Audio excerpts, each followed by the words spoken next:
Metropolis is a classic of science fiction, which created an impact on the literary world which reverberates to this day. Its dramatic presentation of the city world of the next century stirred the minds of readers with an unforgettable vision of a metropolis grown to gargantuan proportions, of humanity fighting to keep its soul against the monster world of machinery, robots, and complexity that had been spawned in our own century. The book inspired a movie which is possibly the best science fiction film ever made. This book is not of today or of the future. It tells of no place.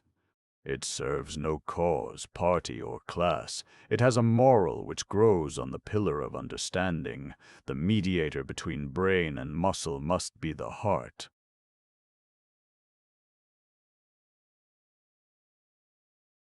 T.V.H. Now the rumbling of the great organ swelled to a roar, pressing like a rising giant against the vaulted ceiling to burst through it. Fredder bent his head backwards. His wide-open, burning eyes stared unseeingly upward. His hands formed music from the chaos of the notes, struggling with the vibration of the sound and stirring him to his innermost depths. He was never so near tears in his life, and, blissfully helpless, he yielded himself up to the glowing moisture which dazzled him. Above him, a vault of heaven in lapis lazuli, hovering therein, the 12-fold mystery, the signs of the zodiac in gold. Set higher above them, the 7-crowned ones, the planets.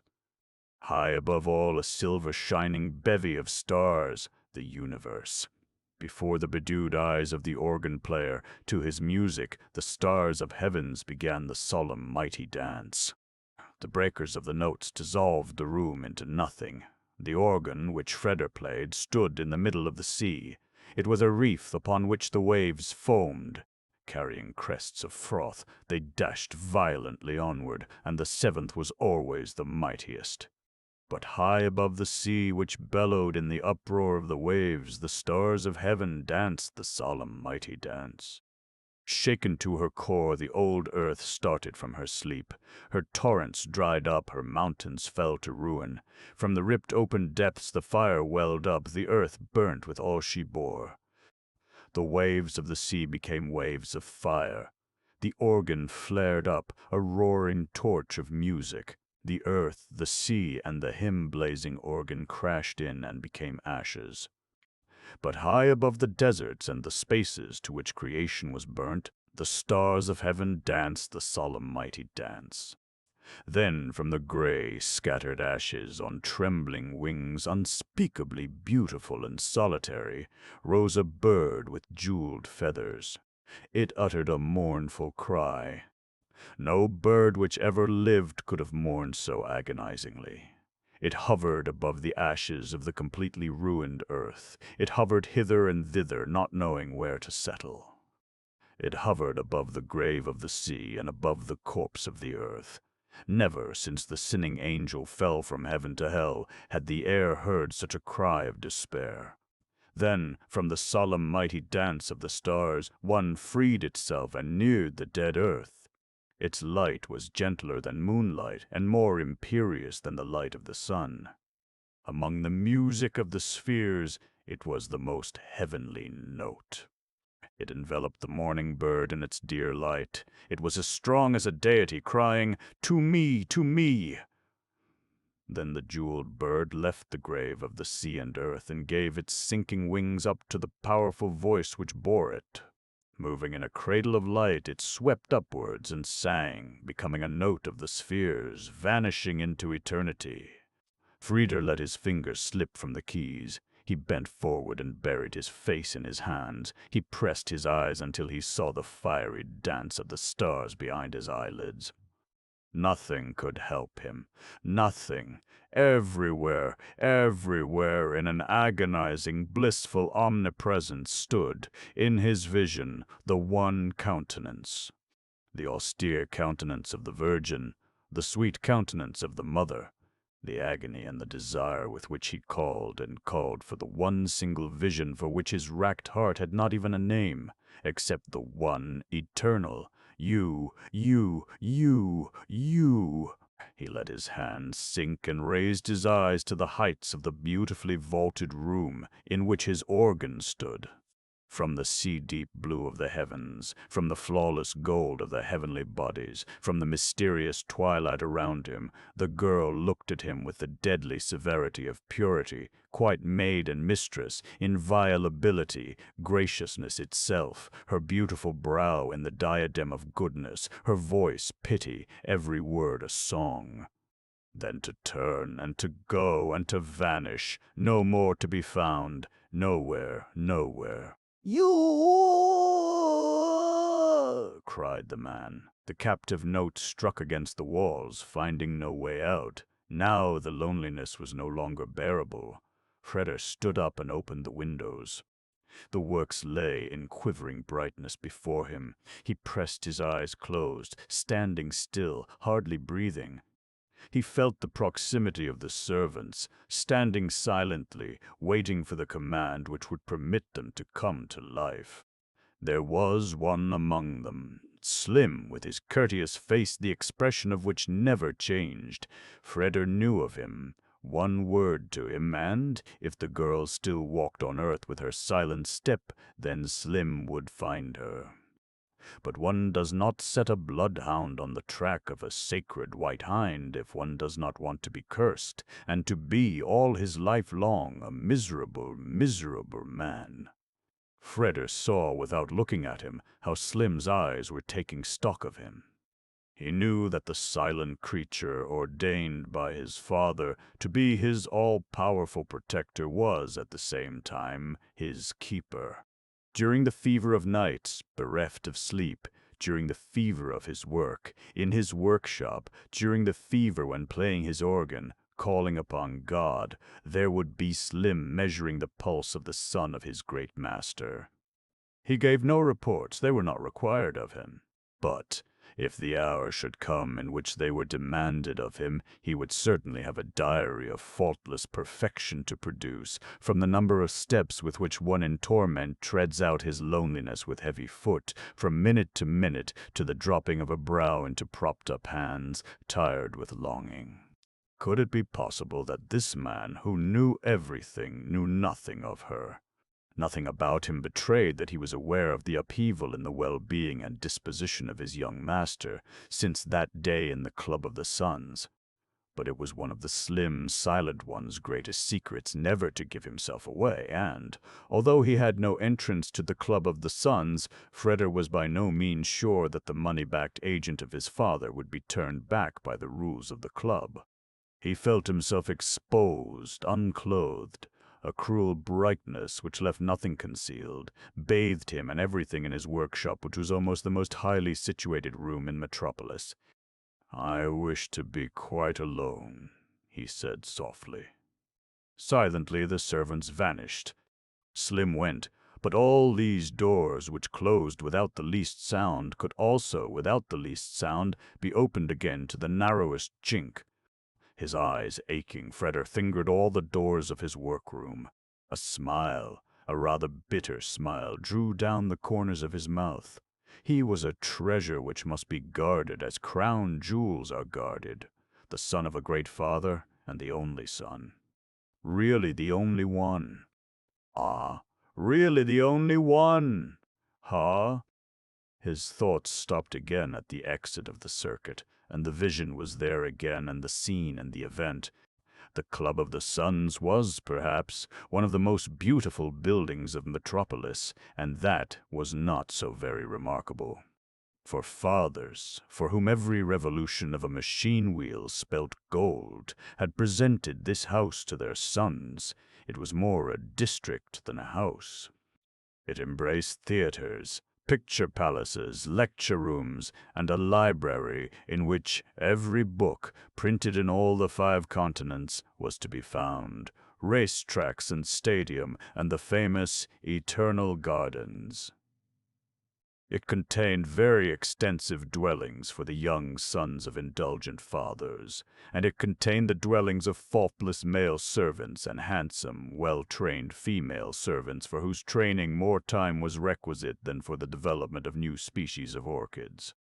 Their chief task consisted in nothing but, at all times, to appear delightful and to be incapriciously cheerful, and with their bewildering costume, their painted faces, and their eye masks, surmounted by snow-white wigs and fragrant as flowers, they resembled delicate dolls of porcelain and brocade, devised by a master hand, not purchasable but rather delightful presents.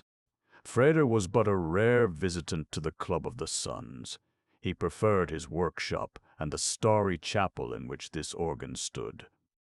But when once the desire took him to fling himself into the radiant joyousness of the stadium competitions, he was the most radiant and joyous of all, playing on from victory to victory with the laugh of a young god. On that day, too, still tingling from the icy coolness of falling water, every muscle still quivering in the intoxication of victory he had lain, stretched out, slender, panting, smiling, drunken, beside himself, almost insane with joy. The milk-colored glass ceiling above the eternal gardens was an opal in the light which bathed it. Loving little women attended him, waiting roguishly and jealously, from whose white hands, from whose fine fingertips he would eat the fruits he desired. One was standing aside, mixing him a drink. From hip to knee billowed sparkling brocade. Slender, bare legs held proudly together, she stood, like ivory, in purple peaked shoes. Her gleaming body rose delicately from her hips and, she was not aware of it, quivered in the same rhythm as did the man's chest in exhaling his sweet rising breath. Carefully did the little painted face under the eye mask watch the work of her careful hands. Her mouth was not rouged, but yet was pomegranate red, and she smiled so unself-consciously down at the beverage that it caused the other girls to laugh aloud. Infected, Freder also began to laugh. But the glee of the maidens swelled to a storm as she who was mixing the drink, not knowing why they were laughing, became suffused with a blush of confusion from her pomegranate-hued mouth to her lustrous hips. The laughter induced the friends, for no reason, only because they were young and carefree, to join in the cheerful sound. Like a joyously ringing rainbow, peal upon peal of laughter arched itself gaily above the young people. Then suddenly, Freder turned his head. His hands, which were resting on the hips of the drink-mixer, lost hold of her, dropping down by his sides as if dead. The laughter ceased. Not one of the friends moved. Not one of the little brocaded, bare-limbed women moved hand or foot. They stood and looked. The door of the eternal gardens had opened, and through the door came a procession of children. They were all holding hands. They had dwarves' faces, gray and ancient. They were little ghost-like skeletons covered with faded rags and smocks. They had colorless hair and colorless eyes. They walked on emaciated bare feet. Noiselessly they followed their leader. Their leader was a girl, the austere countenance of the Virgin, the sweet countenance of the Mother. She held a skinny child by each hand. Now she stood still, regarding the young men and women one after another with the deadly severity of purity. She was quite maid and mistress, inviolability, and was, too, graciousness itself, her beautiful brow in the diadem of goodness, her voice pity, every word a song. She released the children and stretched forward her hand, motioning towards the friends and saying to the children, "Look, these are your brothers." And, motioning towards the children, she said to the friends, "Look, these are your brothers." She waited. She stood still and her gaze rested upon Freder. Then the servants came, the doorkeepers came. Between these walls of marble and glass, under the opal dome of the eternal gardens, there reigned for a short time an unprecedented confusion of noise, indignation, and embarrassment. The girl appeared still to be waiting. Nobody dared to touch her, though she stood so defenseless among the gray infant phantoms. Her eyes rested perpetually on Freder. Then she took her eyes from his and, stooping a little, took the children's hands again, turned, and led the procession out. The door swung behind her. The servants disappeared with many apologies for not having been able to prevent the occurrence. All was emptiness and silence. Had not each of those before whom the girl had appeared, with her gray procession of children, so large a number of witnesses to the event, they would have been inclined to put it down to hallucination. Near Freder, upon the illuminated mosaic floor, cowered the little drink mixer, sobbing uncontrolledly. With a leisurely movement, Freder bent towards her and suddenly twitched the mask, the narrow black mask, from her eyes. The drink mixer shrieked out as though overtaken in stark nudity. Her hands flew up, clutching, and remained hanging stiffly in the air. A little painted face stared, horror-stricken, at the man. The eyes, thus exposed, were senseless, quite empty. The little face from which the charm of the mask had been taken away was quite weird. Freder dropped the black piece of stuff. The drink mixer pounced quickly upon it, hiding her face. Freder looked around him. He! The eternal gardens scintillated. The beautiful beings in it, even if temporarily thrown out of balance, shone in their well-cared-forness, their cleanly abundance. The odor of freshness which pervaded everywhere was like the breath of a dewy garden. Freder looked down at himself. He wore, as all the youths in the House of the Suns, the white silk, which they wore but once, the soft, supple shoes with the noiseless soles. He looked at his friends. He saw these beings who never wearied, unless from sport, who never sweated, unless from sport, who were never out of breath, unless from sport. Beings requiring their joyous games in order that their food and drink might agree with them, in order to be able to sleep well and digest easily. The tables, at which they had all eaten, were laid, as before, hand with untouched dishes. Wine, golden and purple, embedded in ice or warmth, was there, proffering itself like the loving little women. Now the music was playing again. It had been silenced when the girlish voice spoke the 5 soft words, "Look, these are your brothers," and once more, with her eyes resting on Freder, "Look, these are your brothers." As one suffocating, Freder sprang up. The masked women stared at him. He dashed to the door. He ran along passages and down steps. He came to the entrance. Who was that girl? Perplexed shrugs. Apologies. The occurrence was inexcusable. The servants knew it. Dismissals in plenty would be distributed. The major domo was pale with anger. "I do not wish," said Freder, gazing into space, "that anyone should suffer for what has happened. Nobody is to be dismissed. I do not wish it." The major domo bowed in silence.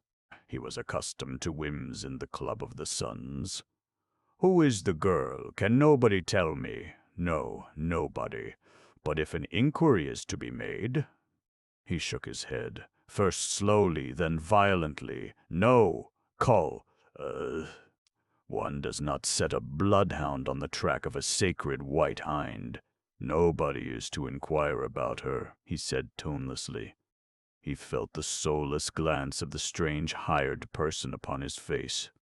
He felt himself poor and besmirched, in an ill temper which rendered him as wretched as though he had poison in his veins. He left the club. He walked home as though going into exile. He shut himself up in his workroom and worked.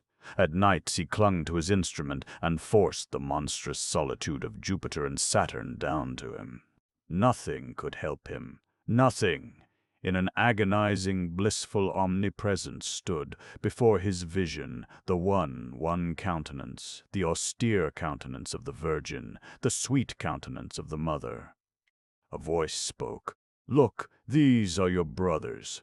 And the glory of the heavens was nothing, and the intoxication of work was nothing. And the conflagration which wiped out the sea could not wipe out the soft voice of the girl. "Look, these are your brothers. My God, my God!" With a painful, violent jerk, Freder turned around and walked up to his machine. Something like deliverance passed across his face as he considered this shining creation, waiting only for him, of which there was not a steel link, not a rivet, not a spring which he had not calculated and created.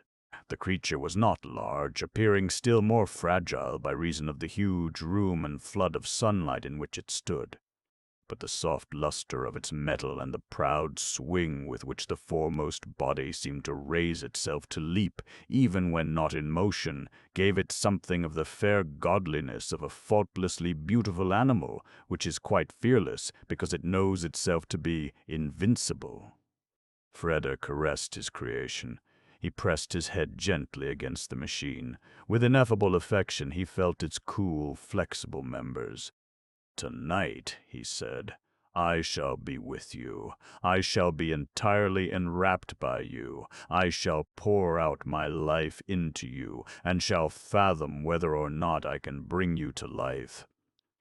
I shall perhaps feel your throb and the commencement of movement in your controlled body. I shall perhaps feel the giddiness with which you throw yourself out into your boundless element, carrying me, the man who made, through the huge sea of midnight. The 7 stars will be above us, and the sad beauty of the moon. Mount Everest will remain a hill below us. You shall carry me, and I shall know. You carry me as high as I wish." He stopped, closing his eyes. The shudder which ran through him was imparted, a thrill, to the silent machine. "But perhaps," he continued without raising his voice, "perhaps you notice, you, my beloved creation, that you are no longer my only love. Nothing on earth is more vengeful than the jealousy of a machine which believes itself to be neglected. Yes, I know that. You are imperious mistresses. Thou shalt have none other gods but me. Am I right? A thought apart from you. You feel it at once and become perverse. How could I keep it hidden from you that all my thoughts are not with you? I can't help it, my creation. I was bewitched, machine. I press my forehead upon you, and my forehead longs for the knees of the girl of whom I do not even know the name." He ceased and held his breath. He raised his head and listened. Hundreds and thousands of times had he heard that same sound in the city, but hundreds and thousands of times, it seemed to him, he had not comprehended it. It was an immeasurably glorious and transporting sound, as deep and rumbling as, and more powerful than, any sound on earth. The voice of the ocean when it is angry, the voice of falling torrents, the voice of very close thunderstorms would be miserably drowned in this behemoth din. Without being shrill, it penetrated all walls, and, as long as it lasted, all things seemed to swing in it. It was omnipresent, coming from the heights and from the depths, being beautiful and horrible, being an irresistible command. It was high above the town. It was the voice of the town. Metropolis raised her voice. The machines of Metropolis roared. They wanted to be fed. Freder pushed open the glass doors. He felt them tremble like strings under strokes of the bow. He stepped out onto the narrow gallery which ran around this, almost the highest house of Metropolis. The roaring sound received him, enveloped him, never coming to an end. Great as Metropolis was, at all 4 corners of the city this roared command was equally perceptible. Freder looked across the city at the building known to the world as the New Tower of Babel. In the brain-pan of this new Tower of Babel lived the man who was himself the brain of Metropolis. As long as the man over there, who was nothing but work, despising sleep, eating and drinking mechanically, pressed his fingers on the blue metal plate which, apart from himself, no man had ever touched, so long would the voice of the machine city of Metropolis roar for food, for food, for food. She wanted living men for food. Then the living food came pushing along in masses. Along the street it came, along its own street which never crossed with other people's streets. It rolled on, a broad and endless stream. The stream was 12 files deep. They walked in even step. Men, men, men, all in the same uniform from throat to ankle in dark blue linen, bare feet in the same hard shoes, hair tightly pressed down by the same black caps. And they all had the same faces, and they all appeared to be of the same age. They held themselves straightened up, but not straight. They did not raise their heads, they pushed them forward. They planted their feet forward, but they did not walk. The open gates of the new Tower of Babel, the machine center of Metropolis, gulped the masses down. Towards them, but past them, another procession dragged itself along, the shift just used. It rolled on, a broad and endless stream. The stream was 12 files deep. They walked in even step. Men, men, men, all in the same uniform from throat to ankle in dark blue linen, bare feet in the same hard shoes, hair tightly pressed down by the same black caps. And they all had the same faces, and they all seemed 1,000 years old. They walked with hanging fists, they walked with hanging heads. No, they planted their feet forward, but they did not walk. The open gates of the new Tower of Babel, the machine center of Metropolis, threw the masses up as it gulped them down. When the fresh living food had disappeared through the gates, the roaring voice was silent at last, and the never-ceasing throbbing hum of the great metropolis became perceptible again, producing the effect of silence, a deep relief. The man who was the great brain in the brain pan of Metropolis had ceased to press his fingers on the blue metal plate. In 10 hours he would let the machine brute roar anew. And in another 10 hours again. And always the same, and always the same, without ever loosening the 10-hour clamp. Metropolis did not know what Sunday was. Metropolis knew neither high days nor holidays. Metropolis had the most saintly cathedral in the world, richly adorned with Gothic decoration. In times of which only the chronicles could tell, the star-crowned Virgin on its tower used to smile as a mother from out her golden mantle, deep, deep down upon the pious red roofs, and the only companions of her graciousness were the doves which used to nest in the gargoyles of the waterspouts, and the bells which were called after the 4 archangels, and of which St. Michael was the most magnificent. It was said that the master who cast it turned villain for its sake, for he stole consecrated and unconsecrated silver, like a raven, casting it into the metal body of the bell. As a reward for his deed he suffered, on the place of execution, the dreadful death on the wheel. But it was said he died exceedingly happy, for the archangel Michael rang him on his way to death so wonderfully, touchingly, that all agreed the saints must have forgiven the sinner already, to ring the heavenly bells thus to receive him. The bells still rang with their old oar voices, but when Metropolis roared, then St. Michael itself was hoarse. The new Tower of Babel and its fellow houses stretched their somber heights high above the cathedral spire, that the young girls in the workrooms and wireless stations gazed down just as deep from the 30th-story windows on the star-crowned Virgin as she, in earlier days, had looked down on the pious red roofs. In place of doves, flying machines swarmed over the cathedral roof and over the city, resting on the roofs from which, at night, glaring pillars and circles indicated the course of flight and landing points. The master of Metropolis had already considered more than once having the cathedral pulled down as being pointless and an obstruction to the traffic in the town of 50 million inhabitants. But the small, eager sect of Gothics, whose leader was Desertus, half monk, half one enraptured, had sworn the solemn oath, if one hand from the wicked city of Metropolis were to dare to touch just one stone of the cathedral, then they would neither repose nor rest until the wicked city of Metropolis should lie, a heap of ruins, at the foot of her cathedral. The master of Metropolis used to avenge the threats which constituted 1/6 of his daily mail. But he did not care to fight with opponents to whom he rendered a service by destroying them for their belief. The great brain of Metropolis, a stranger to the sacrifice of a desire, estimated the incalculable power which the sacrificed ones and martyrs showered upon their followers too high rather than too low. 2. The demolition of the cathedral was not yet so burning a question as to have been the object of an estimate of expenses, but when the moment should come, the cost of its pulling down would exceed that of the construction of Metropolis. The Gothics were ascetics. The master of Metropolis knew by experience that a multi-milliardaire was more cheaply bought over than an ascetic.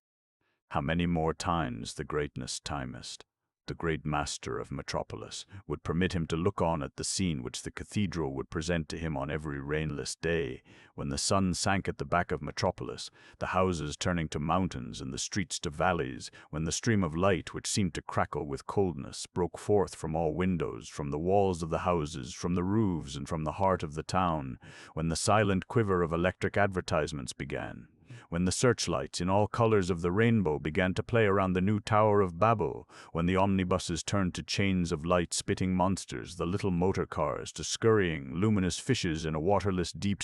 But the Virgin on the top of the tower seemed to have her own gentle starlight, and hovered, set free from the blackness of the stone on the sickle of the silver moon above the cathedral. Frieder had never seen the countenance of the Virgin, and yet he knew it so well he could have drawn it, the austere countenance of the Virgin, the sweet countenance of the Mother. He stooped, clasping the burning palms of his hands around the iron railing. "Look at me, Virgin," he begged. "Mother, look at me." The spear of a searchlight flew into his eyes, causing him to close them angrily. A whistling rocket hissed through the air, dropping down into the pale twilight of the afternoon. The word Yoshiwara, remarkably white, and with penetrating beams there hovered, towering up, over a house which was not to be seen, the word cinema. All the 7 colors of the rainbow flared, cold and ghost-like in silently swinging circles. The enormous face of the clock on the new Tower of Babel was bathed in the glaring crossfire of the searchlights, and over again from the pale, unreal-looking sky dripped the word Yoshiwara.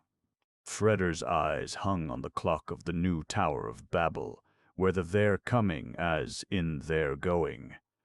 He calculated the time which had passed since the voice of Metropolis had roared for food, for food, for food. He knew that behind the throbbing second flashes on the new Tower of Babel there was a wide, bare room with narrow windows, the height of the walls, switchboards on all sides, right in the center, the table, the most ingenious instrument which the master of Metropolis had created, on which to play, alone, as solitary master. On the plain chair before it, the embodiment of the great brain, the master of Metropolis. Near his right hand the sensitive blue metal plate to which he would stretch out his right hand with the infallible certainty of a healthy machine when seconds enough had flicked off into eternity to let Metropolis roar once more for food, for food, for food. In this moment Freder was seized with the persistent idea that he would lose his reason if he had once more to hear the voice of Metropolis thus roaring to be fed. And, already convinced of the pointlessness of his quest, he turned from the spectacle of the light-crazy city and went to seek the master of Metropolis, whose name was Joe Fredersen and who was his father. Chapter 2. The brain-pan of the new Tower of Babel was peopled with numbers. From an invisible source the numbers dropped rhythmically down through the cooled air of the room, being collected, as in a water basin, at the table at which the great brain of Metropolis worked, becoming objective under the pencils of his secretaries. These 8 young men resembled each other as brothers, which they were not. Although sitting as immovable as statues, of which only the writing fingers of the right hand stirred, yet each single one, with sweat-bedewed brow and parted lips, seemed the personification of breathlessness. No head was raised on Freder's entering, not even his father's. The lamp under the 3rd loudspeaker glowed white-red. Joe Fredersen was comparing the figures of the evening exchange report with the lists which lay before him. Once his voice sounded vibrationless. Mistake. Further inquiry. The first secretary quivered, stooped lower, rose and retired on soundless soles. Joe Fredersen's left eyebrow rose a trifle as he watched the retreating figure, only as long as was possible without turning his head. A thin, concise pencil line crossed out a name. The white-red light glowed. The voice spoke. The numbers dropped down through the great room. In the brain pan of Metropolis, Freder remained standing motionless by the door. He was not sure as to whether or not his father had noticed him. Whenever he entered this room, he was once more a boy of 10 years old, his chief characteristic uncertainty, before the great concentrated, almighty certainty which was called Joe Fredersen and was his father. The first secretary walked past him, greeting him silently, respectfully. He resembled a competitor leaving the course, beaten. The chalky face of the young man hovered for one moment before Freder's eyes like a big white lacquer mask. Then it was blotted out. Numbers dropped down through the room. One chair was empty. On 7 others sat 7 men, pursuing the numbers which sprang unceasingly from the invisible. A lamp glowed white-red. A lamp sparkled up white-green. Freder looked up at the clock opposite the door, commanding the whole wall like a gigantic wheel. It was the same clock which, from the heights of the new Tower of Babel, flooded by searchlights, flicked off its second sparks over the great Metropolis. Joe Fredersen's head stood out against it. It was a crushing yet accepted halo above the brain of Metropolis. The searchlights raved in a delirium of color upon the narrow windows which ran from floor to ceiling. Cascades of light frothed against the panes. Outside, deep down, at the foot of the new Tower of Babel boiled the Metropolis. But in this room not a sound was to be heard, but the incessantly dripping numbers. The Rotwang process had rendered the walls and windows soundproof. In this room, which was at the same time crowned and subjugated by the mighty timepiece, the clock, indicating numbers, nothing had any significance but numbers. The son of the great master of Metropolis realized that as long as numbers came dripping out of the invisible, no word, which was not a number, and coming from a visible mouth, could lay claim to the least attention.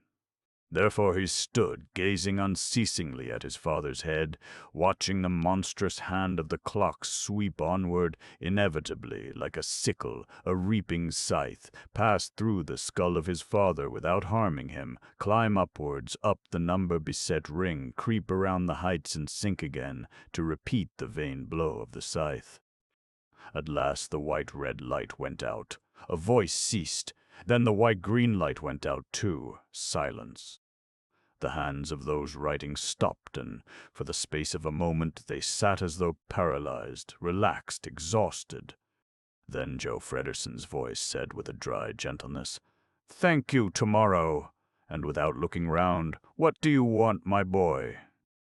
The 7 strangers quitted the now silent room. Freder crossed to his father, whose glance was sweeping the lists of captured number drops. Freder's eyes clung to the blue metal plate near his father's right hand. "How did you know it was I?" he asked softly. Joe Fredersen did not look up at him. Although his face had gained an expression of patience and pride, at the first question which his son put to him, he had lost none of his alertness. He glanced at the clock. His fingers glided over the flexible keyboard. Soundlessly were orders flashed out to waiting men. The door opened. Nobody was announced. Nobody comes to me unannounced. Only my son. A light below glass. A question. Joe Fredersen extinguished the light. The first secretary entered and crossed over to the great master of Metropolis. "You were right. It was a mistake. It has been rectified," he reported expressionlessly. "Thank you." Not a look, not a gesture. "The G Bank has been notified to pay you your salary." "Good evening." The young man stood motionless. 3, 4, 5, 6 seconds flicked off the gigantic timepiece. 2 empty eyes burnt in the chalky face of the young man, impressing their brand of fear upon Frida's vision. One of Joe Frederson's shoulders made a leisurely movement. "Good evening," said the young man in a strangled tone. He went. "Why did you dismiss him, father?" the son asked. "I have no use for him," said Joe Frederson, still not having looked at his son. "Why not, father? I have no use for people who start when one speaks to them," said the master over Metropolis. "Perhaps he felt ill. Perhaps he is worrying about somebody who is dear to him. Possibly. Perhaps, too, he was still under the effects of the too long night in Yoshiwara. Freder, avoid assuming people to be good, innocent, and victimized just because they suffer. He who suffers has sinned against himself and against others.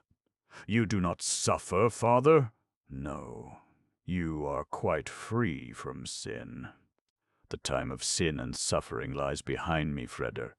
And if this man now, I have never seen such a thing, but I believe that men resolved to end their lives go out of a room as he did, perhaps. And suppose you were to hear tomorrow that he were dead, that would leave you untouched. Yes." Freder was silent. His father's hand slipped over a lever and pressed it down. The white lamps in all the rooms surrounding the brain pan of the new Tower of Babel went out. The master over Metropolis had informed the circular world around him that he did not wish to be disturbed without urgent cause. "I cannot tolerate it," he continued, "when a man working upon Metropolis at my right hand, in common with me, denies the only great advantage he possesses above the machine." "And what is that, father? To take delight in work," said the master over Metropolis. Freder's hand glided over his hair, then rested on its glorious fairness. He opened his lips as though he wanted to say something, but he remained silent. "Do you suppose," Joe Frederson went on, "that I need my secretary's pencils to check American stock exchange reports? The index tables of Rotwang's Transocean trumpets are 100 times more reliable and swift than clerks' brains and hands. But by the accuracy of the machine, I can measure the accuracy of the men, by the breath of the machine, the lungs of the men who compete with her. And the man you just dismissed, and who is doomed for to be dismissed by you, father, means going down, down, down. He lost his breath, didn't he? Yes, because he was a man and not a machine, because he denied his humanity before the machine." Freder raised his head and his deeply troubled eyes. "I cannot follow you now, father," he said, as if in pain. The expression of patience on Joe Frederson's face deepened. "The man," he said quietly, "was my first secretary. The salary he drew was 8 times as large as that of the last. That was synonymous with the obligation to perform 8 times as much. To me, not to himself. Tomorrow the 5th secretary will be in his place. In a week he will have rendered 4 of the others superfluous. I have use for that man, because he saves 4 others. No, Freder, because he takes delight in the work of 4 others. Because he throws himself entirely into his work, throws himself as desiringly as if it were a woman." Freder was silent. Joe Frederson looked at his son. He looked at him carefully. "You have had some experience?" he asked. The eyes of the boy, beautiful and sad, slipped past him, out into space. Wild, white light frothed against the windows, and, in going out, left the sky behind as a black velvet cloth over Metropolis. "I have had no experience," said Freder tentatively, "except that I believe for the first time in my life to have comprehended the being of a machine." "That should mean a great deal," replied the master over Metropolis. "But you are probably wrong, Freder. If you had really comprehended the being of a machine, you would not be so perturbed." Slowly the son turned his eyes in the helplessness of his incomprehension to his father. "How can one but be perturbed," he said, "if one comes to you, as I did, through the machine rooms, through the glorious rooms of your glorious machines, and sees the creatures who are fettered to them by laws of eternal watchfulness, lidless eyes?" He paused. His lips were dry as dust. Joe Fredderson leant back. He had not taken his gaze from his son, and still held it fast. "Why did you come to me through the machine rooms?" he asked quietly. "It is neither the best nor the most convenient way." "I wished," said the son, picking his words carefully, "just once to look the men in the face whose little children are my brothers, my sisters, my sisters." "Hum," said the other with very tight lips. The pencil which he held between his fingers tapped gently, dryly, once, twice, upon the table's edge. Joe Fredderson's eyes wandered from his son to the twitching flash of the seconds on the clock, then sinking back again to him. "And what did you find?" he asked. Uprooting and tearing loose his whole ego, threw himself with a gesture of utter self-exposure upon his father, yet he stood still, head a little bent, speaking softly, as though every word were smothering between his lips. "Father, help the men who live at your machines." "I cannot help them," said the brain of Metropolis. "Nobody can help them. They are where they must be. They are what they must be. They are not fitted for anything more or anything different." "I do not know for what they are fitted," said Fredder expressionlessly. His head fell upon his breast as though almost severed from his neck. "I only know what I saw, and that it was dreadful to look upon. I went through the machine rooms. They were like temples. All the great gods were living in white temples. I saw Baal and Moloch, Huitzilopochtli and Durga, some frightfully companionable, some terribly solitary. I saw Juggernaut's divine car and the towers of silence, Mahomet's curved sword, and the crosses of Golgotha. And all machines, machines, machines, which, confined to their pedestals like deities to their temple thrones, from the resting places which bore them, lived their godlike lives, eyeless but seeing all, earless but hearing all, without speech, yet in themselves a proclaiming mouth, not man, not woman, and yet engendering, receptive and productive, lifeless, yet shaking the air of their temples with the never-expiring breath of their vitality. And, near the god machines, the slaves of the god machines, the men who were as though crushed between machine companionability and machine solitude. They have no loads to carry, the machine carries the loads. They have not to lift and push, the machine lifts and pushes. They have nothing else to do but eternally one and the same thing, each in this place, each at his machine. Divided into periods of brief seconds, always the same clutch, at the same second, at the same second. They have eyes, but they are blind, but for one thing, the scale of the manometer. They have ears, but they are deaf, but for one thing, the hiss of their machine. They watch and watch, having no thought but for one thing. Should their watchfulness waver, then the machine awakens from its feigned sleep and begins to race, racing itself to pieces. And the machine, having neither head nor brain, with the tension of its watchfulness, sucks and sucks out the brain from the paralyzed skull of its watchman, and does not stay, and sucks, and does not stay until a being is hanging to the sucked-out skull, no longer a man and not yet a machine, pumped dry, hollowed out, used up, and the machine which has sucked out and gulped down the spinal marrow and brain of the man and has wiped out the hollows in his skull with the soft, long tongue of its soft, long hissing. The machine gleams in its silver velvet radiance, anointed with oil, beautiful, infallible. Baal and Moloch, Huitzilopochtli and Durga. And you, Father, you press your fingers upon the little blue metal plate near your right hand, and your great, glorious, dreadful city of Metropolis roars out, proclaiming that she is hungry for fresh human marrow and human brain. And then the living food rolls on like a stream into the machine rooms, which are like temples, and that, just used, is thrown up. His voice failed him. He struck his fists violently together and looked at his father. "Ah, and they are all human beings." "Unfortunately, yes." The father's voice sounded to the son's ear as though he were speaking from behind 7 closed doors. "That men are used up so rapidly at the machines, Freder, is no proof of the greed of the machine, but of the deficiency of the human material. Man is the product of change, Freder, a once-and-for-all being. If he is miscast, he cannot be sent back to the melting furnace. One is obliged to use him as he is, whereby it has been statistically proved that the powers of performance of the non-intellectual worker lessen from month to month." Freder laughed. The laugh came so dry, so parched from his lips that Joe Fredersen jerked up his head, looking at his son from out narrowed eyelids. Slowly his eyebrows rose.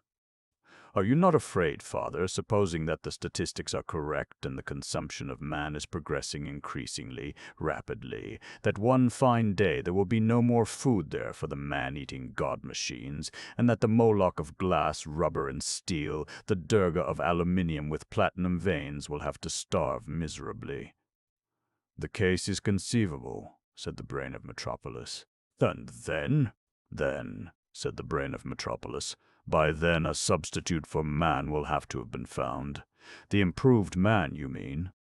"Then just listen to one thing, father," he breathed, the veins on his temples standing out. "Blue, see to it that the machine man has no head, or at any rate no face, or give him a face which always smiles, or a harlequin's face, or a closed visor, that it does not horrify one to look at him. For, as I walked through the machine rooms today, I saw the men who watch your machines. And they know me, and I greeted them one after the other. But not one returned my greeting. The machines were all too eagerly tautening their nerve strings. And when I looked at them, father, quite closely as I am now looking at you, I was looking myself in the face. Every single man, father, who slaves at your machines has my face, has the face of your son." "Then mine too, Freder, for we are very like each other," said the master over the great Metropolis. He looked at the clock and stretched out his hand. In all the rooms surrounding the brain pan of the new Tower of Babel, the white lamps flared up. "And doesn't it fill you with horror?" asked the son, "to know so many shadows, so many phantoms, to be working at your work?" "The time of horror lies behind me, Freder." Then Freder turned and went, like a blind man, first missing the door with groping hand, then finding it. It opened before him. It closed behind him, and he stood still, in a room that seemed to him to be strange and icy. Forms rose up from the chairs upon which they had sat, waiting, bowing low to the son of Joe Fredersen, the master of Metropolis. Freder only recognized one, that was Slim. He thanked those who greeted him, still standing near the door, seeming not to know his way.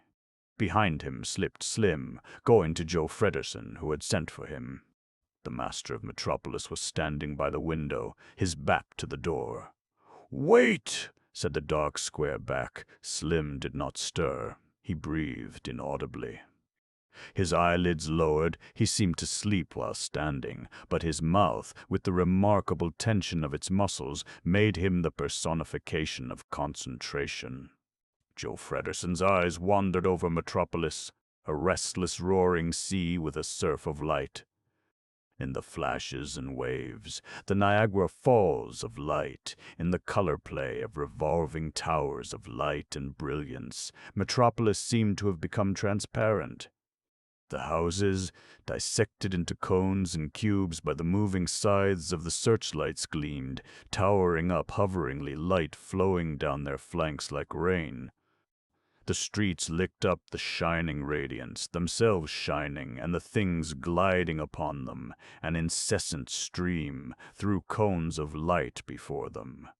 Only the cathedral, with the star-crowned Virgin on the top of its tower, lay stretched out massively, down in the city, like a black giant lying in an enchanted sleep. Joe Fredersen turned around slowly. He saw Slim standing by the door. Slim greeted him. Joe Fredersen came towards him. He crossed the whole width of the room in silence. He walked slowly on until he came up to the man. Standing there before him, he looked at him as though peeling everything corporeal from him, even to his innermost self. Slim held his ground during this peeling scrutiny. Joe Fredersen said, speaking rather softly, "From now on, I wish to be informed of my son's every action." Slim bowed, waited, saluted, and went. But he did not find the son of his great master again where he had left him, nor was he destined to find him. Chapter 3. The man who had been Joe Fredersen's first secretary stood in a cell of the Pater Noster, the never-stop passenger lift which, like a series of never-ceasing well buckets, transected the new Tower of Babel. With his back against the wooden wall, he was making the journey through the white humming house, from the heights of the roof to the depths of the cellars and up again to the heights of the roof for the 30th time, never moving from the one spot. Persons, greedy to gain a few seconds, stumbled in with him, and stories higher or lower out again. Nobody paid the least attention to him. One or two certainly recognized him. But, as yet, nobody interpreted the drops on his temples as being anything but a similar greed for the gain of a few seconds. All right, he would wait until they knew better, until they took him and threw him out of the cell. What are you taking up space for, you fool, if you've got so much time? Crawl down the stairs, or the first escape. With gasping mouth he leant there and waited. Now emerging from the depths again, he looked with stupefied eyes towards the room which guarded Joe Fredersen's door, and saw Joe Fredersen's son standing before that door. For the fraction of a second they stared into each other's overshadowed faces, and the glances of both broke out as signals of distress, of very different but of equally deep distress. Then the totally indifferent pump works carried the man in the cell upwards into the darkness of the roof of the tower, and when he dipped down again, becoming visible once more on his way downwards, the son of Joe Fredersen was standing before the opening of the cell and was, in a step, standing beside the man whose back seemed to be nailed to the wooden wall. "What is your name?" he asked gently. A hesitation in drawing breath, then the answer, which sounded as though he were listening for something. "Josaphat. What will you do now, Josaphat?" They sank. As they passed through the great hall, the enormous windows of which overlooked the street of bridges, broadly and ostentatiously, Frieder saw, on turning his head, outlined against the blackness of the sky, already half extinguished, the dripping word, Yoshiwara. He spoke as if stretching out both hands, as just if closing his eyes in speaking. "Will you come to me, Josaphat?" A hand fluttered up like a scared bird. I, gasped the stranger. "Yes, Josaphat." The young voice so full of kindness, they sank. Light, darkness again. "Will you come to me, Josaphat?" "Yes," said the strange man with incomparable fervor. "Yes." They dropped into light. Fredja seized him by the arm and dragged him out with him, out of the great pump-works of the new Tower of Babel, holding him fast as he reeled. "Where do you live, Josaphat?" 90th block. "House 7, 7th floor." "Then go home, Josaphat. Perhaps I shall come to you myself. Perhaps I shall send a messenger who will bring you to me. I do not know what the next few hours will bring forth, but I do not want any man I know, if I can prevent it, to lie a whole night long, staring up at the ceiling until it seems to come crashing down on him." "What can I do for you?" asked the man. Freder felt the vice-like pressure of his hand. He smiled. He shook his head. "Nothing. Go home. Wait. Be calm. Tomorrow will bring another day, and I hope a fair one." The man loosened the grip of his hand and went. Freder watched him go. The man stopped and looked back at Freder and dropped his head with an expression which was so earnest, so unconditional, that the smile died on Freder's lips. "Yes, man," he said. "I take you at your word." The paternoster hummed at Freder's back. The cells, like scoop buckets, gathered men up and poured them out again, but the son of Joe Fredersen did not see them. Among all those tearing along to gain a few seconds, he alone stood still listening how the new Tower of Babel roared in its revolutions. The roaring seemed to him like the ringing of one of the cathedral bells, like the oar voice of the archangel Michael. But a song hovered above it, high and sweet. His whole young heart exulted in this psalm. "Have I done your will for the first time, you great mediatress of pity?" he asked in the roar of the bell's voice. But no answer came. Then he went the way he wanted to go to find the answer. As Slim entered Freder's home to question the servants concerning their master, Joe Fredersen's son was walking down the steps which led to the lower structure of the new Tower of Babel. As the servants shook their heads at Slim, saying that their master had not come home, Joe Fredersen's son was walking towards the luminous pillars which indicated his way. As Slim, with a glance at his watch, decided to wait at any rate for a while, already alarmed, already conjecturing possibilities in how to meet them. Joe Fredersen's son was entering the room from which the new Tower of Babel drew the energies for its own requirements. He had hesitated a long time before opening the door, for a weird existence went on behind that door. There was howling, there was panting, there was whistling. The whole building groaned. An incessant trembling ran through the walls and the floor, and amidst it all there was not one human sound, only the things and the empty air roared. Men in the room on the other side of this door had powerless, sealed lips. But for these men's sakes Freder had come. He pushed the door open and then fell back, suffocated. Boiling air smote him, groping at his eyes that he saw nothing. Gradually he regained his sight. The room was dimly lighted, and the ceiling, which looked as though it could carry the weight of the entire earth, seemed perpetually to be falling down. A faint howling made breathing almost unbearable. It was as though the breath drank in the howling too. Air, rammed down to the depths, coming already used from the lungs of the great Metropolis, gushed out of the mouths of pipes. Hurled across the room, it was greedily sucked back by the mouths of pipes on the other side. And its howling light spread a coldness about it which fell into fierce conflict with the sweat heat of the room. In the middle of the room crouched the paternoster machine. It was like Ganesha, the god with the elephant's head. It shone with oil. It had gleaming limbs. Under the crouching body and the head which was sunken on the chest, crooked legs rested gnome-like upon the platform. The trunk and legs were motionless, but the short arms pushed and pushed alternately forwards, backwards, forwards. A little pointed light sparkled upon the play of the delicate joints. The floor, which was stone and seamless, trembled under the pushing of the little machine, which was smaller than a 5-year-old child. Heat spat from the walls in which the furnaces were roaring. The odor of oil, which whistled with heat, hung in thick layers in the room. Even the wild chase of the wandering masses of air did not tear out the suffocating fumes of oil. Even the water which was sprayed through the room fought a hopeless battle against the fury of the heat-spitting walls, evaporating already saturated with oil fumes before it could protect the skins of the men in this hell from being roasted. Men glided by like swimming shadows.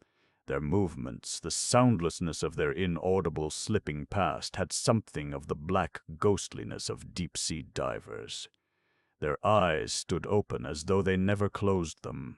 Near the little machine in the center of the room stood a man wearing the uniform of all the workmen of Metropolis, from throat to ankle, the dark blue linen, bare feet in the hard shoes, hair tightly pressed down by the black cap. The hunted stream of wandering air washed around his form, making the folds of the canvas flutter. The man held his hand on the lever, and his gaze was fixed on the clock, the hands of which vibrated like magnetic needles. Freder groped his way across to the man. He stared at him. He could not see his face. How old was the man? 1,000 years, or not yet 20? He was talking to himself with babbling lips. What was the man muttering about? And had this man, too, the face of Joe Frederson's son? "Look at me," said Freder, bending forward, but the man's gaze did not leave the clock. His hand also was unceasingly, feverishly clutching the lever. His lips babbled and babbled excitedly. Freder listened. He caught the words, shreds of words tattered by the current of air. Pater Noster, that means, our Father which are in heaven, we are in hell. Our Father, what is thy name?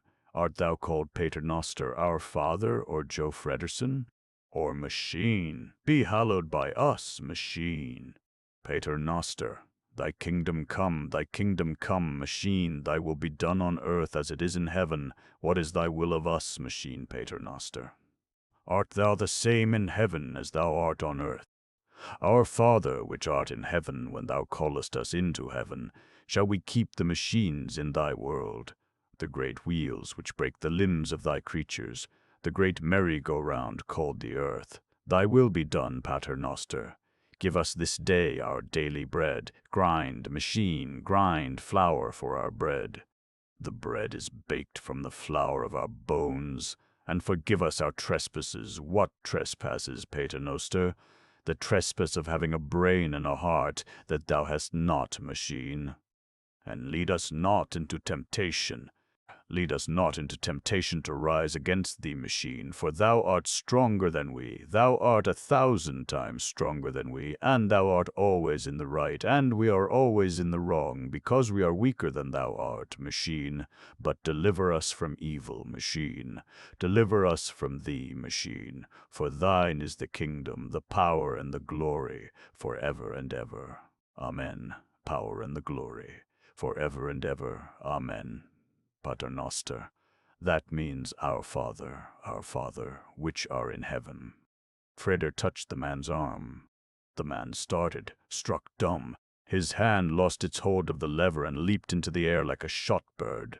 The man's jaws stood gaping open as if locked. For 1 second the white of the eyes in the stiffened face was terribly visible. Then the man collapsed like a rag, and Freder caught him as he fell. Freder held him fast. He looked around. Nobody was paying any attention either to him or to the other man. Clouds of steam and fume surrounded them like a fog. There was a door nearby. Freder carried the man to the door and pushed it open. It led to the tool house. A packing case offered a hard resting place. Freder let the man slip down into it. Dull eyes looked up at him. The face to which they belonged was little more than that of a boy. "What is your name?" said Freder. 11811. I want to know what your mother called you, Georgie. Georgie, do you know me? Consciousness returned to the dull eyes, together with recognition. Yes, I know you. You are the son of Joe Frederson, who is the father of us all. Yes. Therefore, I am your brother, Georgie, do you see? I heard your Pater Noster. The body flung itself up with a heave. The machine? He sprang to his feet.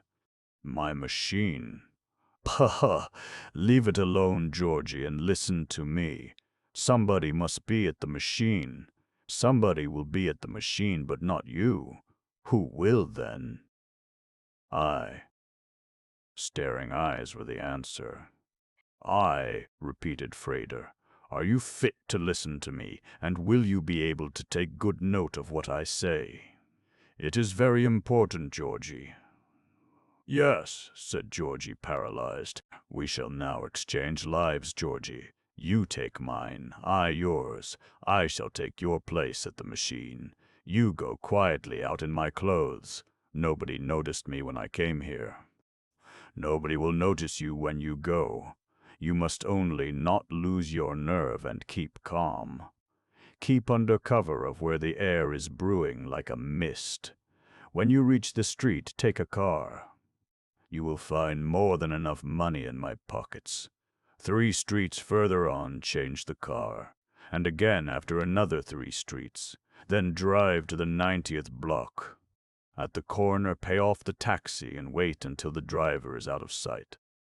Then find your way to the 7th floor of the 7th house. A man called Josephat lives there. You are to go to him. Tell him I sent you. Wait for me or for a message from me.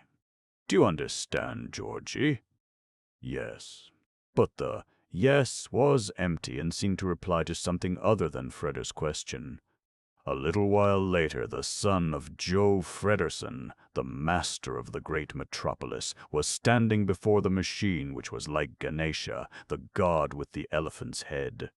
He wore the uniform of all the workmen of Metropolis, from throat to ankle, the dark blue linen bare feet and the hard shoes, hair firmly pressed down by the black cap. He held his hand on the lever and his gaze was set on the clock, the hands of which vibrated like magnetic needles. The hunted stream of air washed around him, making the folds of the canvas flutter. Then he felt how, slowly, chokingly, from the incessant trembling of the floor, from the walls in which the furnaces whistled, from the ceiling which seemed eternally to be in the act of falling down, from the pushing of the short arms of the machine, from the steady resistance of the gleaming body, terror welled up in him, terror even to the certainty of death. He felt and saw, too, how, from out the swaths of vapor, the long, soft elephant's trunk of the god Ganesha loosened itself from the head, sunken on the chest, and gently, with unerring finger, felt for his, Fredder's forehead. He felt the touch of this sucker, almost cool, not in the least painful, but horrible. Just in the center, over the bridge of the nose, the ghostly trunk sucked itself fast. It was hardly a pain, yet it bored a fine, dead-sure gimlet towards the center of the brain. As though fastened to the clock of an infernal machine, the heart began to thump. Pater Noster! Pater Noster! Pater Noster! I will not, said Frieder, throwing back his head to break the cursed contact. I will not, I will not. He groped, for he felt the sweat dropping from his temples like drops of blood in all pockets of the strange uniform which he wore. He felt a rag in one of them and drew it out. He mopped his forehead and, in doing so, felt the sharp edge of a stiff piece of paper of which he had taken hold together with the cloth. He pocketed the cloth and examined the paper.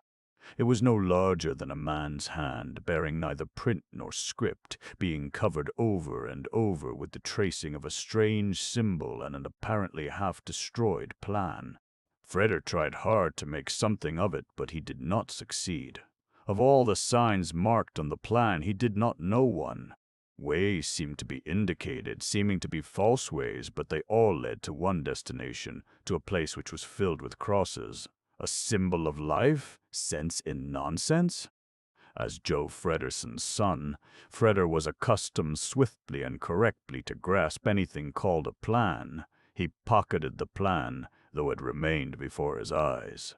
The sucker of the elephant's trunk of the god Ganesha glided down to the occupied, unsubdued brain which reflected, analyzed, and sought. The head, not tamed, sank back into the chest.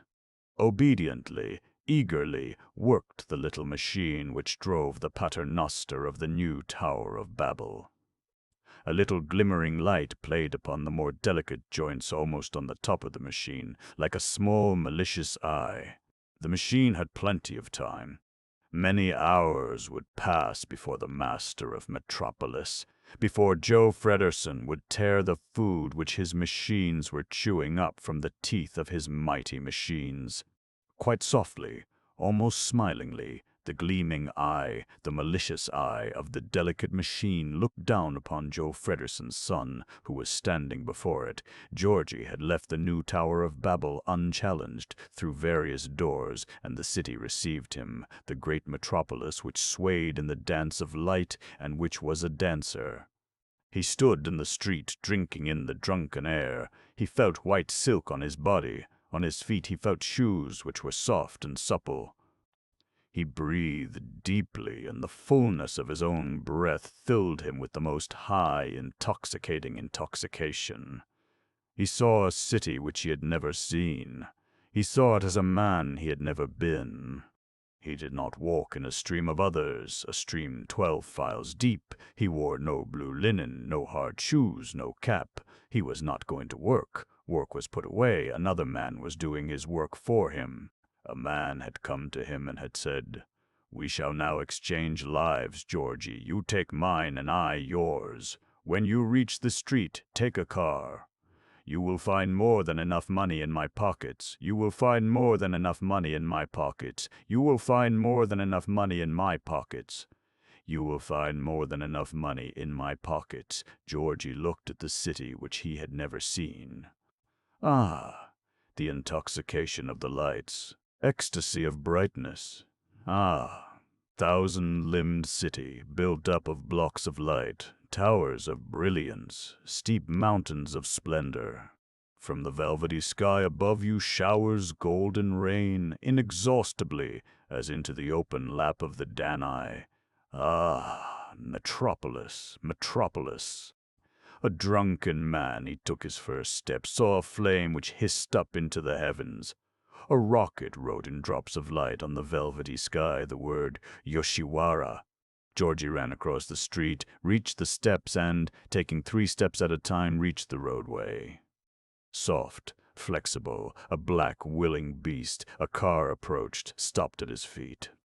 Georgie sprang into the car, fell back upon the cushions, the engine of the powerful automobile vibrating soundlessly. A recollection stiffened the man's body.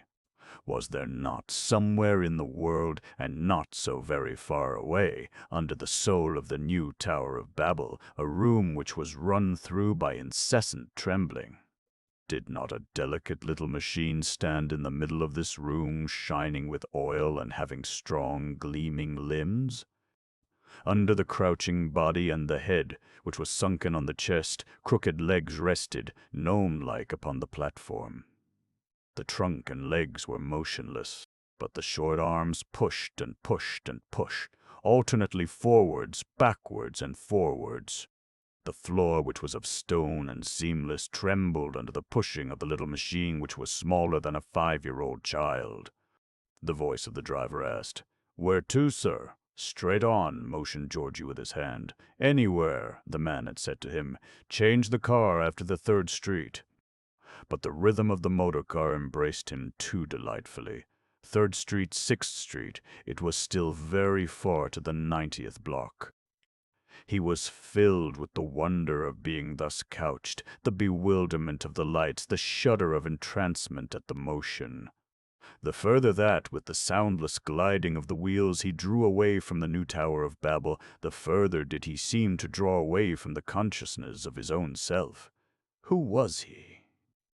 Had he not just stood in a greasy, patched blue linen uniform in a seething hell, his brain mangled by eternal watchfulness, with bones the marrow of which was being sucked out by eternally making the same turn of the lever to eternally the same rhythm, with face scorched by unbearable heat, and in the skin of which the salty sweat tore its devouring furrows?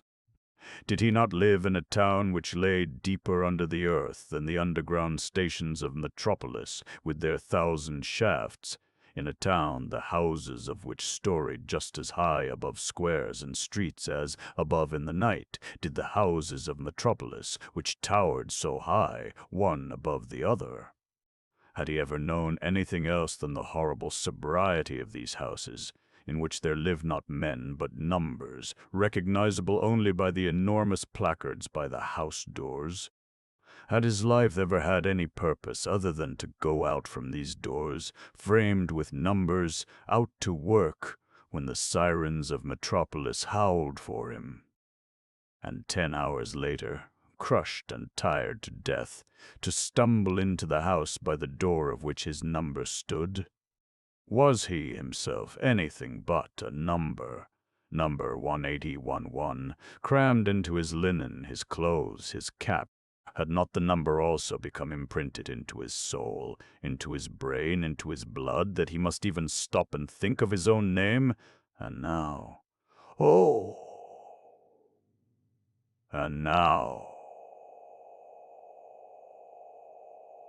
his body refreshed by pure cold water which had washed the sweat of labor from him, felt with wonderful sweetness the yielding relaxation of all his muscles.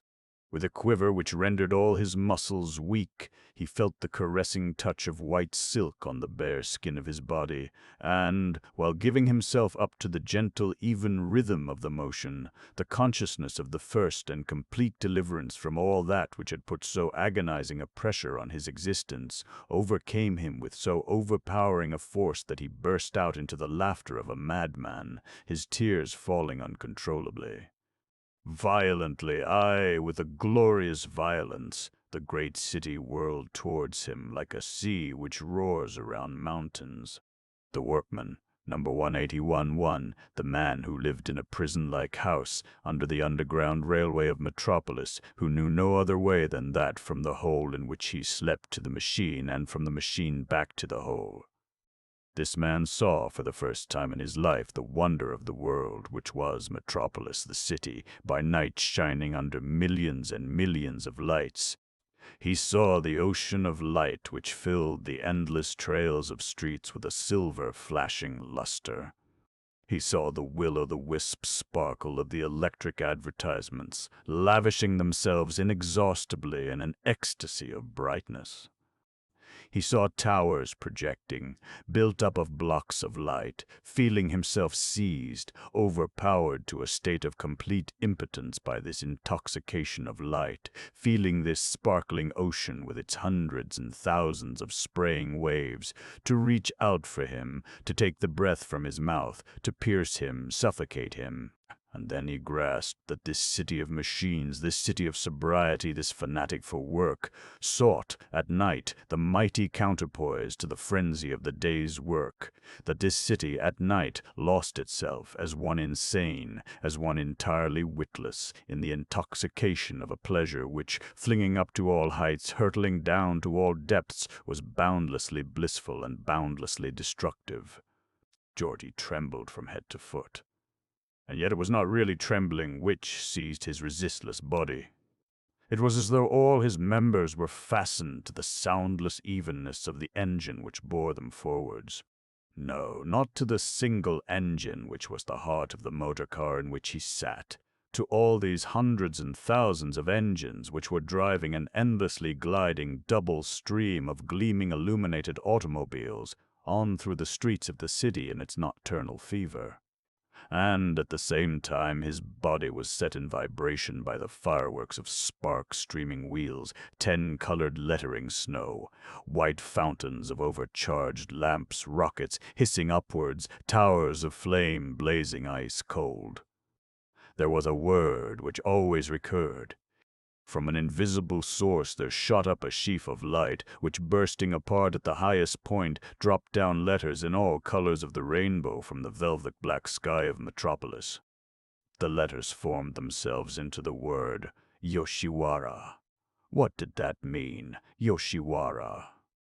From the ironwork of the elevated railway track, a yellow-skinned fellow hung, head downwards, suspended by the crocks of his knees, who let a snowstorm of white sheets of paper shower down upon the double row of motor cars.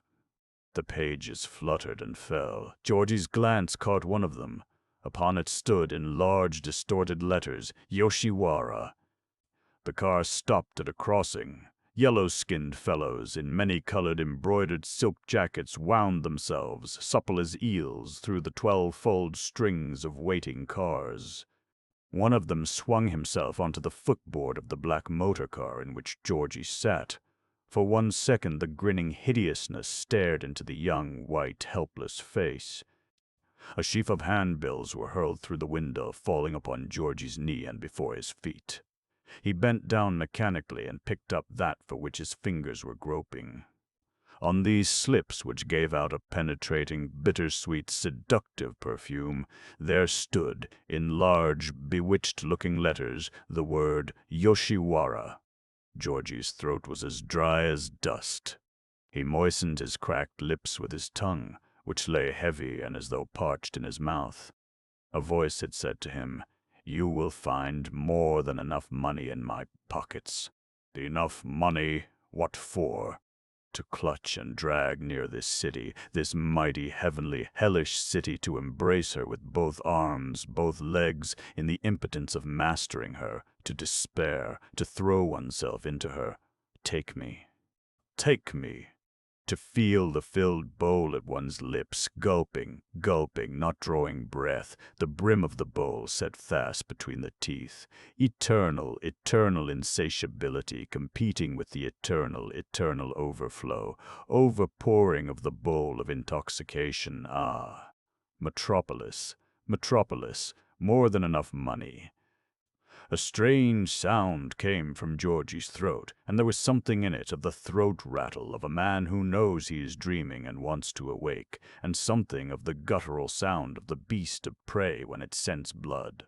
His hand did not let go of the wad of banknotes he turned his head this way and that, as though seeking a way out, which, nevertheless, he feared to find.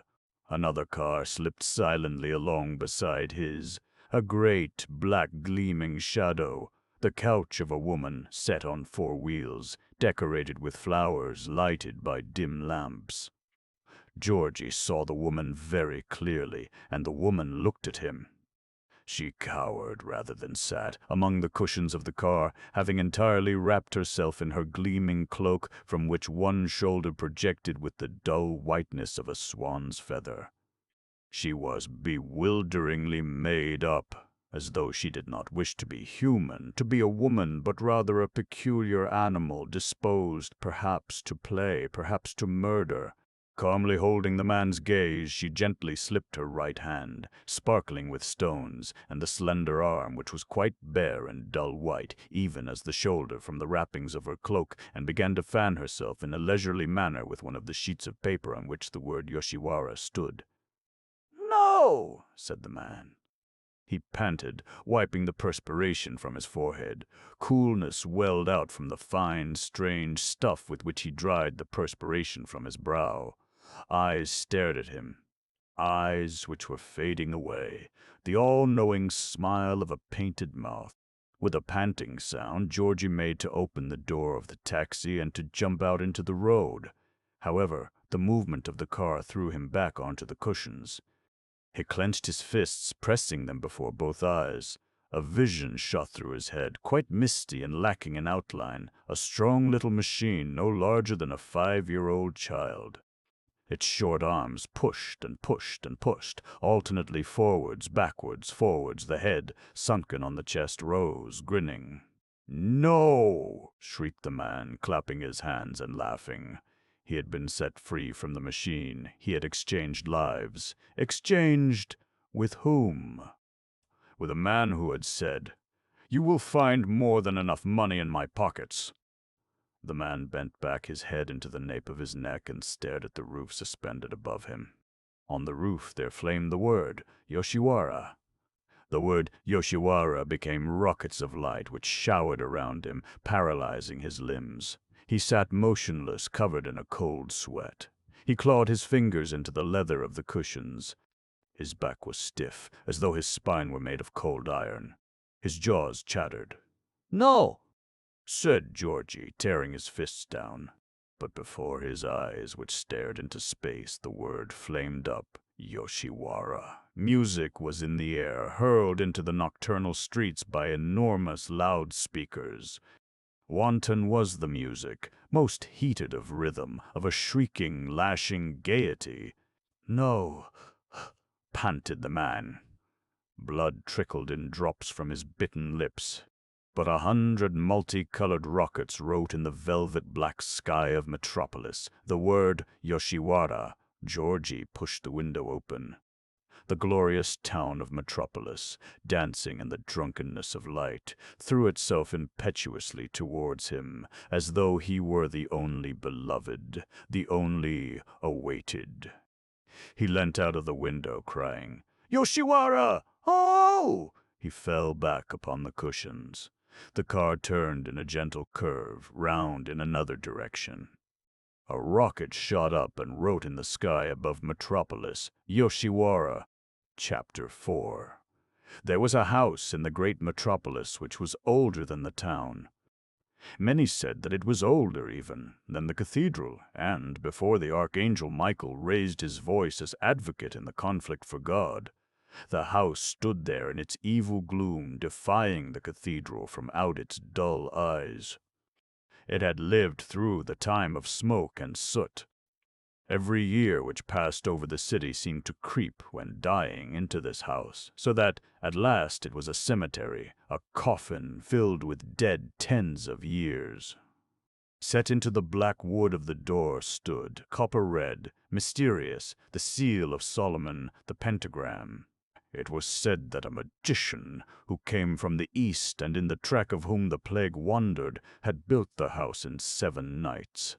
But the masons and carpenters of the town did not know who had mortared the bricks, nor who had erected the roof. No foreman's speech and no ribboned nose gay had hallowed the builder's feast after the pious custom. The chronicles of the town held no record of when the magician died, nor of how he died. One day it occurred to the citizens as odd that the red shoes of the magician had so long shunned the abominable plaster of the town. Entrance was forced into the house, and not a living soul was found inside. But the rooms, which received, neither by day nor by night, a ray from the great lights of the sky, seemed to be waiting for their master, sunken in sleep.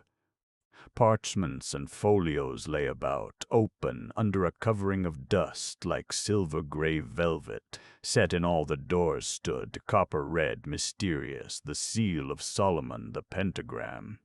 Then came a time which pulled down antiquities. Then the words were spoken, "The house must die." But the house was stronger than the words, as it was stronger than the centuries. With suddenly falling stones it slew those who laid hands on its walls. It opened the floor under their feet, dragging them down into a shaft of which no man had previously had any knowledge. It was as though the plague, which had formerly wandered in the wake of the red shoes of the magician, still crouched in the corners of the narrow house, springing out at men from behind to seize them by the neck. They died, and no doctor knew the illness. The house resisted its destruction with so great a force that word of its malignity went out over the borders of the city, spreading far over the land, that, at last, there was no honest man to be found who would have ventured to make war against it. Yes, even the thieves and the rogues, who were promised remission of their sentence, provided that they declared themselves ready to pull down the magician's house, preferred to go to the pillory, or even to the scaffold, rather than to enter within these spiteful walls, these latchless doors which were sealed with Solomon's seal. The little town around the cathedral became a large town and grew into Metropolis and into the center of the world. One day there came to the town a man from far away, who saw the house and said, "I want to have that." He was initiated into the story of the house. He did not smile. He stood by his resolution. He bought the house at a very low price, moved in at once, and kept it unaltered. This man was called Rotwang. Few knew him. Only Joe Fredersen knew him very well. It would have been easier for him to have decided to fight out the quarrel about the cathedral with the sect of Gothics than the quarrel with Rotwang about the magician's house. There were in Metropolis, in this city of reason, methodical hurry, very many who would rather have gone far out of their way than have passed by Rotwang's house. It hardly reached knee-high to the house, giants which stood near it. It stood at an angle to the street. To the cleanly town, which knew neither smoke nor soot, it was a blot and an annoyance. But it remained. When Rotwang left the house and crossed the street, which occurred but seldom, there were many who covertly looked at his feet, to see if, perhaps, he walked in red shoes. Before the door of this house, on which the seal of Solomon glowed, stood Joe Fredersen. He had sent the car away and had knocked. He waited, then knocked again. A voice asked, as if the house were speaking in its sleep, "Who is there?" "Joe Fredersen," said the man. The door opened. He entered. The door closed. He stood in darkness, but Joe Fredersen knew the house well. He walked straight on, and as he walked, the shimmering tracks of 2 stepping feet glistened before him along the passage, and the edge of the stair began to glow. Like a dog showing the track, the glow ran on before him, up the steps, to die out behind him. He reached the top of the stairs and looked about him. He knew that many doors opened out here. But on the one opposite him, the copper seal glowed like a distorted eye which looked at him. He stepped up to it. The door opened before him. Many doors as Rotwang's house possessed. This was the only one which opened itself to Joe Fredersen, although, and even perhaps because, the owner of this house knew full well that it always meant no mean effort for Joe Fredersen to cross this threshold. He drew in the air of the room, lingeringly but deeply, as though seeking in it the trace of another breath. His nonchalant hand threw his hat on a chair. Slowly, in sudden and mournful weariness, he let his eyes wander through the room. It was almost empty. A large, time-blackened chair, such as are to be found in old churches, stood before drawn curtains. These curtains covered a recess the width of the wall. Joe Fredersen remained standing by the door for a long time, without moving. He had closed his eyes. With incomparable impotence, he breathed in the odor of hyacinths, which seemed to fill the motionless air of this room. Without opening his eyes, swaying a little, but aim-sure, he walked up to the heavy black curtains and drew them apart. Then he opened his eyes and stood quite still. On a pedestal, the breadth of the wall, rested the head of a woman in stone. It was not the work of an artist. It was the work of a man who, in agonies for which the human tongue lacks words, had wrestled with the white stone throughout immeasurable days and nights until at last it seemed to realize and form the woman's head by itself. It was as if no tool had been at work here. No, it was as if a man lying before this stone had called on the name of the woman unceasingly, with all the strength, with all the longing, with all the despair of his brain, blood, and heart, until the shapeless stone took pity on him, letting itself turn into the image of the woman who had meant to 2 men all heaven and all hell.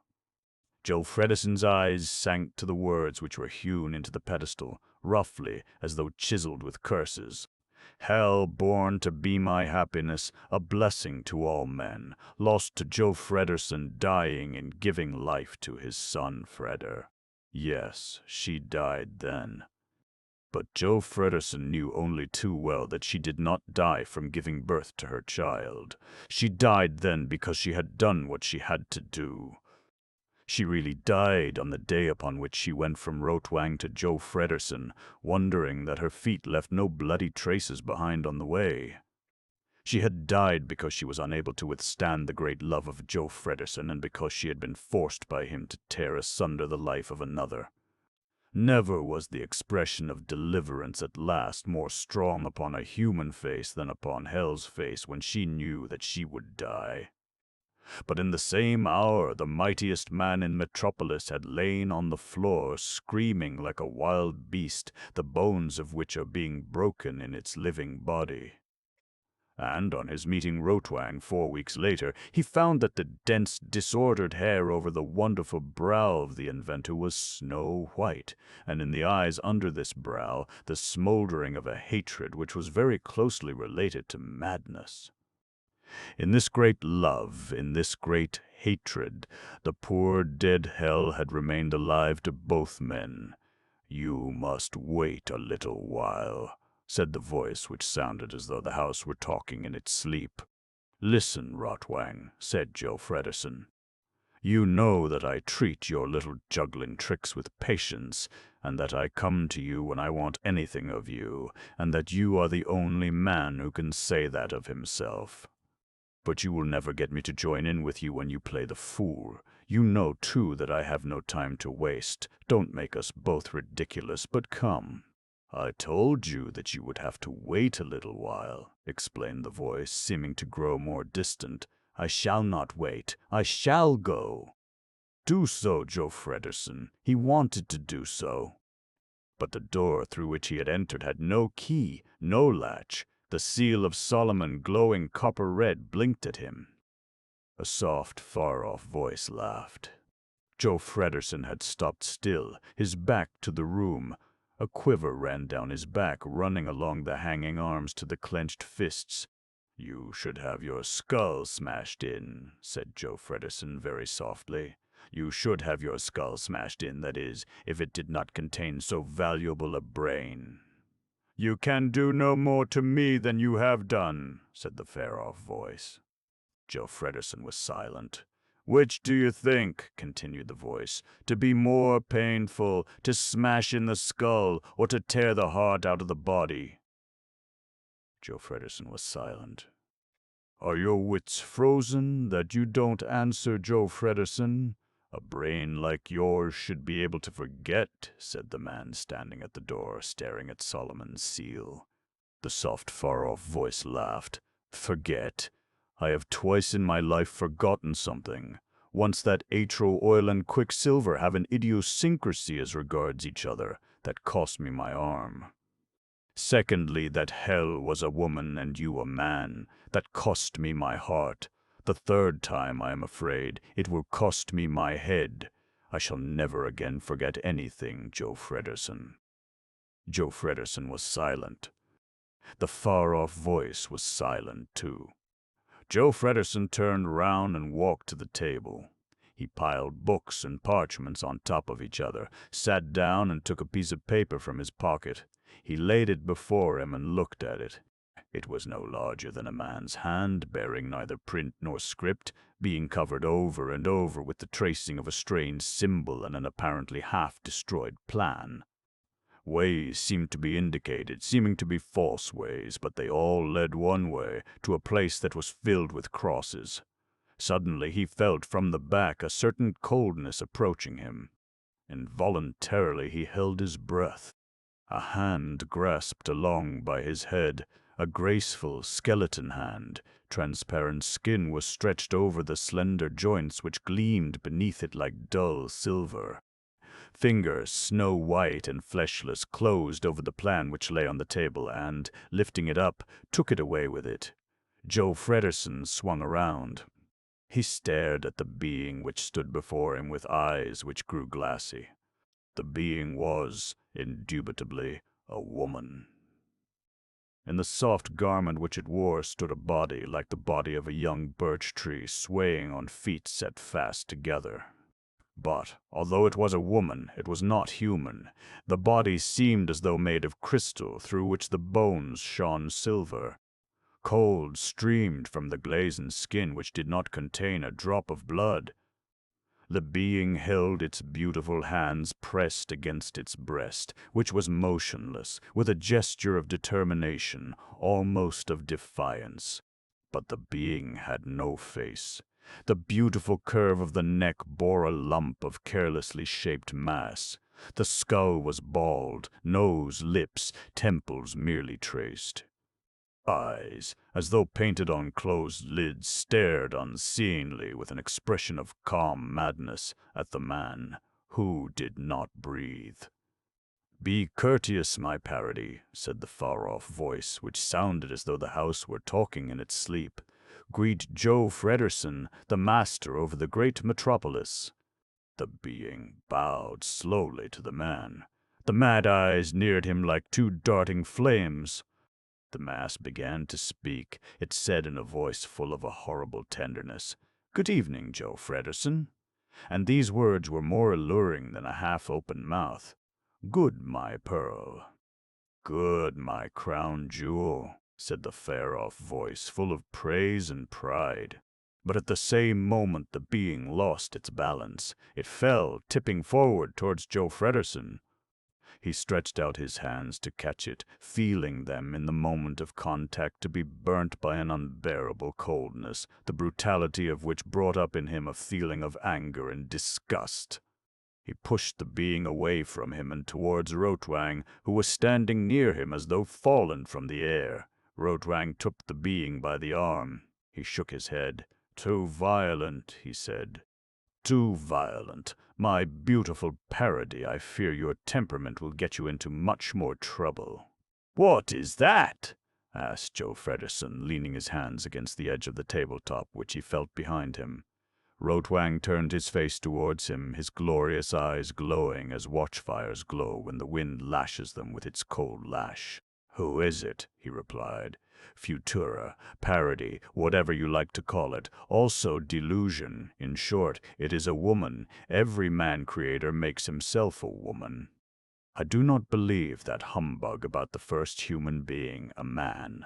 If a male god created the world, which is to be hoped, Joe Fredersen, then he certainly created woman Fredersen. It is faultless.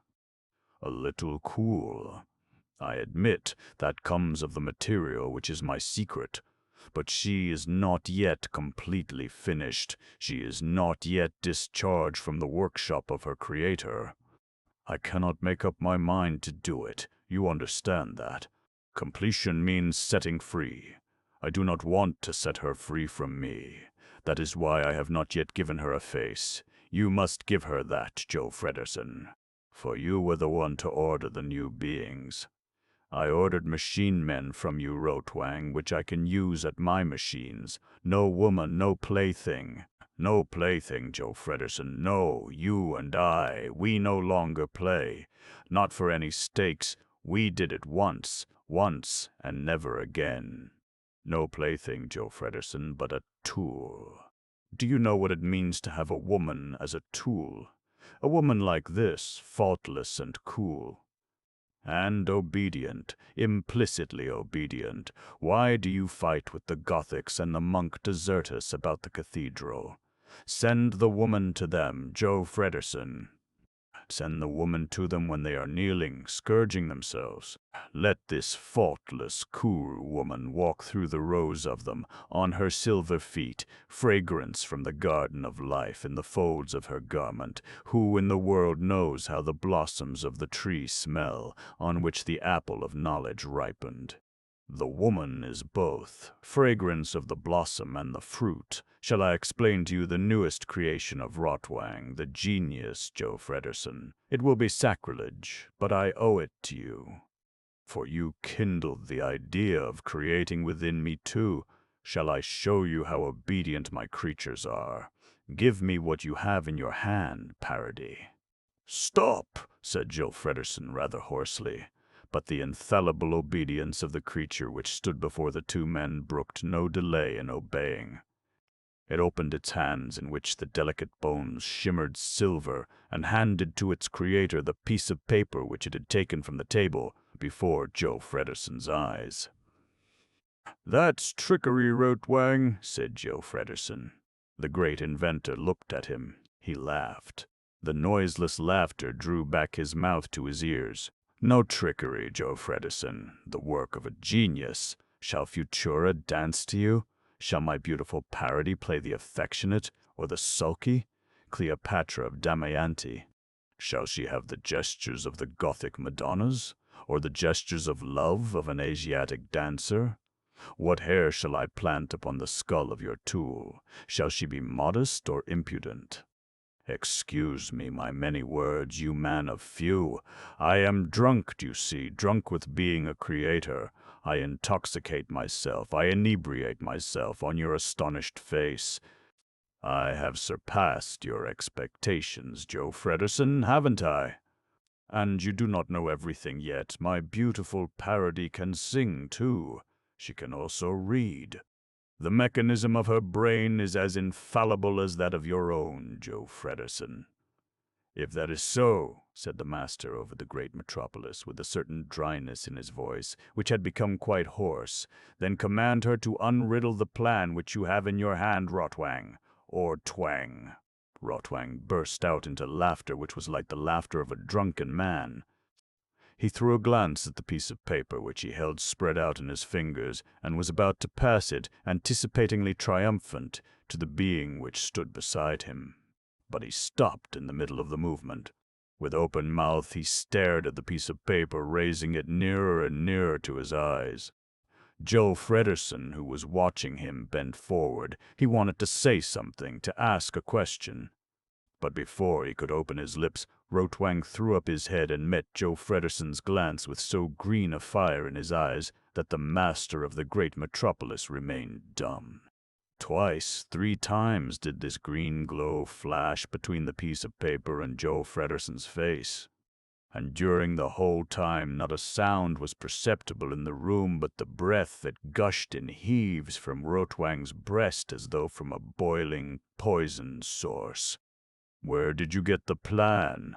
the great inventor asked at last, though it was less a question than an expression of astonished anger. "That is not the point," answered Joe Fredersen. "It is about this that I have come to you. There does not seem to be a soul in Metropolis who can make anything of it." Rotwang's laughter interrupted him. "Your poor scholars," cried the laughter. "What a task you have set them, Joe Fredersen. How many hundredweights of printed paper have you forced them to heave over? I am sure there is no town on the globe, from the construction of the old Tower of Babel onward, which they have not snuffled through from north to south. Oh, if you could only smile, Parody! If only you already had eyes to wink at me.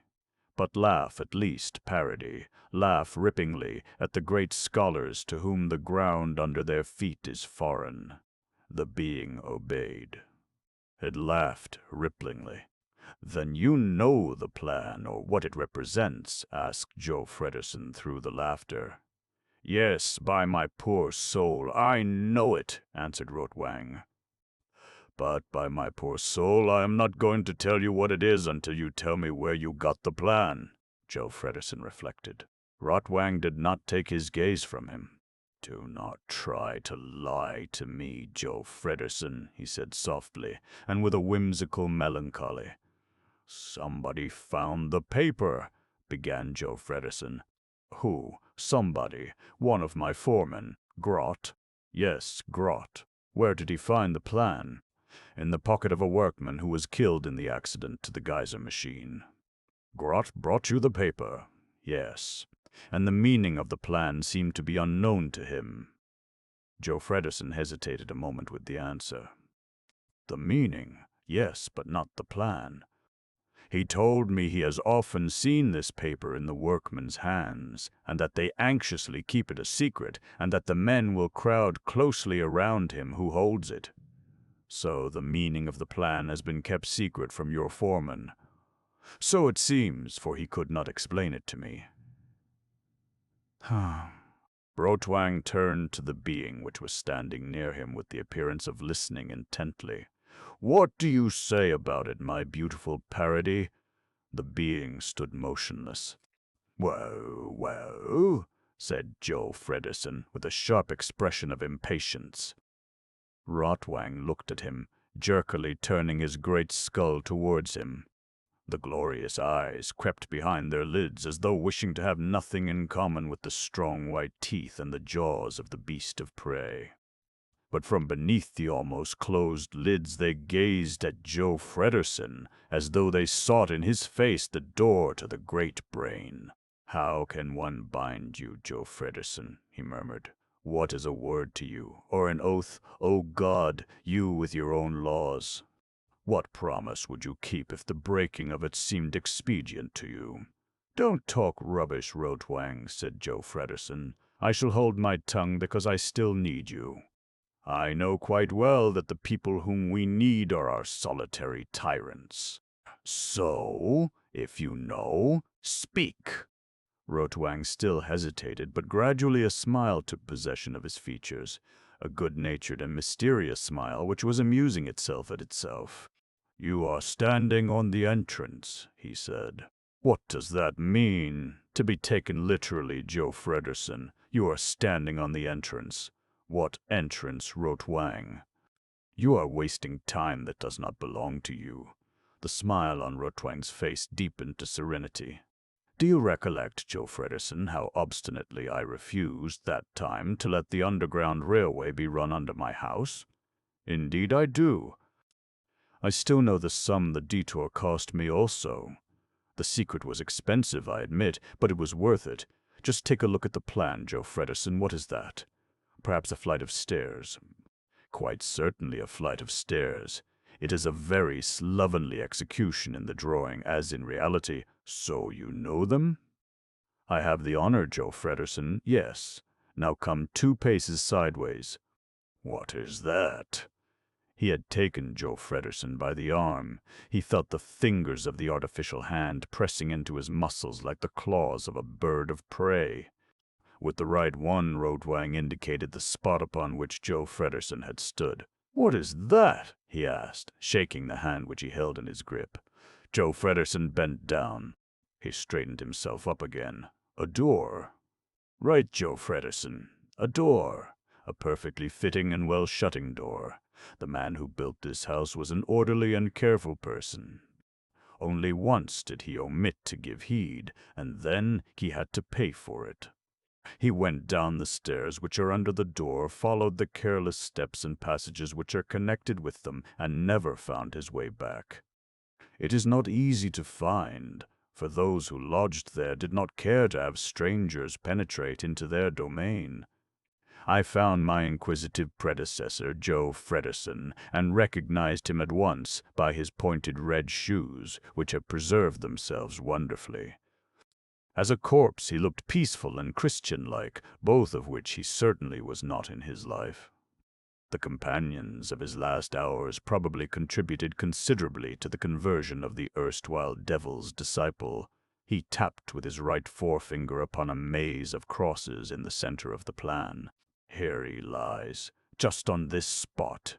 His skull must have enclosed a brain which was worthy of your own, Joe Fredersen, and he had to perish because he once lost his way. What a pity for him! Where did he lose his way?" asked Joe Fredersen. Rotwang looked long at him before speaking. "In the city of graves over which Metropolis stands," he answered at last.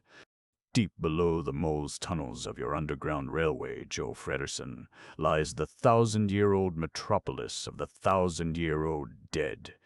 Joe Fredersen was silent. His left eyebrow rose, while his eyes narrowed. He fixed his gaze upon Rotwang, who had not taken his eyes from him.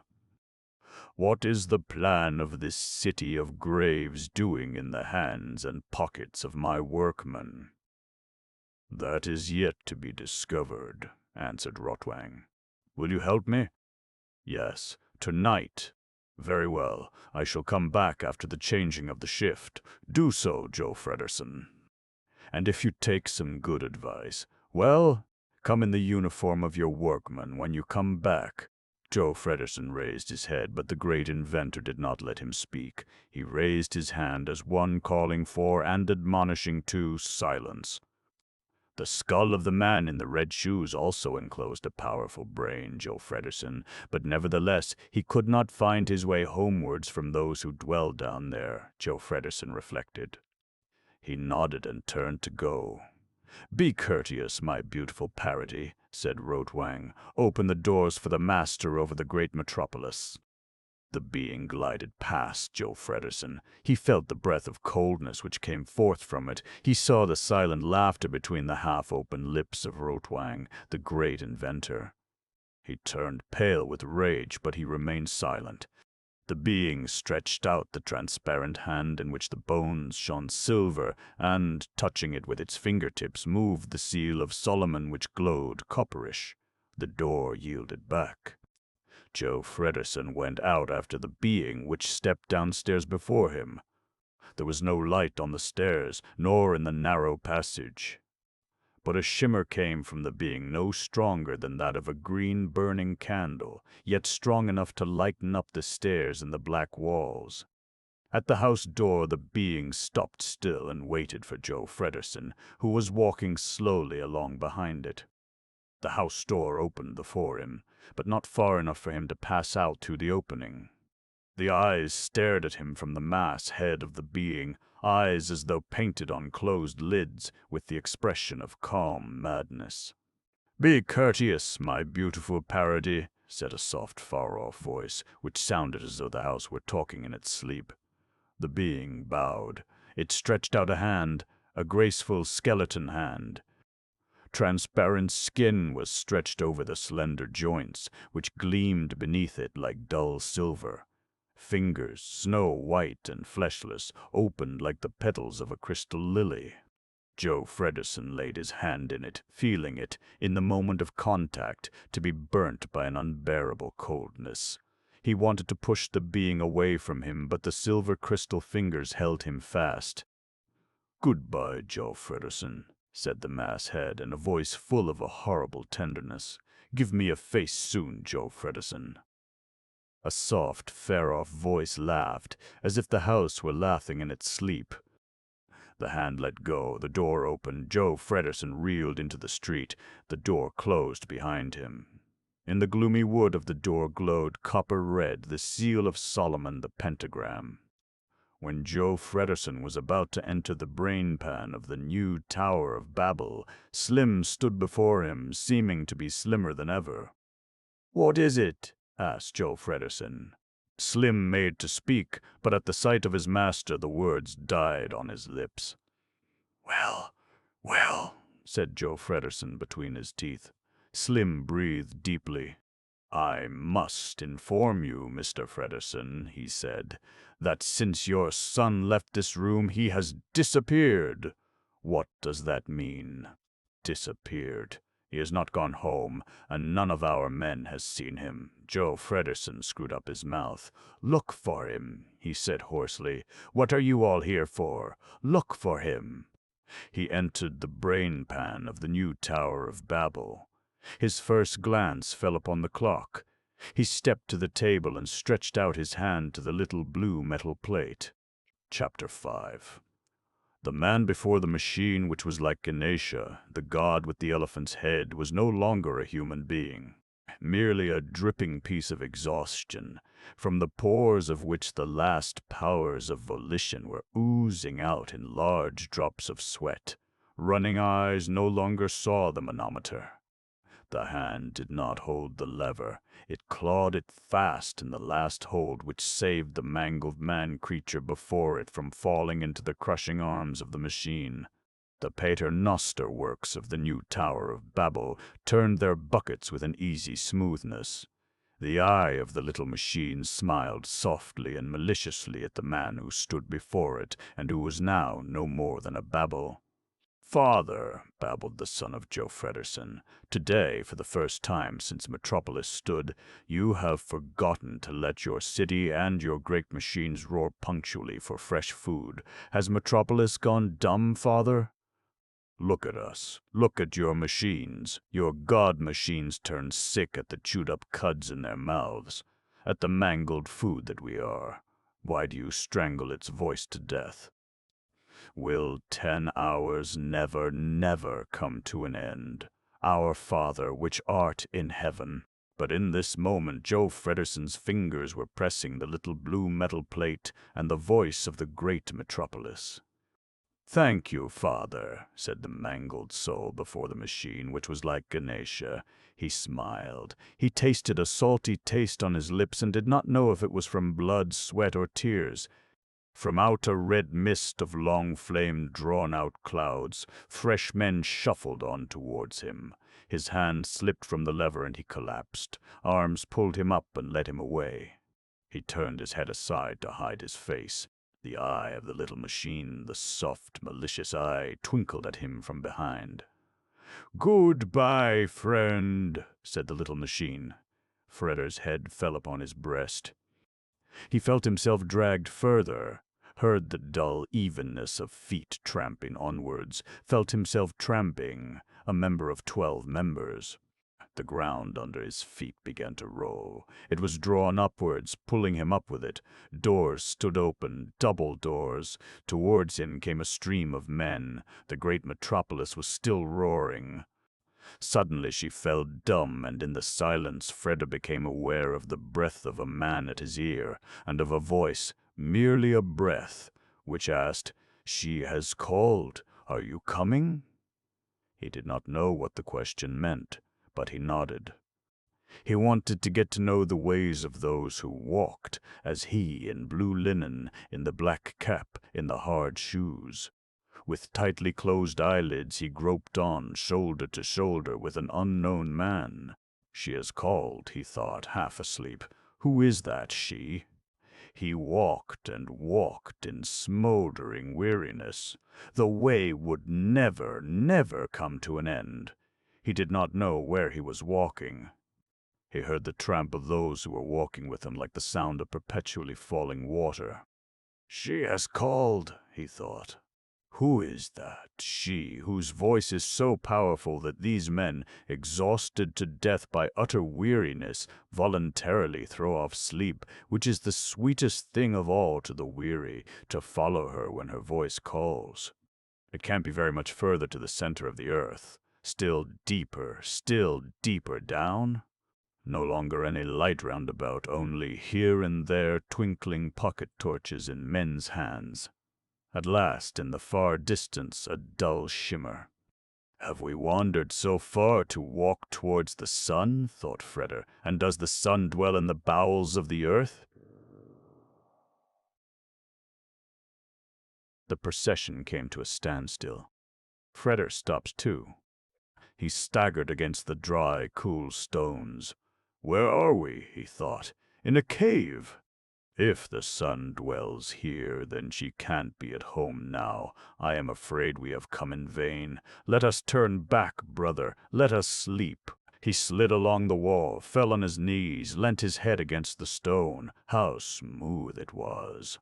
The murmur of human voices was around him like the rustling of trees moved by the wind. He smiled peacefully. It's wonderful to be tired. Then a voice began to speak. Oh, sweet voice, thought Friedrich dreamily. Tender, beloved voice, your voice, Virgin Mother. I have fallen asleep. Yes, I am dreaming. I am dreaming of your voice, beloved. But a slight pain at his temple made him think, I am leaning my head on stone. I am conscious of the coldness which comes out of the stone. I feel coldness under my knees, so I am not sleeping. I am only dreaming. Suppose it is not a dream. Suppose it is reality. With an exertion of will which brought a groan from him, he forced open his eyes and looked about him. A vault. Like the vault of a sepulchre, human heads so closely crowded together as to produce the effect of clods on a freshly plowed field. All heads turned towards one point, to the source of a light as mild as God. Candles burnt with sword-like flames. Slender, lustrous swords of light stood in a circle around the head of a girl whose voice was as the Amen of God. The voice spoke, but Freder did not hear the words. He heard nothing but a sound, the blessed melody of which was saturated with sweetness, as is the air of a garden of blossoms with fragrance.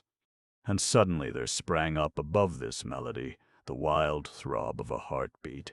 The air stormed with bells. The walls shook under the surf of an invisible organ. Weariness, exhaustion faded out.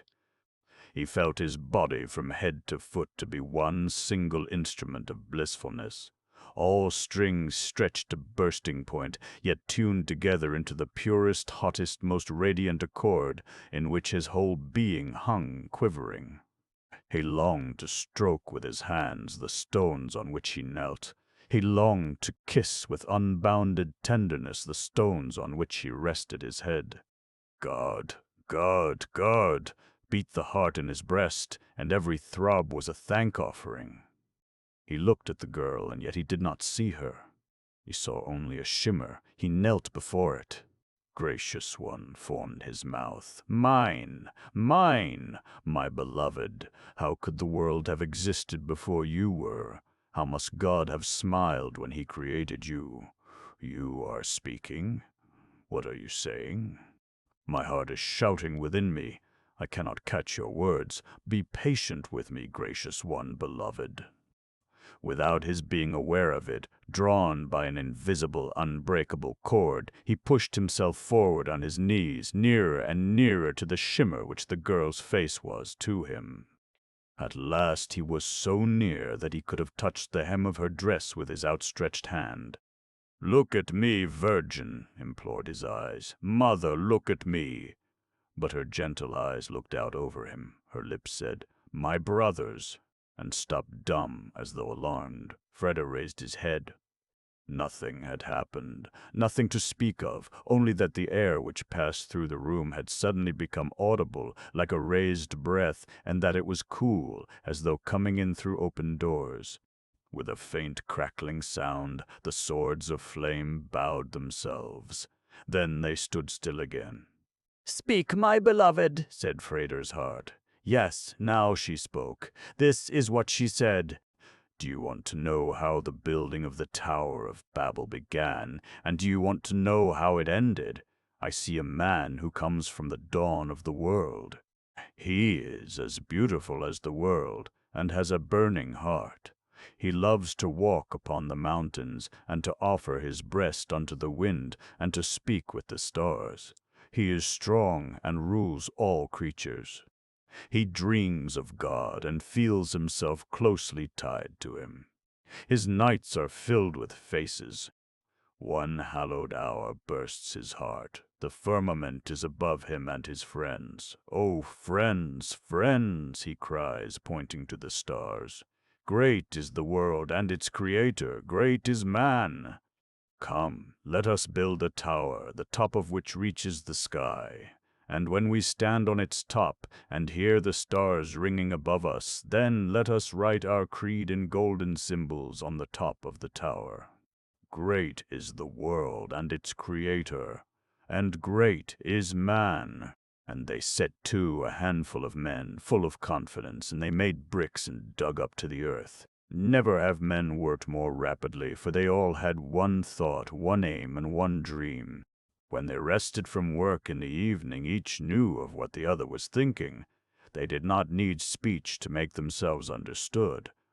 But after some time they knew the work was greater than their working hands. Then they enlisted new friends to their work. Then their work grew. It grew overwhelming. Then the builders sent their messengers to all four winds of the world and enlisted hands, working hands, for their mighty work. The hands came. The hands worked for wages. The hands did not even know what they were making. None of those building southwards knew one of those digging toward the north. The brain which conceived the construction of the Tower of Babel was unknown to those who built it. Brain and hands were far apart and strangers. Brain and hands became enemies. The pleasure of one became the other's burden. The hymn of praise of one became the other's curse. "Babel," shouted one, meaning divinity, coronation, eternal triumph. "Babel," shouted the other, meaning hell, slavery, eternal damnation. The same word was prayer and blasphemy. Speaking the same words, the men did not understand each other. That men no longer understood each other, that brain and hands no longer understood each other, was to blame that the Tower of Babel was given up to destruction, that never were the words of those who had conceived it written on its top in golden symbols. Great is the world and its creator, and great is man. That brain and hands no longer understand each other will one day destroy the new Tower of Babel. Brain and hands need a mediator. The mediator between brain and hands must be the heart." She was silent. A breath like a sigh came up from the silent lips of the listeners. Then one stood up slowly, resting his fists upon the shoulders of the man who crouched before him, and asked, raising his thin face with its fanatical eyes to the girl, "And where is our mediator, Maria?" The girl looked at him, and over her sweet face passed the gleam of a boundless confidence. "Wait for him," she said. "He is sure to come." A murmur ran through the rows of men. Freda bowed his head to the girl's feet. His whole soul said, "It shall be I." But she did not see him, and she did not hear him. "Be patient, my brothers," she said. "The way which your mediator must take is long. There are many among you who cry, 'Fight, destroy.' Do not fight, my brothers, for that makes you to sin. Believe me, one will come who will speak for you, who will be the mediator between you, the hands, and the man whose brain and will are over you all. He will give you something which is more precious than anything which anybody could give you, to be free without sinning." She stood up from the stone upon which she had been sitting. A movement ran through the heads turned towards her. A voice was raised. The speaker was not to be seen. It was as if they all spoke. "We shall wait, Maria, but not much longer." The girl was silent. With her sad eyes, she seemed to be seeking the speaker among the crowd. A man who stood before her spoke up to her. "And if we fight, where will you be then?" "With you," said the girl, opening her hands with the gesture of one sacrificing. "Have you ever found me faithless?" "Never," said the man. "You are like gold to us. We shall do what you expect of us." "Thank you," said the girl, closing her eyes. With bowed head she stood there, listening to the sound of retiring feet, feet which walked in hard shoes. Only when all about her had become silent, and when the last footfall had died away, she sighed and opened her eyes. Then she saw a man, wearing the blue linen and the black cap and the hard shoes, kneeling at her feet. She bent down. He raised his head. She looked at him, and then she recognized him. Behind them, in a vault that was shaped like a pointed devil's ear, one man's hand seized another man's arm. "Hush! Keep quiet," whispered the voice, which was soundless and yet which had the effect of laughter, like the laughter of spiteful mockery. The girl's face was as a crystal filled with snow. She made a movement as if for flight, but her knees would not obey her. Reeds which stand in troubled water do not tremble more than her shoulders trembled. "If you have come to betray us, son of Joe Fredersen, then you will have but little blessing from it," she said softly, but in a clear voice. He stood up and remained standing before her. "Is that all the faith you have in me?" he asked gravely. She said nothing but looked at him, her eyes filled with tears. "You," said the man. "What shall I call you? I do not know your name." "I have always called you just you. In all the bad days and worse nights, for I did not know if I should find you again, I always called you only you. Will you tell me, at last, what your name is?" "Maria," answered the girl. "Maria, that should be your name. You did not make it easy for me to find my way to you, Maria. And why did you seek your way to me? And why do you wear the blue linen uniform? Those condemned to wear it all their life long live in an underground city which is accounted a wonder of the world in all the 5 continents. It is an architectural wonder, that is true. It is light and shining bright and a model of tidiness. It lacks nothing but the sun, and the rain, and the moon by night, nothing but the sky. That is why the children which are born there have their gnome-like faces. Do you want to go down into this city under the earth in order the more to enjoy your dwelling which lies so high above the great Metropolis in the light of the sky? Are you wearing the uniform which you have on today for fun? No, Maria. I shall always wear it now, as Joe Fredersen's son. He no longer has a son unless you yourself give him back his son." Behind them, in a vault that was shaped like a pointed devil's ear, one man's hand was laid upon another man's mouth. "It is written," whispered a laugh, "therefore shall a man leave his father and his mother and cleave unto his wife." "Won't you understand me?" asked Freder. "Why do you look at me with such stern eyes?" "You wish me to be a mediator between Joe Fredersen and those whom you call your brothers. There can be no mediator between heaven and hell who never was in heaven and hell. I never knew hell until yesterday. That is why I failed so deplorably yesterday when I spoke to my father for your brothers, until you stood before me for to know what an unrealizable wish was. I knew no longing, for everything was mine. Young as I am, I have exhausted the pleasures of the earth down to the very bottom.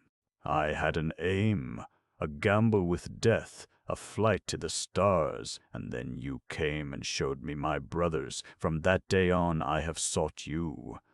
I have so longed for you that I should gladly and unhesitatingly have died had somebody told me that that was the way to you.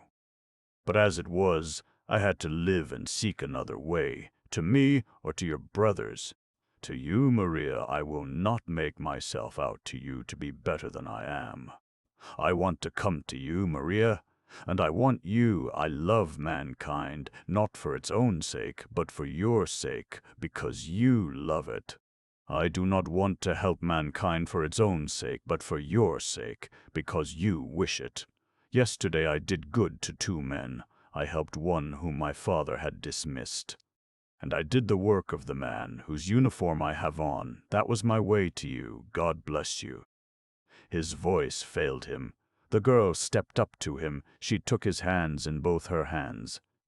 She gently turned the palms upward and considered them, looked at them with her Madonna eyes, and folded her hands tenderly around his, which she carefully laid together. Maria, he said without a sound. She let his hands fall and raised hers to his head. She laid her fingertips on his cheeks. With her fingertips she stroked his eyebrows, his temples, twice, 3 times. Then he snatched her to his heart and they kissed each other. He no longer felt the stones under his feet. A wave carried him and the girl whom he held clasped to him as though he wished to die of it. And the wave came from the bottom of the ocean, roaring as though the whole sea were an organ, and the wave was of fire and flung right up to the heavens. Then sinking, endlessly gliding down, right down to the womb of the world, the source of the beginning, thirst and quenching drink, hunger and satiation, pain and deliverance from it, death and rebirth. You, said the man to the girl's lips, you are really the great mediatress. You are all that is most sacred on earth. You are all goodness. You are all grace. To doubt you is to doubt God. Maria, Maria, Maria, you called me. Here I am. Behind them, in a vault that was shaped like a pointed devil's ear, one man leant towards another man's ear. You wanted to have the Futura's face from me. There you have your model. Is that a commission? Yes. Now you must go, Freder, said the girl. Her Madonna eyes looked at him. Go, and leave you here? She turned grave and shook her head. Nothing will happen to me, she said. There is not one among those who know this place whom I cannot trust as though he were my blood brother. But what is between us is nobody's affair. It would vex me to have to explain. And now she was smiling again. What is inexplicable, do you see that? Yes, he said. Forgive me. Behind them, in a vault that was shaped like a pointed devil's ear, a man took himself away from the wall. You know what you have to do, he said in a low voice. Yes, came the voice of the other idly, sleepily out of the darkness. But wait a bit, friend, I must ask you something. Well, have you forgotten your own creed? For 1 second a lamp twinkled through the room that was shaped like a pointed devil's ear, impaling the face of the man, who had already turned to go, on the pointed needle of its brilliance.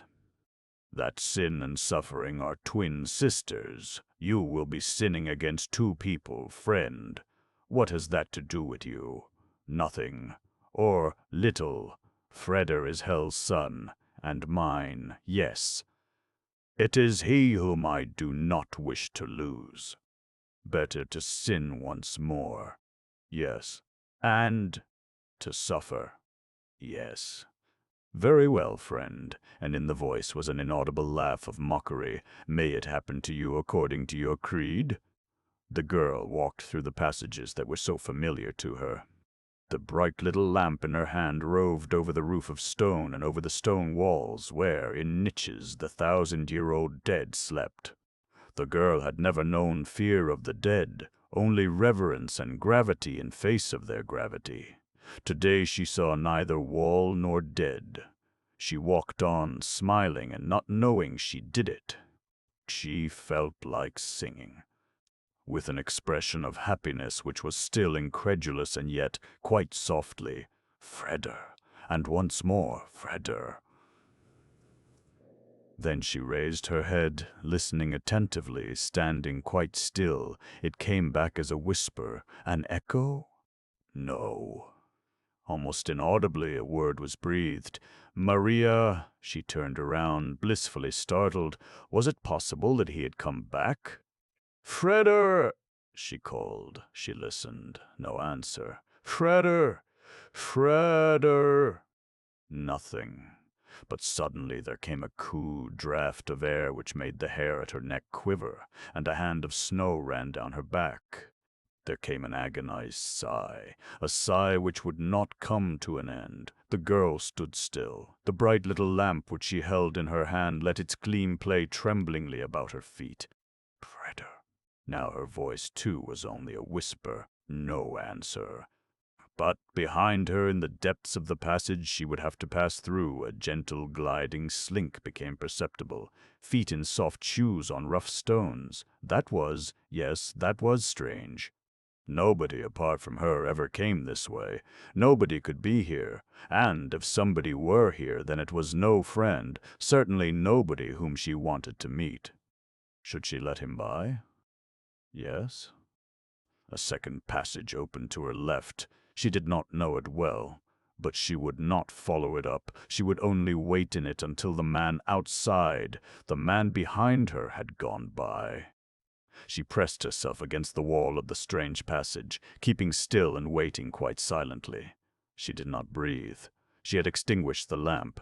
She stood in utter darkness, immovable. She listened. The gliding feet were approaching. They walked in darkness as she stood in darkness. Now they were here. Now they must go past, but they did not go. They stood quite still. Before the opening to the passage in which she stood, the feet stopped still and seemed to wait. For what? For her? In the complete silence, the girl suddenly heard her own heart. She heard her own heart like pump works, beating more and more quickly, throbbing more and more loudly.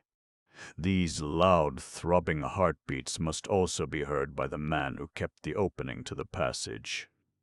And suppose he did not stay there any longer? Suppose he came inside, she could not hear his coming. Her heart throbbed so.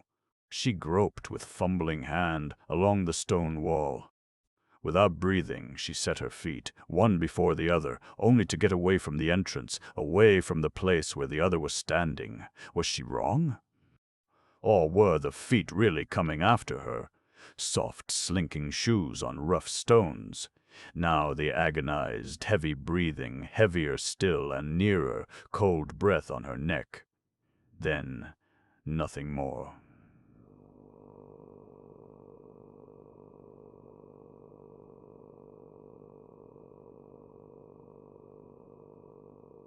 Silence. And waiting, and watching, keeping on the lookout. Was it not as if a creature such as the world had never seen, trunkless, nothing but arms, legs, and head, but what a head! God in heaven, was crouching on the floor before her, knees drawn up to chin, the damp arms supported right and left against the walls near her hips, so that she stood defenseless. Caught?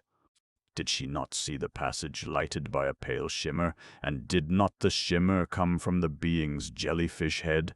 Freder, she thought. She bit the name tightly between her jaws, yet heard the scream with which her heart screamed it. She threw herself forwards and felt she was free, she was still free, and ran and stumbled and pulled herself up again and staggered from wall to wall, knocking herself bloody, suddenly clutched into space, stumbled, fell to the ground, felt something lay there. What? No. The lamp had long since fallen from her hand. She raised herself to her knees and clapped her fists to her ears, in order not to hear the feet, the slinking feet coming nearer. She knew herself to be imprisoned in darkness, and yet opened her eyes because she could no longer bear the circles of fire, the wheels of flame behind her closed lids, and saw her own shadow thrown gigantic on the wall before her, and behind her was light, and before her lay a man. A man! That was not a man.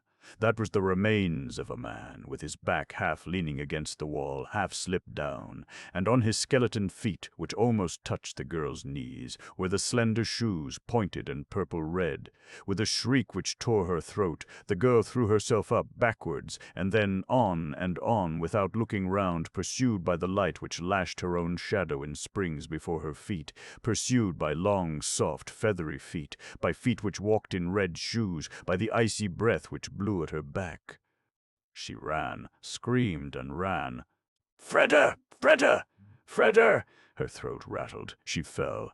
There were some stairs, crumbling stairs. She pressed her bleeding hands right and left against the stone wall by the stone steps. She dragged herself up. She staggered up step by step. There was the top. The stairs ended in a stone trap door. The girl groaned. "Freda." She stretched both fists above her.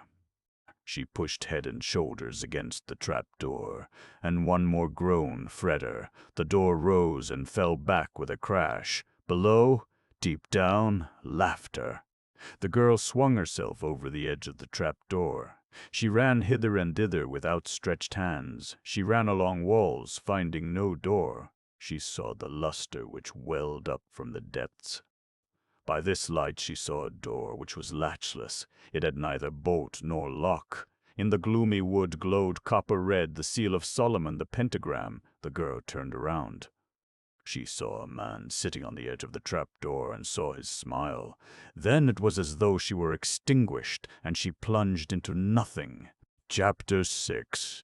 The proprietor of Yoshiwara used to earn money in a variety of ways. One of them, and quite positively the most harmless, was to make bets that no man, be he never so widely traveled, was capable of guessing to what weird mixture of races he owed his face. So far he had won all such bets, and used to sweep in the money which they brought him with hands, the cruel beauty of which would not have shamed an ancestor of the Spanish Borgias, the nails of which, however, showed an inobliterable shimmer of blue. On the other hand, the politeness of his smile on such profitable occasions originated unmistakably in that graceful insular world, which, from the eastern border of Asia, smiles gently and watchfully across at mighty America.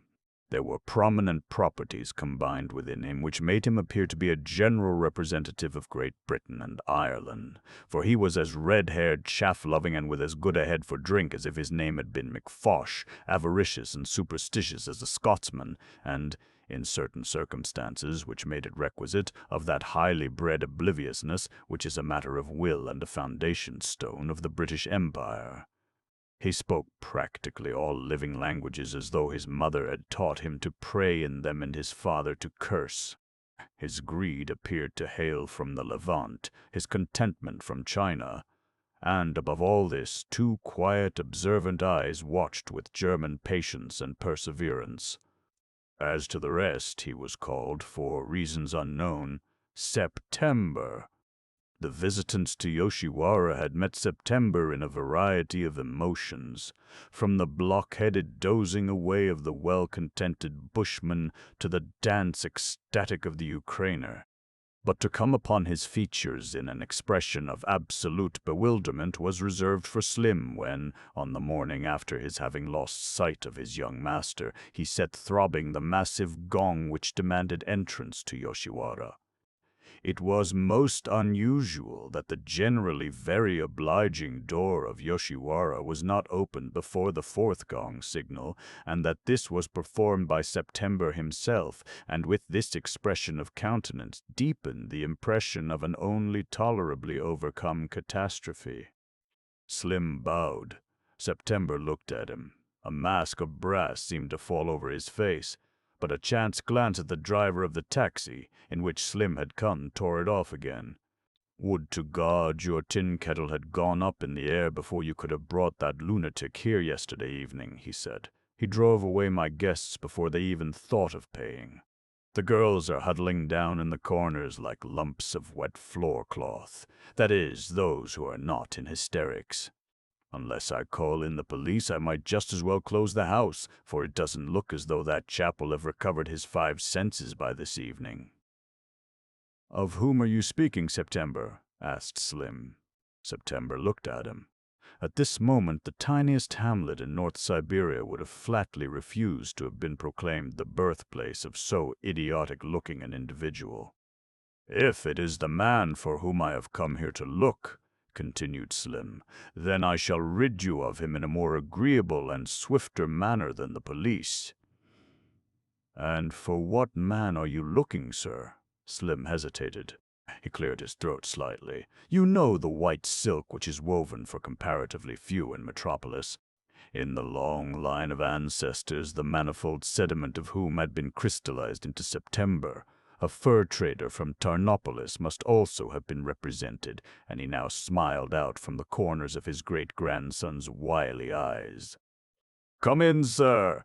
The proprietor of Yoshiwara invited Slim with true Singalese gentleness.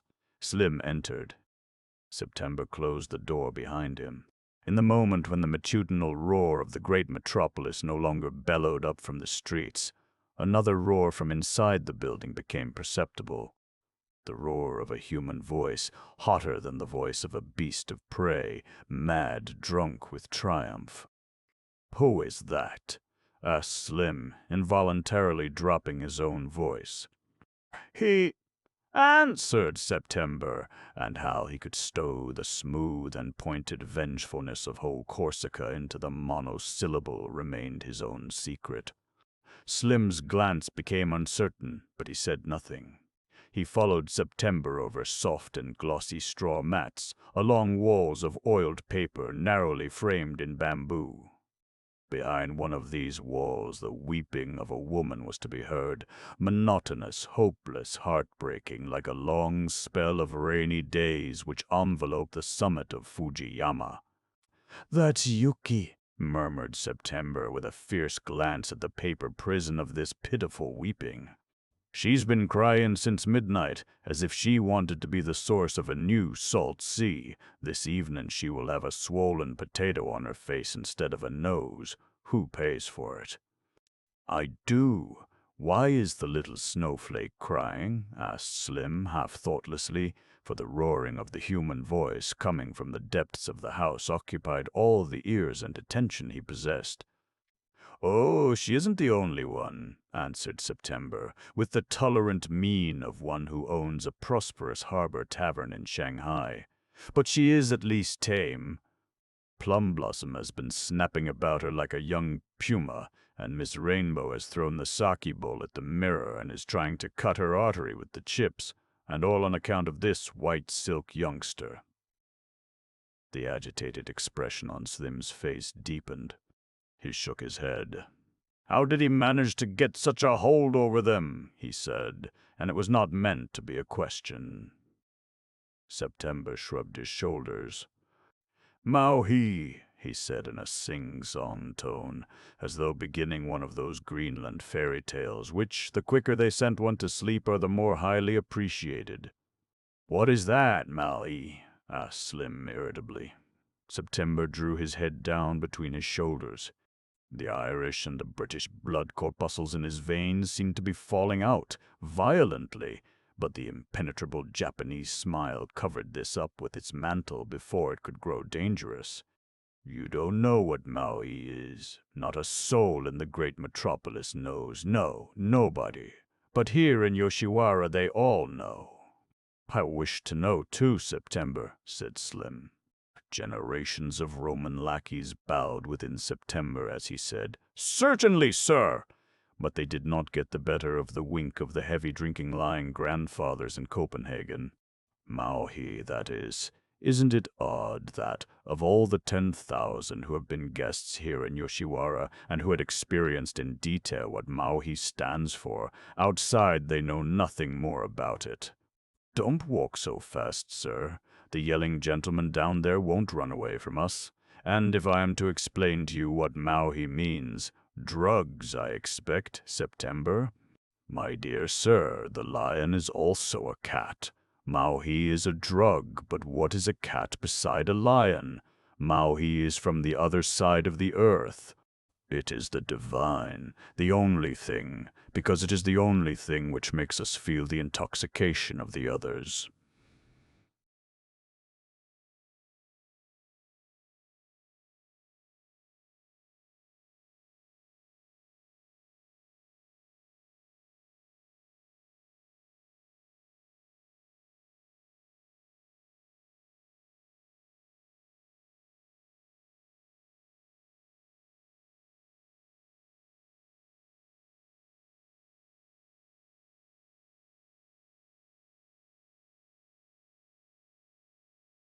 September smiled, the smile of Hote, the god of happiness, who likes little children.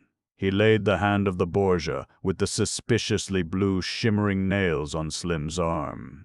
The intoxication of the others. Sir, do you know what that means?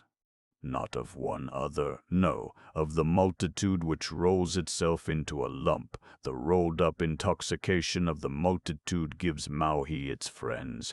Has Mauhi many friends, September? The proprietor of Yoshiwara grinned apocalyptically.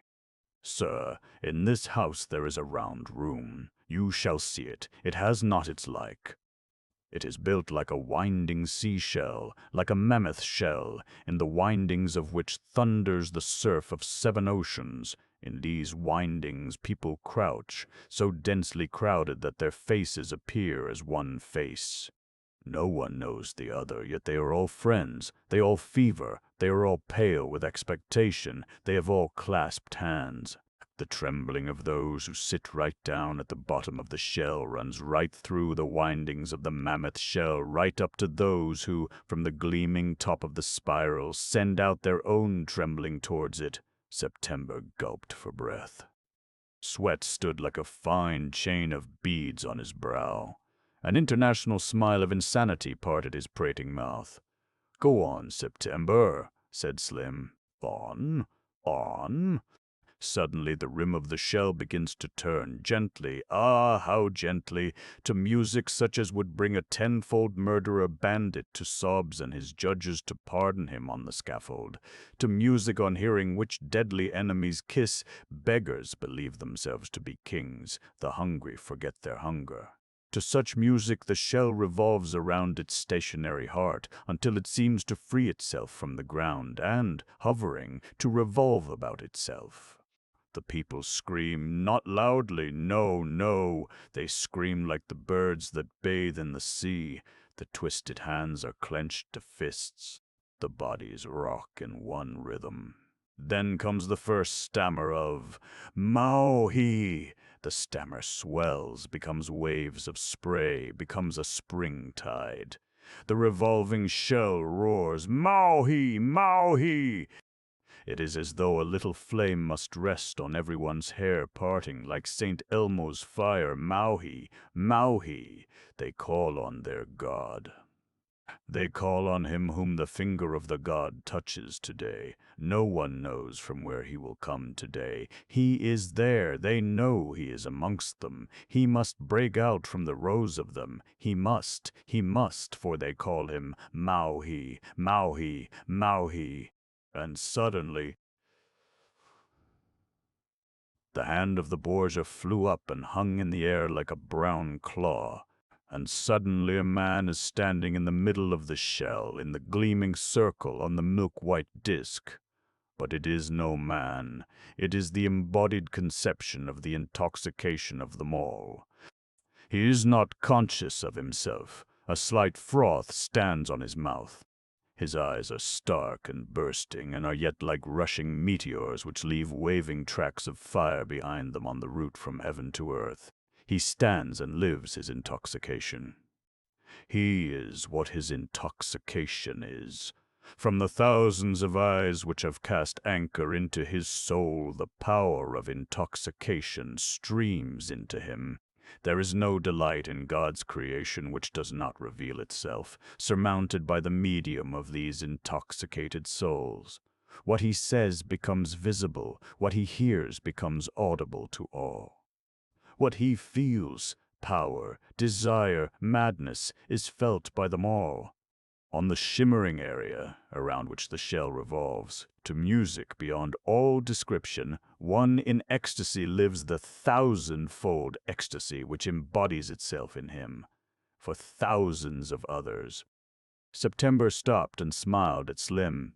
"That, sir, is Mauhi."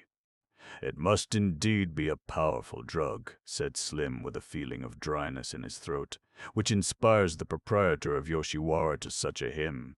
Do you think that yelling individual down there would join in this song of praise? Ask him yourself, sir," said September. He opened the door and let Slim enter. Just over the threshold, Slim stopped because at first he saw nothing.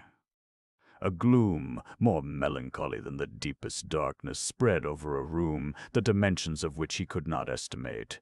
The floor under his feet inclined in a barely perceptible slope. Where it stopped there appeared to be gloomy emptiness. Right and left, spiral walls, billowing outwards, swept away to each side. That was all Slim saw. But from the empty depths before him came a white shimmer, no stronger than if coming from a field of snow. On this shimmer there floated a voice, that of a murderer, and of one being murdered. "Light, September," said Slim with a gulp. An unbearable feeling of thirst gnawed at his throat. The room slowly grew brighter, as though the light were coming unwillingly. Slim saw he was standing in one of the windings of the round room, which was shaped like a shell. He was standing between the heights and the depths, separated by a low banister from the emptiness from which came the snow-like light and the murderer's voice and the voice of his victim. He stepped to the banister and leaned far over it. A milk-white disk, lighted from beneath and luminous. At the edge of the disk, like a dark, rambling pattern on a plate rim, women crouching, kneeling there in their gorgeous attire, as though drunken. Some had dropped their foreheads to the ground, their hands clutched above their ebony hair. Some crouched, huddled together in clumps, head pressed to head, symbols of fear. Some were swaying rhythmically from side to side as if calling on gods. Some were weeping, some were as if dead. But they all seemed to be the handmaids of the man on the snowlight-illuminated disk. The man wore the white silk woven for comparatively few in Metropolis. He wore the soft shoes in which the beloved sons of mighty fathers seemed to caress the earth. But the silk hung in tatters about the body of the man, and the shoes looked as though the feet within them bled. "Is that the man for whom you are looking, sir?" asked a Levantine cousin from out September, leaning confidently towards Slim's ear. Slim did not answer. He was looking at the man. "At least," continued September, "it is the youngster who came here yesterday by the same car as you today, and the devil take him for it. He has turned my revolving shell into the forecourt of hell. He has been roasting souls. I have known Mauhi-drubbed beings to have fancied themselves kings, gods, fire and storm, and to have forced others to feel themselves kings, gods, fire and storm. I have known those in the ecstasy of desire to have forced women down to them from the highest part of the shell's wall, that they, diving like seagulls with outspread hands, have swooped to his feet without injuring a limb, while others have fallen to their death. That man there was no god, no storm, no fire, and his drunkenness most certainly inspired him with no desire. It seems to me that he had come up from hell and is roaring in the intoxication of damnation. He did not know that the ecstasy for men who are damned is also damnation. The fool! The prayer he is praying will not redeem him. He believes himself to be a machine and is praying to himself. He has forced the others to pray to him. He has ground them down. He has pounded them to a powder. There are many dragging themselves around Metropolis today who cannot comprehend why their limbs are as if broken. "Be quiet, September," said Slim hoarsely. His hand flew to his throat, which felt like a glowing cork, like smoldering charcoal. September fell silent, shrugging his shoulders. Words seethed up from the depths like lava. "I am the three-in-one. Lucifer, Belial, Satan. I am the everlasting death. I am the everlasting no way. Come unto me." Pow! "In my hell there are many mansions. I shall assign them to you. I am the great king of all the damned. I am a machine. I am the tower above you all. I am a hammer, a flywheel, a fiery oven. I am a murderer, and of what I murder I make no use. I want victims, and victims do not appease me. Pray to me, and no, I do not hear you. Shout at me, Pater Noster. No, I am deaf. Slim turned around. He saw September's face as a chalky mask at his shoulder.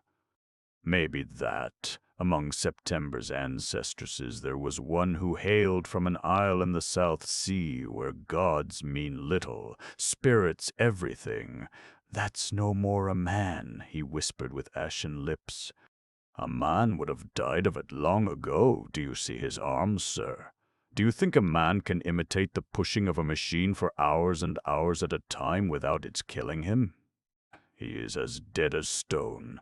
If you were to call to him, he'd collapse and break to pieces like a plaster statue. It did not seem as though September's words had penetrated into Slim's consciousness. His face wore an expression of loathing and suffering, and he spoke as one who speaks with pain. I hope, September, that tonight you have had your last opportunity of watching the effects of Mauhi on your guests. September smiled his Japanese smile. He did not answer. Slim stepped up to the banister at the edge of the curve of the shell in which he stood. He bent down towards the milky disk. He cried a high, sharp tone which had the effect of a whistle. 11,811. The man on the shimmering disk swung around as though he had received a blow in the side. The hellish rhythm of his arm ceased, running itself out in vibration. The man fell to earth like a log and did not move again. Slim ran down the passage, reached the end, and pushed asunder the circle of women, who, stiffened with shock, seemed to be thrown into deeper horror more by the end of that which they had brought to pass than by the beginning. He knelt down beside the man, looked him in the face, and pushed the tattered silk away from his heart. He did not give his hand time to test his pulse. He lifted the man up and carried him out in his arms. The sighing of the women soughed behind him like a dense, mist-colored curtain. September stepped across his path. He swept aside as he caught Slim's glance at him. He ran along by him like an active dog, breathing rapidly, but he said nothing. Slim reached the door of Yoshiwara. September himself opened it for him. Slim stepped into the street. The driver pulled open the door of the taxi. He looked in amazement at the man who hung in Slim's arms, in tatters of white silk with which the wind was playing, and who was more awful to look on than a corpse. The proprietor of Yoshiwara bowed repeatedly while Slim was climbing into the car, but Slim did not give him another glance. September's face, which was as gray as steel, was reminiscent of the blades of those ancient swords, forged of Indian steel in Shiraz or Ispahan, and on which, hidden by ornamentation, stand mocking and deadly words. The car glided away. September looked after it. He smiled the peaceable smile of Eastern Asia, for he knew perfectly well what Slim did not know, and what, apart from him, nobody in Metropolis knew, that with the first drop of water or wine which moistened the lips of a human being, there disappeared even the very faintest memory of all which appertained to the wonders of the drug, Mauhi. The car stopped before the next medical depot. Male nurses came and carried away the bundle of humanity, shivering in tatters of white silk, to the doctor on duty. Slim looked about him.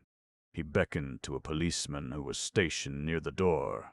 "Take down a report," he said. His tongue would hardly obey him, so parched was it with thirst. The policeman entered the house after him.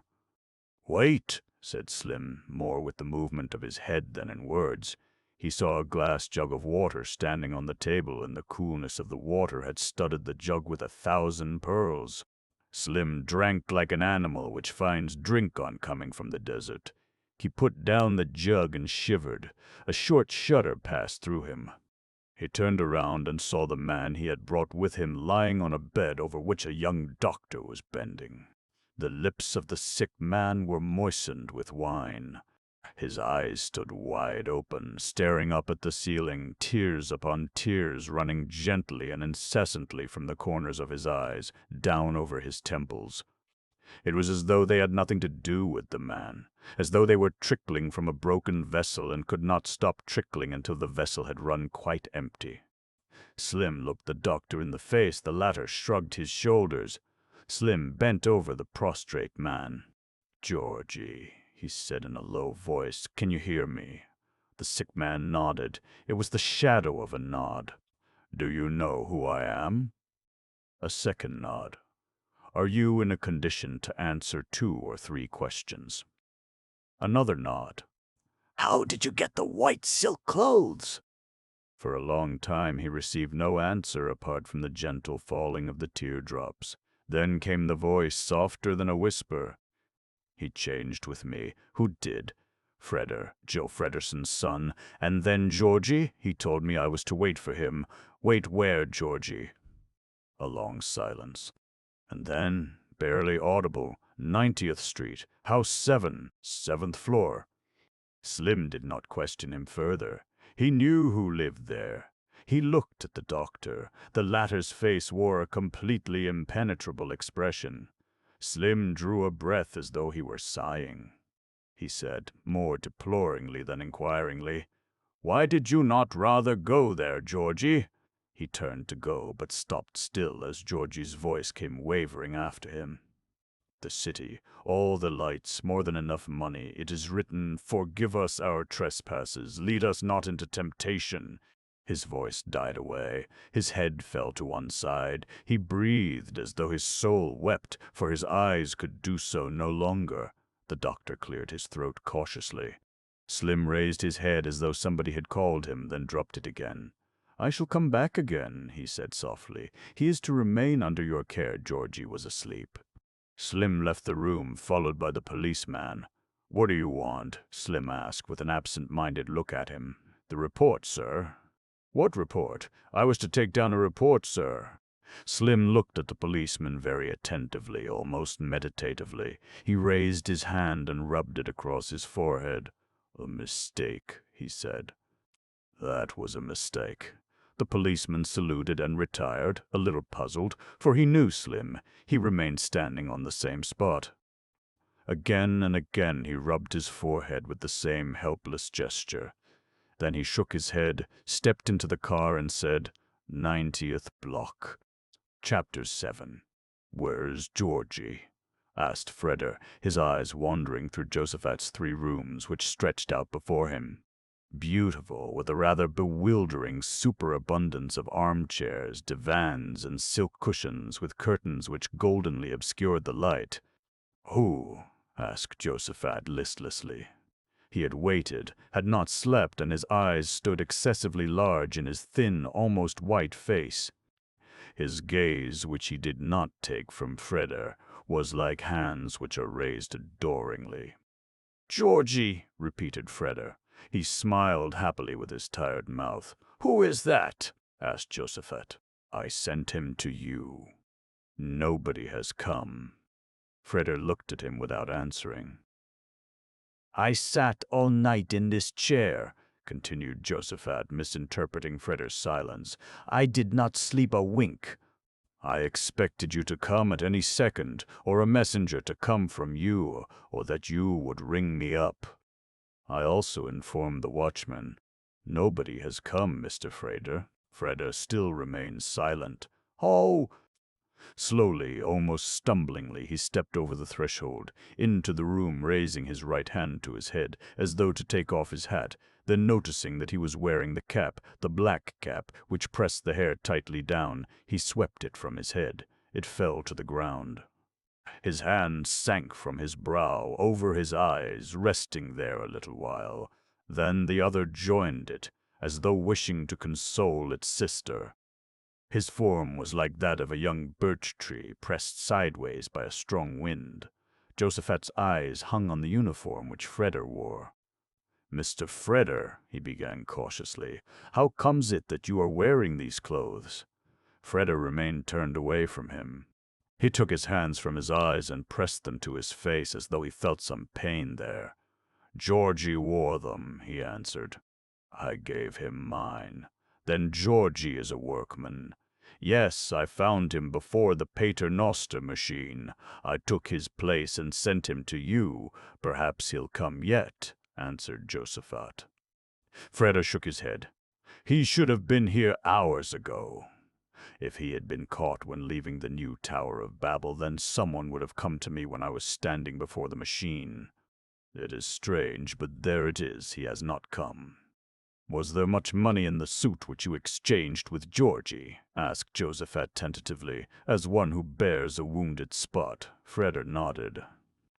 Then you must not be surprised that Georgie has not come, said Josephat. But the expression of shame and pain on Freder's face prevented him from continuing. Won't you sit down, Mr. Freder? He begged. Or lie down. You look so tired that it is painful to look at you. I have no time to sit down and not time to lie down either, answered Freder.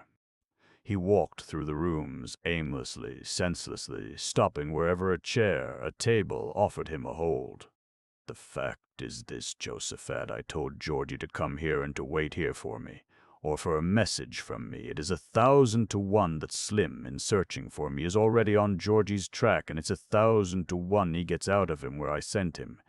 And you do not want Slim to find you? He must not find me, Josephat, not for anything on earth. The other stood silent, rather helpless. Freder looked at him with a trembling smile.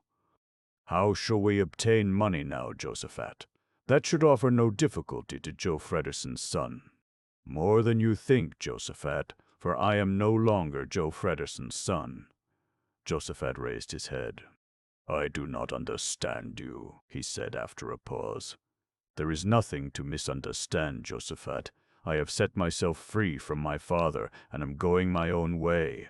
The man who had been the first secretary to the master over the great Metropolis held his breath back in his lungs, then released it in streams. Will you let me tell you something, Mr. Freder? Well, one does not set oneself free from your father. It is he who decides whether one remains with him or must leave him. There is nobody who is stronger than Joe Frederson. He is like the earth. As regards the earth, we have no will either. Her laws keep us eternally perpendicular to the center of the earth, even if we stand on our head. When Joe Frederson sets a man free, it means just as much as if the earth were to shut off from a man her powers of attraction. It means falling into nothing. Joe Frederson can set free whom he may. He will never set free his son. But what, answered Freder, speaking feverishly, if a man overcomes the laws of nature? Utopia, Mr. Freder. For the inventive spirit of man there is no utopia. There is only a not yet. I have made up my mind to venture the path. I must take it. Yes, I must take it. I do not know the way yet, but I shall find it because I must find it. Wherever you wish, Mr. Fraser, I shall go with you. Thank you, said Fraser, reaching out his hand. He felt it seized and clasped in a vice-like grip. You know, Mr. Fraser, don't you? Said the strangled voice of Josephat, that everything belongs to you. Everything that I am and have. It is not much, for I have lived like a madman, but for today and tomorrow and the day after tomorrow. Fraser shook his head without losing hold of Josephat's hand. No, no, he said, a torrent of red flowing over his face. One does not begin new ways like that. We must try to find other ways. It will not be easy. Slim knows his business. Perhaps Slim could be won over to you, said Josephat hesitatingly, for, strange though it may sound, he loves you. Slim loves all his victims, which does not prevent him, as the most considerate and kindly of executioners, from laying them before my father's feet. He is the born tool, but the tool of the strongest. He would never make himself the tool of the weaker one, for he would thus humiliate himself. And you have just told me, Josephat, how much stronger my father is than I. If you were to confide yourself to one of your friends— I have no friends, Josephat. Josephat wanted to contradict, but he stopped himself. Freder turned his eyes towards him. He straightened himself up and smiled, the other's hand still in his. I have no friends, Josephat, and, what weighs still more, I have no friend. I had playfellows, sport fellows, but friends? A friend? No, Josephat. Can one confide oneself to somebody of whom one knows nothing but how his laughter sounds? He saw the eyes of the other fixed upon him, discerned the ardor in them and the pain and the truth. Yes, he said with a worried smile, I should like to confide myself to you. I must confide myself to you, Josephat. I must call you friends and brother, for I need a man who will go with me in trust and confidence to the world's end. Will you be that man? Yes. Yes. He came to him and laid his hands upon his shoulders. He looked closely into his face. He shook him. You say yes. Do you know what that means? For you and for me. What a last plummet drop that is. What a last anchorage. I hardly know you. I wanted to help you. I cannot even help you now because I am poorer now than you are. But perhaps that is all to the good. Joe Frederson's son can, perhaps, be betrayed. But I, Josephat, a man who has nothing but a will and an object, it cannot be worthwhile to betray him, eh, Josephat? May God kill me as one kills a mangy dog. That's all right, that's all right. Fredder's smile came back again and stood, clear and beautiful in his tired face. I am going now, Josephat. I want to go to my father's mother, to take her something which is very sacred to me. I shall be here again before evening. Shall I find you here, then? Yes, Mr. Fredder, most certainly. They stretched out their hands towards each other. Hand held hand, gripped. They looked at each other. Glance held glance, gripped. Then they loosened their grip in silence, and Fredder went. A little while later, Josephat was still standing on the same spot on which Fredder had left him. There came a knock at the door. Though the knocking was as gentle, as modest as the knocking of one who has come to beg, there was something in it which chased a shiver down Josephat's spine.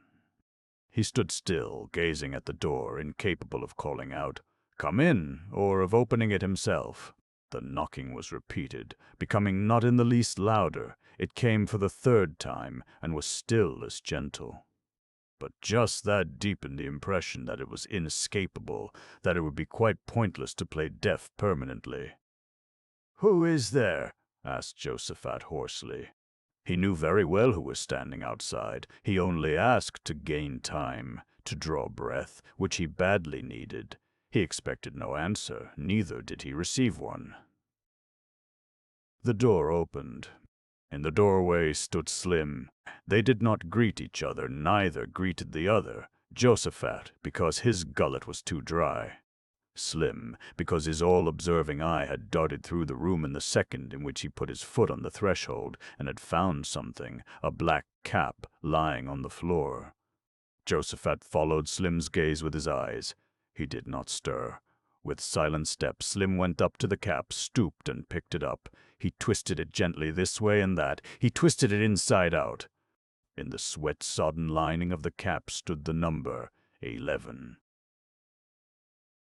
Slim weighed the cap in almost affectionate hands. He fixed his eyes, which were as though veiled with weariness, on Josephat, and asked, speaking in a low voice, "Where is Fredder, Josephat?" "I do not know." Slim smiled sleepily. He fondled the black cap. Josephat's hoarse voice continued, "But if I did know, you would not get it out of me anyway." Slim looked at Josephat, still smiling, still fondling the black cap. "You are quite right," said he courteously. "I beg your pardon. It was an idle question. Of course you will not tell me where Mr. Fredder is?" "Neither is it at all necessary. It is quite another matter." He pocketed the cap, having carefully rolled it up, and looked around the room.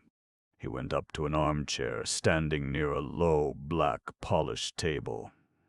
"You permit me?" he asked courteously, seating himself. Josephat made a movement of the head, but the "please do so" dried up in his throat. He did not stir from the one spot. "You live very well here," said Slim. leaning back and surveying the room with a sweeping movement of his head, everything of a soft, half-dark tone. The atmosphere about these cushions is a tepid perfume. I can well understand how difficult it will be for you to leave this flat. I have no such intention, however, said Josaphat. He swallowed. Slim pressed his eyelids together as though he wished to sleep. No, not yet, but very soon. I should not think of it, answered Josaphat. His eyes grew red, and he looked at Slim, hatred smoldering in his gaze. No, not yet, but very soon. Josaphat stood quite still, but suddenly he smote the air with his fist, as though beating against an invisible door. "What do you want exactly?" he asked pantingly. "What is that supposed to imply? What do you want from me?" Sleepily, with closed eyelids, he sat there, breathing inaudibly. But as the leather of the chairback squeaked under Josaphat's grasp, Slim said very slowly but very clearly, "I want you to tell me for what sum you will give up this flat, Josaphat." "What? When?" "Immediately." "Puh! What is that supposed to mean, immediately?" Slim opened his eyes, and they were as cold and bright as a pebble in a brook. "Immediately means within an hour. Immediately means long before this evening." A shiver ran down Josaphat's back. The hands on his hanging arms slowly clenched themselves into fists. "Get out, sir," he said quietly. "Get out of here. Now. "The flat is very pretty," said Slim. "You are unwilling to give it up. It is of value to one who knows how to appreciate such things. You will not have time to pack any large trunks, either. You can only take what you need for 24 hours. The journey, new outfit, a year's expenses, all this is to be added to the sum. What is the price of your flat, Josaphat?" "I shall chuck you into the street," stammered Josaphat with feverish mouth. "I shall chuck you 7 stories down into the street, through the window, my good sir." "Through the closed window, if you don't get out this very second." "You love a woman. The woman does not love you. Women who are not in love are very expensive. You want to buy this woman. Very well. The threefold cost of the flat, life on the Adriatic coast, in Rome, on Tenerife, on a splendid steamer around the world with a woman who wants to be bought anew every day. Comprehensible, Josaphat, that the flat will be expensive, but to tell you the truth, I must have it, so I must pay for it." He plunged his hands into his pocket and drew out a wad of banknotes. He pushed it across to Josaphat over the black, polished, mirror-like table. Josaphat clutched at it, leaving his nail marks behind on the tabletop, and threw it into Slim's face. He caught it with a nimble, thought-swift movement and gently laid it back on the table. He laid a, "Is that enough?" he asked sleepily. "No." "Ho-ho-ho," shouted Josaphat's laughter. "Sensible," said Slim. "Very sensible. Why should you not make full use of your advantages? An opportunity like this to raise your whole life by 100 rungs, to become independent, happy, free, the fulfillment of every wish, the satisfaction of every whim, to have your own and a beautiful woman before you, will come only once in your life and never again. Seize it, Josaphat, if you are not a fool. In strict confidence, the beautiful woman of whom we spoke just now has already been informed and is awaiting you near the aeroplane which is standing ready for the journey. 3 times the price, Josaphat, if you do not keep the beautiful woman waiting." He laid the 3rd bundle of banknotes on the table. He looked at Josaphat.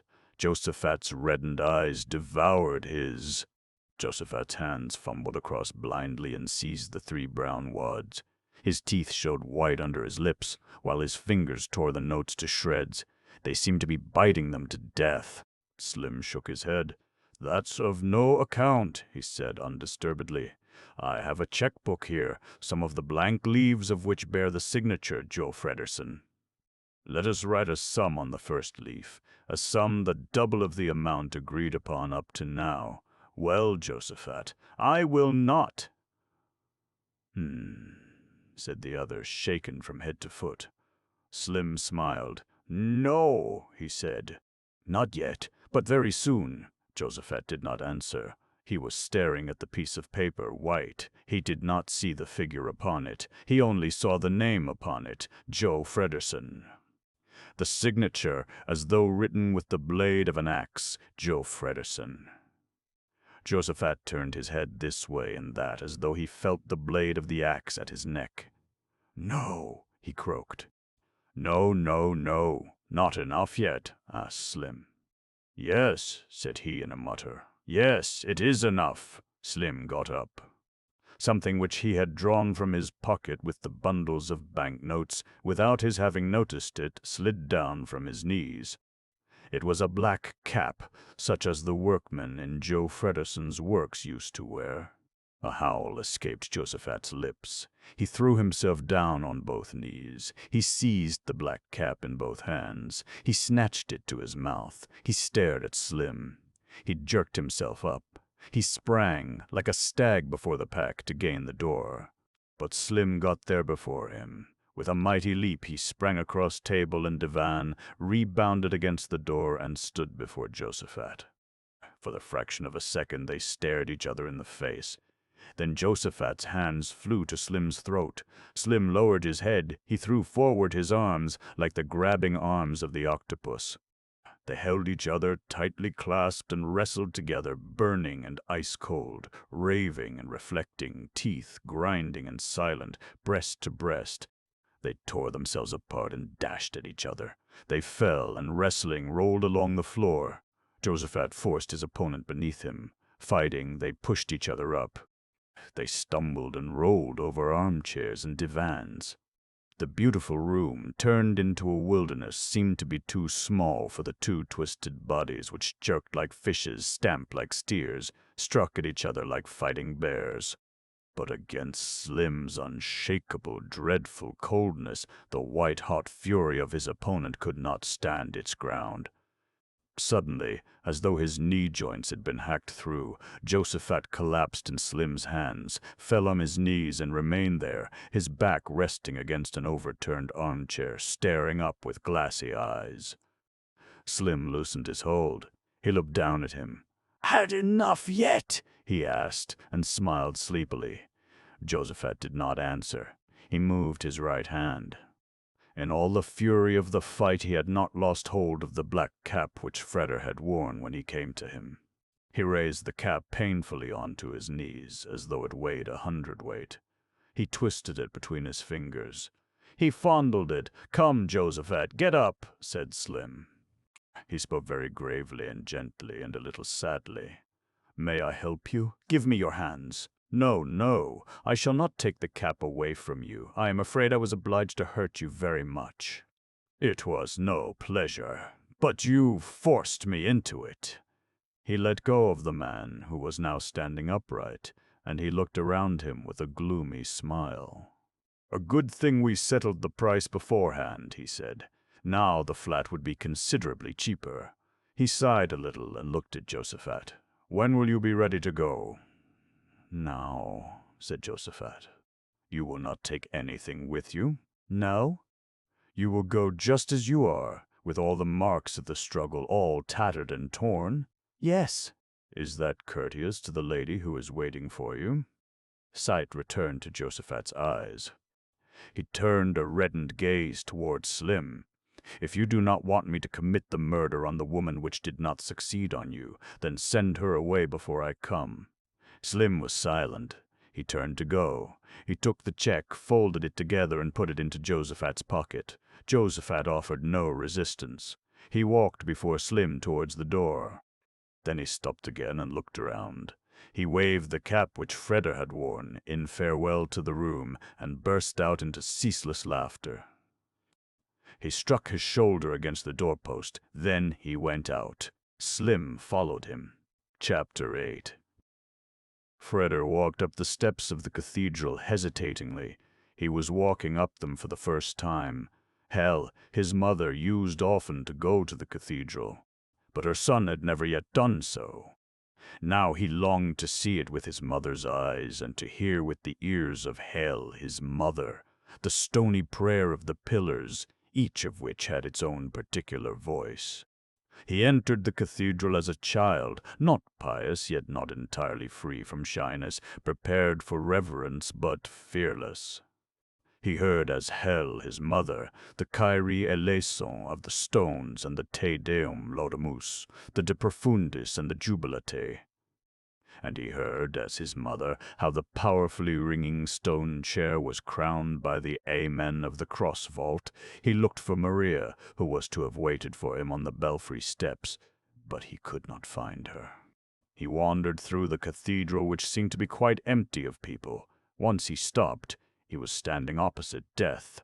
The ghostly minstrel stood in a side niche carved in wood, in hat and wide cloak, scythe on shoulder, the hourglass dangling from his girdle, and the minstrel was playing on a bone as though on a flute. The 7 deadly sins were his following. Freder looked Death in the face.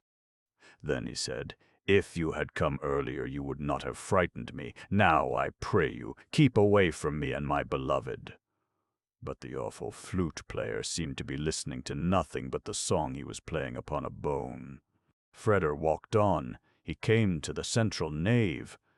Before the high altar over which hovered God incarnate, a dark form lay stretched out upon the stones, hands clutching out to each side, face pressed into the coldness of the stone, as though the blocks must burst asunder under the pressure of the brow. The form wore the garment of a monk. The head was shaven. An incessant trembling shook the lean body from shoulder to heel, and it seemed to be stiffened as though in a cramp. But suddenly the body reared up. A white flame sprang up, a face, black flames within it, 2 blazing eyes. A hand rose up, clutching high in the air towards the crucifix which hovered above the altar. A voice spoke like the voice of fire. "I will not let thee go, God, God, except thou bless me." The echo of the pillars yelled the words after him. The son of Joe Fredison had never seen the man before. He knew, however, as soon as the flame-white face unveiled the black flames of its eyes to him, it was Desertus the monk, his father's enemy. Perhaps his breath had become too loud. Suddenly the black flames struck across at him. The monk arose slowly. He did not say a word. He stretched out his hand. The hand indicated the door. "Why do you send me away, Desertus?" asked Freder. "Is not the house of your God open to all? Hast thou come here to seek God?" asked the rough, hoarse voice of the monk. Freder hesitated. He dropped his head. "No," he answered, but his heart knew better. "If thou hast not come to seek God, then thou hast nothing to seek here," said the monk. Then Joe Frederson's son went. He went out of the cathedral as one walking in his sleep. The daylight smote his eyes cruelly. Racked with weariness, worn out with grief, he walked down the steps and aimlessly onwards.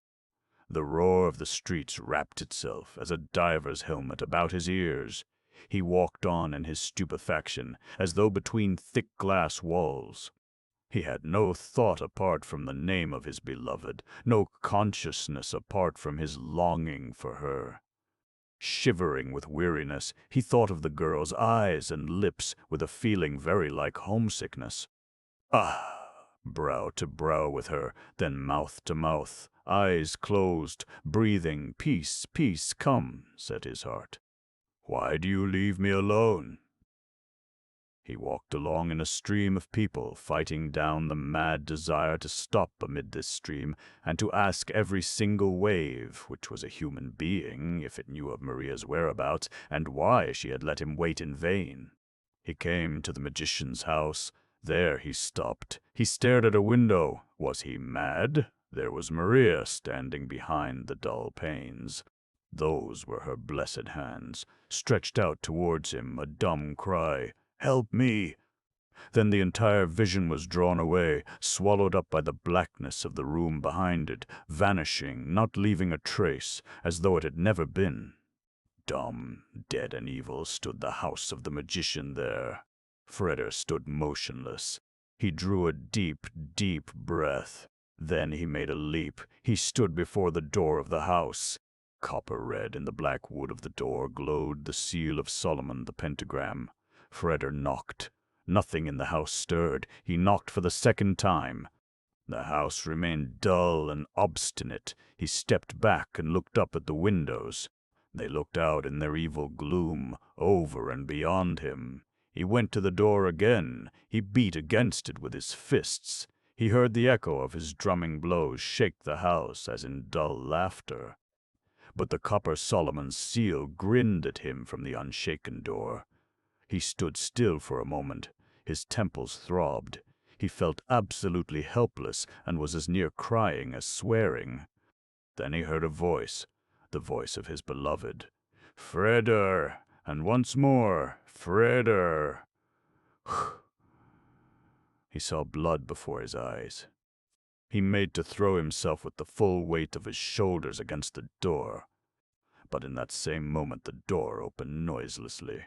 It swung back in ghostly silence, leaving the way into the house absolutely free.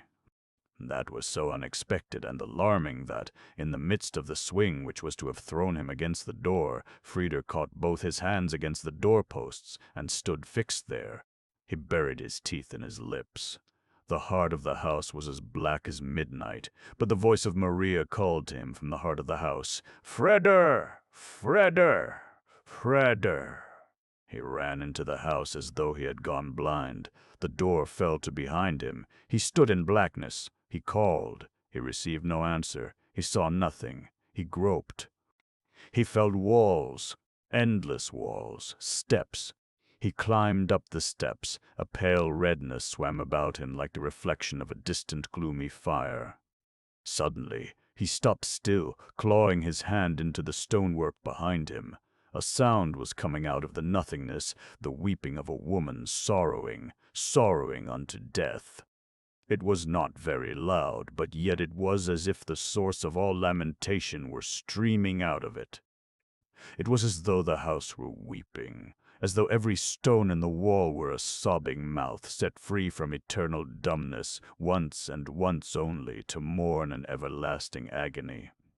Freder shouted. He was fully aware that he was only shouting in order not to hear the weeping any more. "Maria, Maria, Maria, Maria!" His voice was clear and wild as an oath. "I am coming!" He ran up the stairs. He reached the top of the stairs. A passage scarcely lighted. 12 doors opened out here. In the wood of each of these doors glowed, copper red, the seal of Solomon, the pentagram. He sprang to the first one. Before he had touched it, it swung noiselessly open before him. Emptiness lay behind it. The room was quite bare. The second door, the same. The third, the fourth. They swung open before him as though his breath had blown them off the latch. Freder stood still. He screwed his head down between his shoulders. He raised his arm and wiped it across his forehead. He looked around him. The open door stood agape. The mournful weeping ceased. All was quite silent. But out of the silence there came a voice, soft and sweet and more tender than a kiss. "Come, do come. I am here, dearest." Freder did not stir. He knew the voice quite well. It was Maria's voice, which he so loved, and yet it was a strange voice. Nothing in the world could be sweeter than the tone of this soft allurement, and nothing in the world has ever been so filled to overflowing with a dark, deadly wickedness. Freder felt the drops upon his forehead. "Who are you?" he asked expressionlessly. "Don't you know me? Who are you?" "Maria, you are not Maria. You are not Maria." "Freder," mourned the voice, Maria's voice. "Do you want me to lose my reason?" said Freder between his teeth. "Why don't you come to me?" "I can't come, beloved. Where are you?" "Look for me," said the sweetly alluring, the deadly wicked voice, laughing softly. But through the laughter there sounded another voice, being also Maria's voice, sick with fear and horror. "Freder, Help me, Freder. I do not know what is being done to me, but what is being done is worse than murder. My eyes are on." Suddenly, as though cut off, her voice choked. But the other voice, which was also Maria's voice, laughed sweetly, alluringly on, "Look for me, beloved." Freder began to run. Senselessly and unreasoningly, he began to run. Along walls, by open doors, upstairs, downstairs, from twilight into darkness, drawn on by the cones of light which would suddenly flame up before him, then dazzled and plunged again into a hellish darkness. He ran like a blind animal, groaning aloud. He found that he was running in a circle, always upon his own tracks, but he could not get free of it, could not get out of the cursed circle. He ran in the purple mist of his own blood which filled his eyes and ears, heard the breaker of his blood dash against his brain, heard high above, like the singing of birds, the sweetly deadly wicked laugh of Maria. "Look for me, beloved. I am here. I am here. I am here." At last he fell. His knees collided against something which was in the way of their blindness. He stumbled and fell. He felt stones under his hands, cool, hard stones, cut in even squares. His whole body, beaten and racked, rested upon the cool hardness of these blocks. He rolled over on his back. He pushed himself up, collapsed again violently, and lay upon the floor. A suffocating blanket sank downwards. His consciousness yielded up, as though drowned. Rotwang had seen him fall. He waited attentively and vigilantly to see if this young wildling, the son of Joe Fredersen and Hell, had had enough at last, or if he would pull himself together once more for the fight against nothing. But it appeared that he had had enough. He lay remarkably still. He was not even breathing now. He was like a corpse. The great inventor left his listening post. He passed through the dark house on soundless soles. He opened a door and entered a room. He closed the door and remained standing on the threshold. With an expectation that was fully aware of its pointlessness, he looked at the girl who was the occupant of the room. He found her as he always found her. In the farthest corner of the room, on a high, narrow chair, hands laid right and left upon the arms of the chair, sitting stiffly upright, with eyes which appeared to be lidless. Nothing about her was living apart from these eyes. The glorious mouth, still glorious in its pallor, seemed to enclose within it the unpronounceable. She did not look at the man. She looked over and beyond him. Rotwang stooped forward. He came nearer to her. Only his hands, his lonely hands, groped through the air, as though they wanted to close around Maria's countenance. His eyes, his lonely eyes, enveloped Maria's countenance. "Won't you smile just once?" he asked. "Won't you cry just once? I need them both. Your smile and your tears, your image, Maria, just as you are now, is burnt into my retina, never to be lost. I could take a diploma in your horror and in your rigidity. The bitter expression of contempt about your mouth is every bit as familiar to me as the haughtiness of your eyebrows and your temples. But I need your smile and your tears, Maria, or you will make me bungle my work." He seemed to have spoken to the deaf air. The girl sat dumb, looking over and beyond him. Rotwang took a chair. He sat down astride it, crossed his arms over the back, and looked at the girl. He laughed gloomily. "You two poor children," he said, "to have dared to pit yourselves against Joe Fredersen. Nobody can reproach you for it. You do not know him, and do not know what you are doing. But the Son should know the Father. I do not believe that there is one man who can boast ever having got the better of Joe Fredersen. You could more easily bend to your will the inscrutable God who is said to rule the world than Joe Fredersen." The girl sat like a statue, immovable. "What will you do, Maria, if Joe Fredersen takes you and your love so seriously that he comes to you and says, 'Give me back my son'?" The girl sat like a statue, immovable. "He will ask you, 'Of what value is my son to you?' And if you are wise, you will answer him, of no more and of no less value than he is to you. He will pay the price, and it will be a high price, for Joe Fredersen has only one son." The girl sat like a statue, immovable. "What do you know of Freder's heart?" continued the man. "He is as young as the morning at sunrise. This heart of the young morning is yours. Where will it be at midday, and where at evening? Far away from you, Maria, far, far away. The world is very large, and the earth is very fair. His father will send him around the world. Out over the beautiful earth he will forget you, Maria, before the clock of his heart is at midday." The girl sat like a statue, immovable.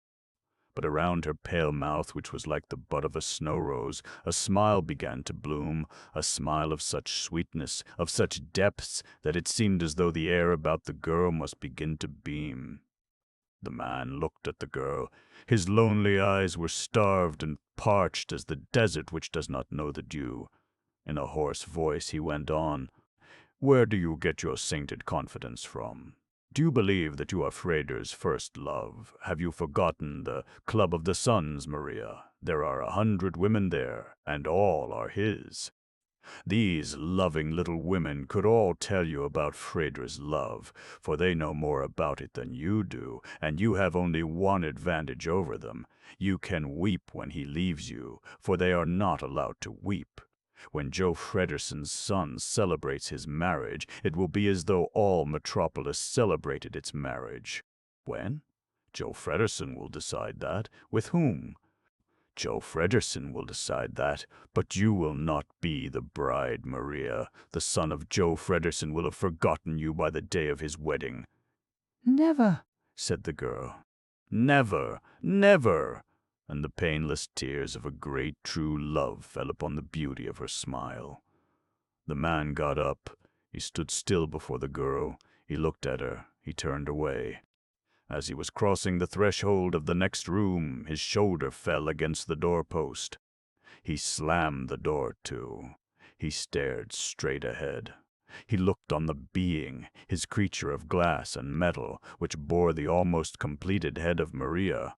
His hands moved towards the head, and, the nearer they came to it, the more did it appear as if these hands, these lonely hands, wished not to create, but to destroy. "We are bunglers, Futura," he said. "Bunglers, bunglers. Can I give you the smile which you make angels fall gladly down to hell? Can I give you the tears which would redeem the chiefest Satan and make him beatify? Parody is your name, and bungler is mine." Shining, cool, and lustrous, the being stood there and looked at its creator with its baffling eyes. And as he laid his hands on its shoulders, its fine structure tinkled in mysterious laughter. Fruder, on recovering, found himself surrounded by a dull brightness. It came from a window, in the frame of which stood a pale gray sky. The window was small and gave the impression that it had not been opened for centuries. Freder's eyes wandered through the room. Nothing that he saw penetrated into his consciousness. He remembered nothing. He lay, his back resting on stones which were cold and smooth. All his limbs and joints were racked by a dull pain. He turned his head to one side. He looked at his hands, which lay beside him as though not belonging to him, thrown away bled-white. Knuckles knocked raw, shreds of skin, brownish crusts. Were these his hands? He stared at the ceiling. It was black, as if charred. He stared at the walls, gray, cold walls. Where was he? He was tortured by thirst and a ravenous hunger. But worse than the hunger and thirst was the weariness which longed for sleep and which could not find it. Maria occurred to him. Maria? Maria? Maria! He jerked himself up and stood on sawn through ankles. His eyes sought for doors. There was one door. He stumbled up to it. The door was closed, was latchless, would not open. His brain commanded him, "Don't be surprised at anything. Don't let anything startle you. Think, Over there was a window. It had no frame. It was a pane of glass set into stone. The street lay before it, one of the great streets of the great Metropolis, seething with human beings. The glass window pane must be very thick. Not the least sound entered the room in which Freder was captive, though the street was so near. Freder's hands fumbled across the pane. A penetrating coldness streamed out of the glass, the smoothness of which was reminiscent of the sucking sharpness of a steel blade. Freder's fingertips glided towards the setting of the pane and remained crooked, hanging in the air as though bewitched. He saw, down there below, Maria was crossing the street. Leaving the house which held him captive, she turned her back on him and walked with light, hurried step towards the maelstrom which the street was. Freder's fists smote against the pane. He cried the girl's name. He yelled, "Maria!" She must hear him. It was impossible that she did not hear him. Regardless of his raw knuckles, he banged with his fists against the pane. But Maria did not hear him. She did not turn her head around. With her gentle but hurried step, she submerged herself in the surf of people as though into her very familiar element. Freder leaped for the door. He heaved with his whole body, with his shoulders, his knees against the door. He no longer shouted. His mouth was gaping open. His breath burnt, his lips gray. He sprang back to the window. There, outside, hardly 10 paces from the window, stood a policeman, his face turned towards Rotwang's house. The man's face registered absolute nonchalance. Nothing seemed to be farther from his mind than to watch the magician's house. But the man who was striving with bleeding fists to shatter a window pane in his house could not have escaped even his most casual glance. Freder paused. He stared at the policeman's face with an unreasoning hatred, born of fear of losing time where there was no time to be lost. He turned around and snatched up the rude footstool which stood near the table. He dashed the footstool with full force at the window pane. The rebound jerked him backwards. The pane was undamaged. Sobbing fury welled up in Freder's throat. He swung the footstool and hurled it at the door. The footstool crashed to earth. Freder dashed to it, snatched it up and struck again and again at the booming door in a ruddy, blind desire to destroy. Wood splintered white. The door shrieked like a living thing. Freder did not pause. To the rhythm of his own boiling blood, he beat against the door until it broke, quivering. Freder dragged himself through the hole. He ran through the house. His wild eyes sought an enemy and fresh obstacles in each corner, but he found neither one nor the other. Unchallenged, he reached the door, found it open, and reeled out into the street. He ran in the direction which Maria had taken, but the surf of the people had washed her away.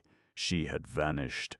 For some minutes Freder stood among the hurrying mob, as though paralyzed. One senseless hope befogged his brain, perhaps she would come back again if he were patient and waited long enough. But he remembered the cathedral, waiting in vain, her voice in the magician's house, words of fear, her sweet, wicked laugh. No, waiting. With clenched teeth he ran. There was a house in the city where Maria lived, an interminably long way. What should he ask about? With bare head, with raw hands, with eyes which seemed insane with weariness, he ran towards his destination, Maria's abode. He did not know by how many precious hours Slim had come before him. He stood before the people with whom Maria was supposed to live, a man, a woman, the faces of whipped curs. The woman undertook the reply. Her eyes twitched. She held her hands clutched under her apron. No girl called Maria lived here, never had lived here. Freder stared at the woman. He did not believe her. She must know the girl. She must live here. Half stunned with fear that this last hope of finding Maria could prove fallacious too, he described the girl as memory came to the aid of this poor madman.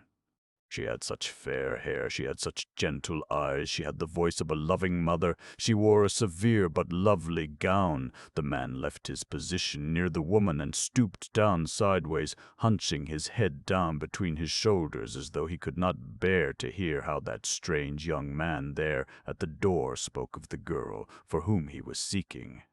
Shaking her head in angry impatience for him to be finished, the woman repeated the same unvarnished words. The girl did not live here once and for all. Hadn't he nearly finished with his catechism? Freda went. He went without a word. He heard how the door was slammed to with a bang. Voices were retiring, bickering. Interminable steps brought him to the street again. Yes, what next? He stood helpless. He did not know which way to turn. Exhausted to death, drunken with weariness, he heard with a sudden wince that the air around him was becoming filled with an overpowering sound. It was an immeasurably glorious and transporting sound, as deep and rumbling as, and more powerful than any sound on earth. The voice of the sea when it is angry, the voice of falling torrents, the voice of very close thunderstorms, would be miserably drowned in this behemoth din. Without being shrill, it penetrated all walls, and, as long as it lasted, all things seemed to swing in it. It was omnipresent, coming from the heights and from the depths, being beautiful and horrible, being an irresistible command. It was high above the town. It was the voice of the town. Metropolis raised her voice. The machines of Metropolis roared. They wanted to be fed. My father, thought Freda half unconsciously, has pressed his fingers upon the blue metal plate. The brain of Metropolis controls the town. Nothing happens in Metropolis which does not come to my father's ears. I shall go to my father and ask him if the inventor, Rotwang, has played with Maria and with me in the name of Joe Fredersen. He turned around to wend his way to the new Tower of Babel. He set off with the obstinacy of one possessed, with screwed-up lips, sharp lines between the eyebrows, clenched fists on his weak, dangling arms. He set off as though he wanted to pound the stone beneath his feet. It seemed as though every drop of blood in his face had collected in his eyes alone.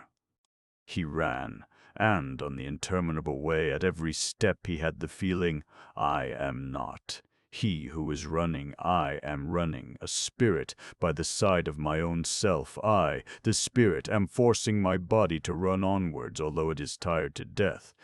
Those who stared at him when he arrived at the new Tower of Babel seemed to be seeing, not him, but a spirit. He was about to enter the Paternoster, which was pumping its way, a scoop wheel for human beings, through the new Tower of Babel. But a sudden shudder pushed him away from it. Did there not crouch below, deep, deep, down, under the soul of the new Tower of Babel, a little gleaming machine which was like Ganesha, the god with the elephant's head? Under the crouching body and the head which was sunken on the chest, crooked legs rested gnome-like upon the platform. The trunk and legs were motionless, but the short arms pushed and pushed and pushed, alternately, forwards, backwards, forwards. Who was standing before the machine now, cursing the Lord's Prayer? The Lord's Prayer of the Paternoster machine. Shivering with horror, he ran up the stairs. Stairs and stairs and stairs. They would never come to an end. The brow of the new Tower of Babel lifted itself very near to the sky. The tower roared like the sea. It howled as deep as the storm. The hurtling of a waterfall boomed in its veins. "Where's my father?" Freda asked the servants. They indicated a door. They wanted to announce him. He shook his head. He wondered, why were these people looking so strangely at him? He opened a door. The room was empty. On the other side, a second door, ajar, voices behind it, the voice of his father and that of another. Freda suddenly stood still. His feet seemed to be nailed to the floor. The upper part of his body was bent stiffly forwards. His fists dangled on helpless arms, seeming no longer capable of freeing themselves from their own clench.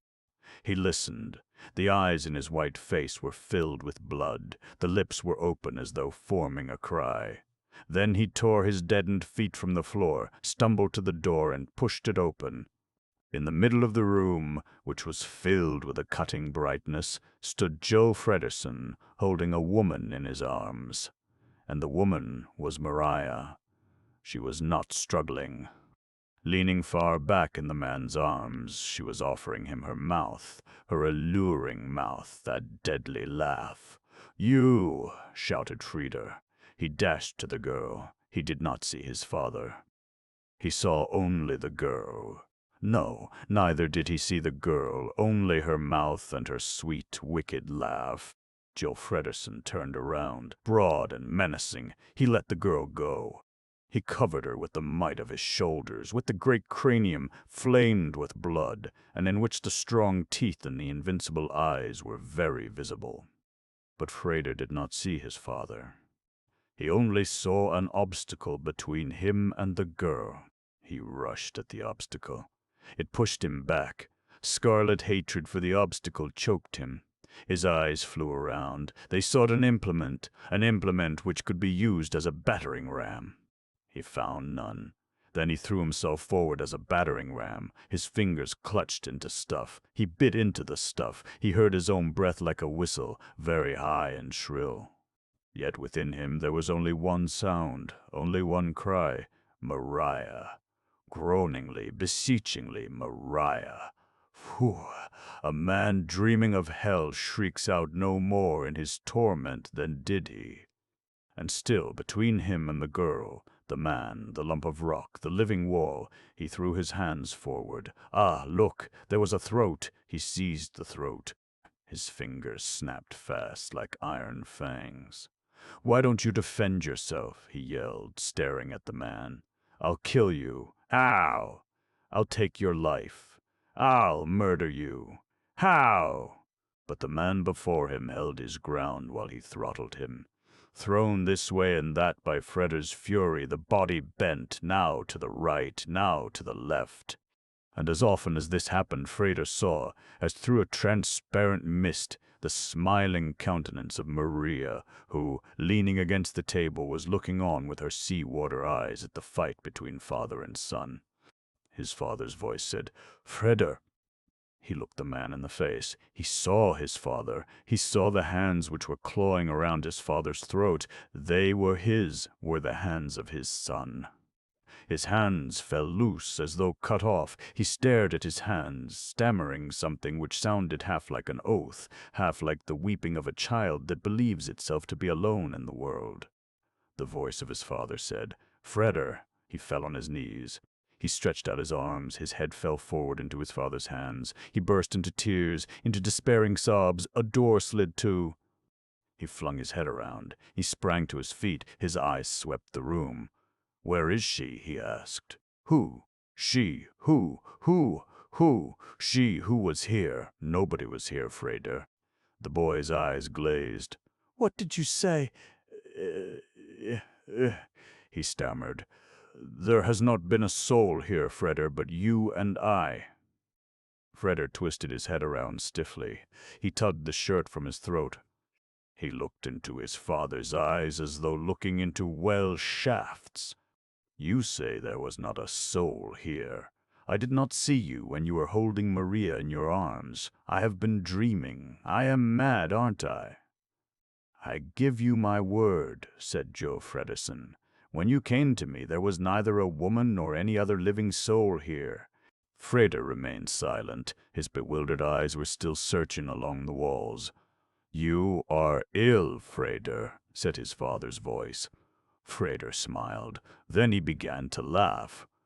He threw himself into a chair and laughed and laughed. He bent down, resting both elbows upon his knees, burrowing his head between his hands and arms. He rocked himself to and fro, shrieking with laughter. Joe Fredersen's eyes were upon him. Chapter 9. The aeroplane which had carried Josaphat away from Metropolis swam in the golden air of the setting sun, rushing towards it at a tearing speed, as though fastened to the westward sinking ball by metal cords. Josephat sat behind the pilot.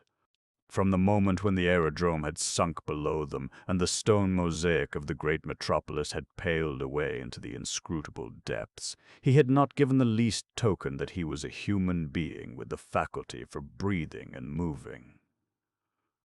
The pilot seemed to be taking a pale gray stone which had the form of a man with him as freight, and when he once turned around he looked full into the wide open eyes of this petrified being without meeting a glance or the least sign of consciousness. Nevertheless, Josephat had intercepted the movement of the pilot's head with his brain. Not immediately, not soon. Yet the vision of this cautious yet certain and vigilant movement remained in his memory until he at last comprehended it. Then the petrified image seemed to become a human being again, whose breast rose in a long, neglected breath, who raised his eyes upwards, looking into the empty greenish-blue sky and down again to the earth, which formed a flat, round carpet deep down in infinity, and at the sun which was rolling westwards like a glowing ball. Last of all, however, at the head of the pilot who sat before him, at the airman's cap which turned, necklace, into shoulders filled with a bull-like strength and a forceful calm. The powerful engine of the aeroplane worked in perfect silence, but the air through which the aeroplane tore was filled with a mysterious thunder, as though the dome of heaven were catching up the roaring in the globe and throwing it angrily back again.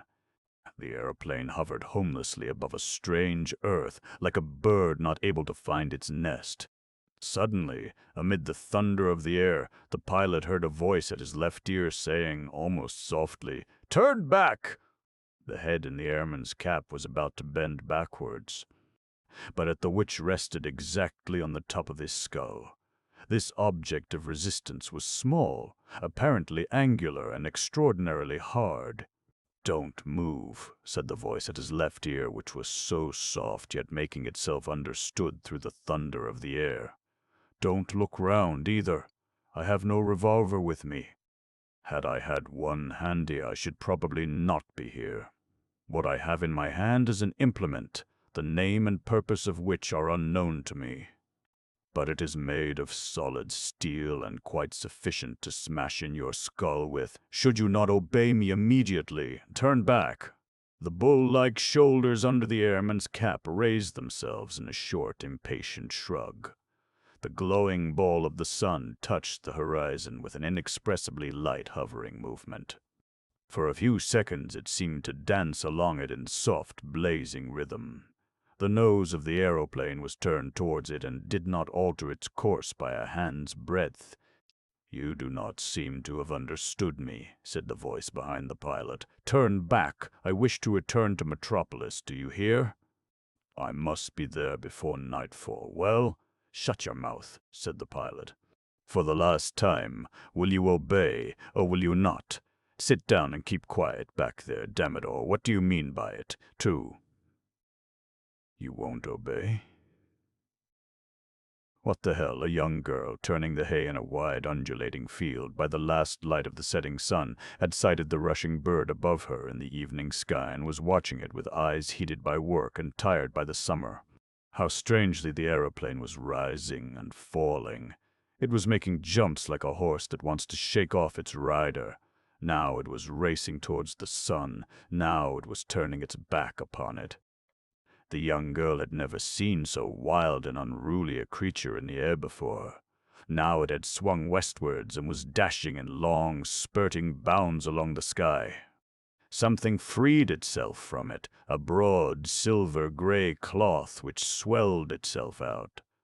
Drifted hither and thither by the wind, the silver-gray cloth fluttered down to earth, in the webs of which a gigantic black spider seemed to be hanging. Screaming, the young girl began to run. The great black spider spun itself lower and lower on the thin cords. Now it was already like a human being, a white, death-like face bent earthwards. The earth curved itself gently towards the sinking creature. The man let go of the cord and leaped, and fell, picked himself up again, and fell once more. Like a snow cloud, gentle and shimmering, the silver-gray cloth sank over him, quite covering him. The young girl came running up. She was still screaming, wordlessly, breathlessly, as though these primitive shrieks were her actual language. She bundled the silver silken cloth up before her young breast with both arms in order to bring the man who lay beneath it into the light again. Yes, he lay there now, stretched out at his length on his back, and the silk which was so strong as to have borne him tore under the grip of his fingers. And where his fingers lost hold of the silk to find another patch which they could tear, there remained moist red marks upon the stuff, such as are left behind by an animal that had dipped its paws into the blood of its enemy. The girl was silenced by the sight of these marks. An expression of horror came into her face, but at the same time an expression such as mother beasts have when they scent an enemy and do not want to betray themselves nor their offspring in any way. She clenched her teeth together so forcibly that her young mouth became quite pale and thin. She knelt down beside the young man and lifted his head into her lap. The eyes opened in the white face which she was holding. They stared into the eyes which were bending over them. They glanced sideways and searched across the sky. A rushing black point in the scarlet of the westerly sky from which the sun had sunk. The aeroplane. Now it had indeed carried out its will and was flying towards the sun further and further westward. At its wheel sat the man who would not turn back, as dead as could be. The airman's cap hung down in shreds from the gaping skull onto the bull-like shoulders. But the fists had not lost hold of the wheel. They still held it fast. Farewell, pilot. The face which lay in the young girl's lap began to smile, began to ask, where was the nearest town? There was no town far and wide. Where was the nearest railway? There was no railway far and wide. Joseph had pushed himself up. He looked about him. Stretching out far and wide were fields and meadows, hemmed in by forests, standing there in their evening stillness. The scarlet of the sky had faded away. The crickets chirped. The mist about the distant solitary willows brewed milky white. From the hallowed purity of the great sky the first star appeared with still glimmer. "I must go," said the man with the white, death-like face. "You must rest first," said the young girl. The man's eyes looked up at her in astonishment. Her clear face, with its low, unintelligent brow and its beautiful, foolish mouth stood out, as if under a dome of sapphire, against the sky which curved above her. "Aren't you afraid of me?" asked the man. "No," said the young girl.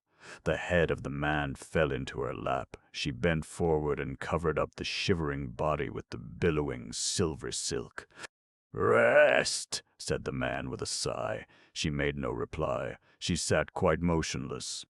"Will you awaken me?" asked the man, and his voice quavered with weariness. "As soon as the sun comes." "Yes," said the young girl. "keep quiet." He sighed deeply. Then he lay still. It grew darker and darker. In the far distance a voice was to be heard, calling a name long drawn out again and again. The stars stood glorious above the world. The distant voice was silent. The young girl looked down upon the man whose head lay in her lap. In her eyes was the never-sleeping watchfulness which one sees in the eyes of animals and of mothers. Chapter 10. Whenever Josaphat tried, during the days which followed, to break through the barrier which was drawn around Freder, there was always a strange person there, and always a different one, who said with expressionless mien, "Mr. Freder cannot receive anybody. Mr. Freder is ill." But Freder was not ill. At least not as illness generally manifests itself among mankind. From morning until evening, from evening until morning, Josaphat watched the house, the crown of the tower of which was Freder's flat. He never saw Freder leave the house.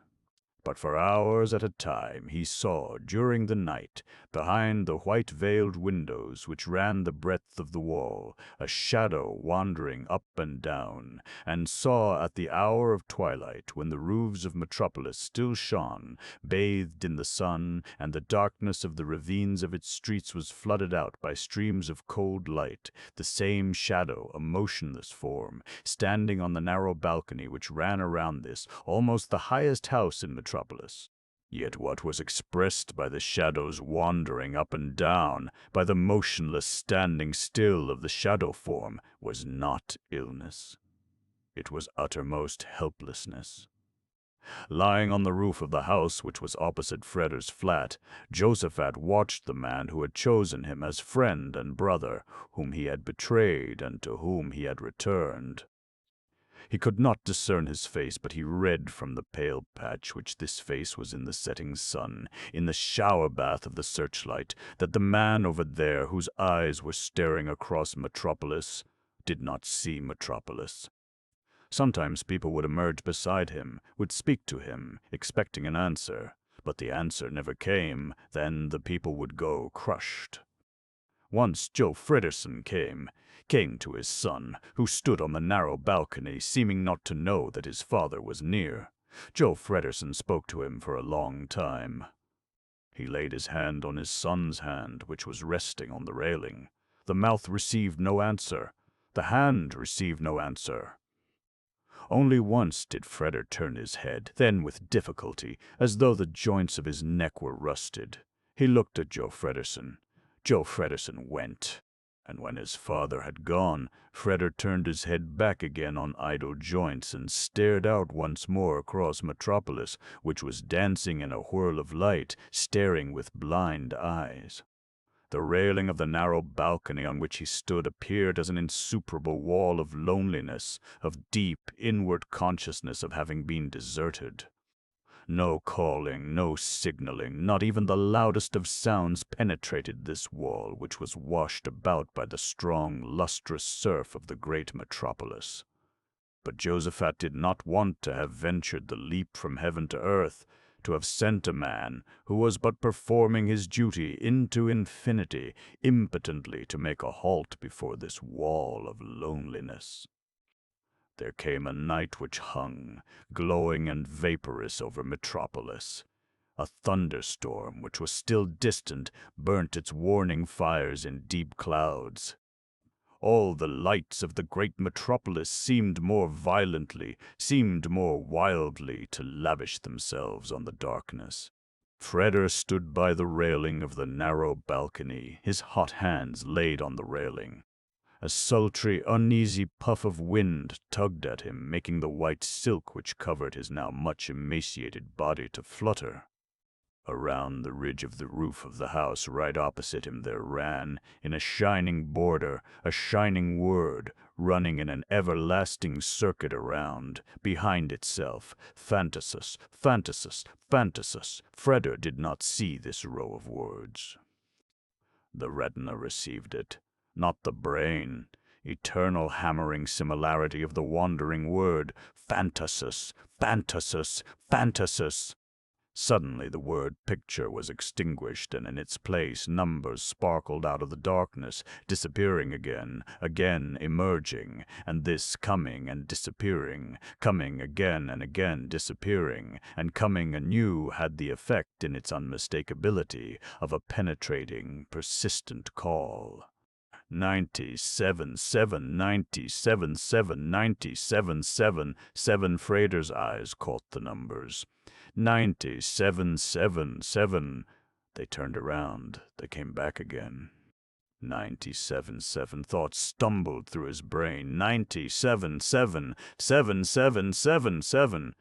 A second 7, 7. What did that mean? How obtrusive these numbers were. 97, 7, 97, 7, 97, 7. 7. Freder closed his eyes. But now the numbers were within him. He saw them flame up, sparkle, go out, flame up, sparkle, go out. Was that no or yes? Did not these numbers some time ago, what seemed to him, an immeasurably long period ago, also convey something to him. 99 to 90, 90. Suddenly a voice in his head said, 90th block, house 7, 7th floor. Freder opened his eyes. Over there on the house just opposite, the numbers jerked up, asked, and called, 9777. Freder bent forward over the railing so that it seemed he must hurtle into space. The numbers dazzled him. He made a movement with his arm as though he wanted to cover them up or put them out. They went out. The shining border went out. The house stood in gloom, only half its height washed around by the shimmer from the white street. The stormy sky, becoming suddenly visible, lay above its roof, and lightning seemed to be crackling. In the faded light over there stood a man.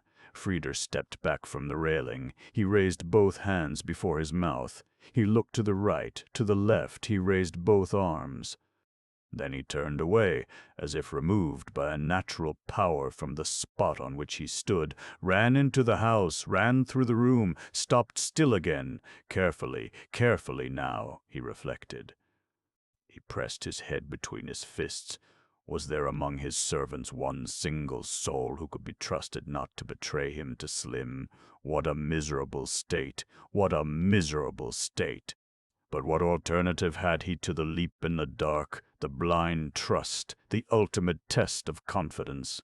He would have liked to extinguish the lights in his room, but he did not dare to, for up to this day he had not been able to bear darkness about him.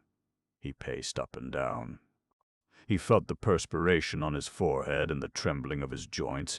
He could not calculate the time which elapsed. The blood roared in his veins like a cataract. The responding rumble of thunder, the rushing of the rain at last, mixed itself soothingly. It swallowed up the sound of the opening of the door. When Freder turned around, Josaphat was standing in the middle of the room. He was dressed in workman's uniform. They walked up to each other as though driven by an outward power.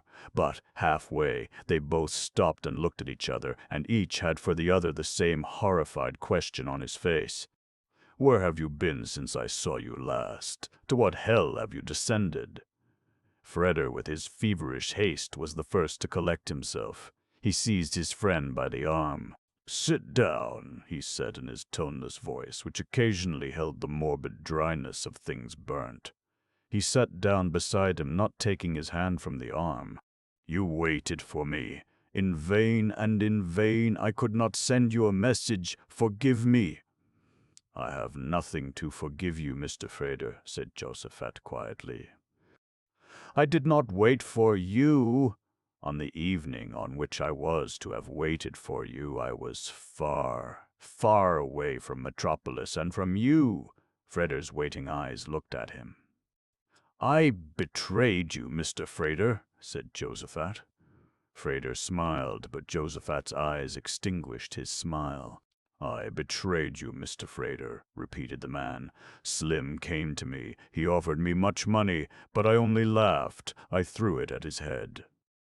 But then he laid on the table a slip with your father's signature. You must believe me, Mr. Freder.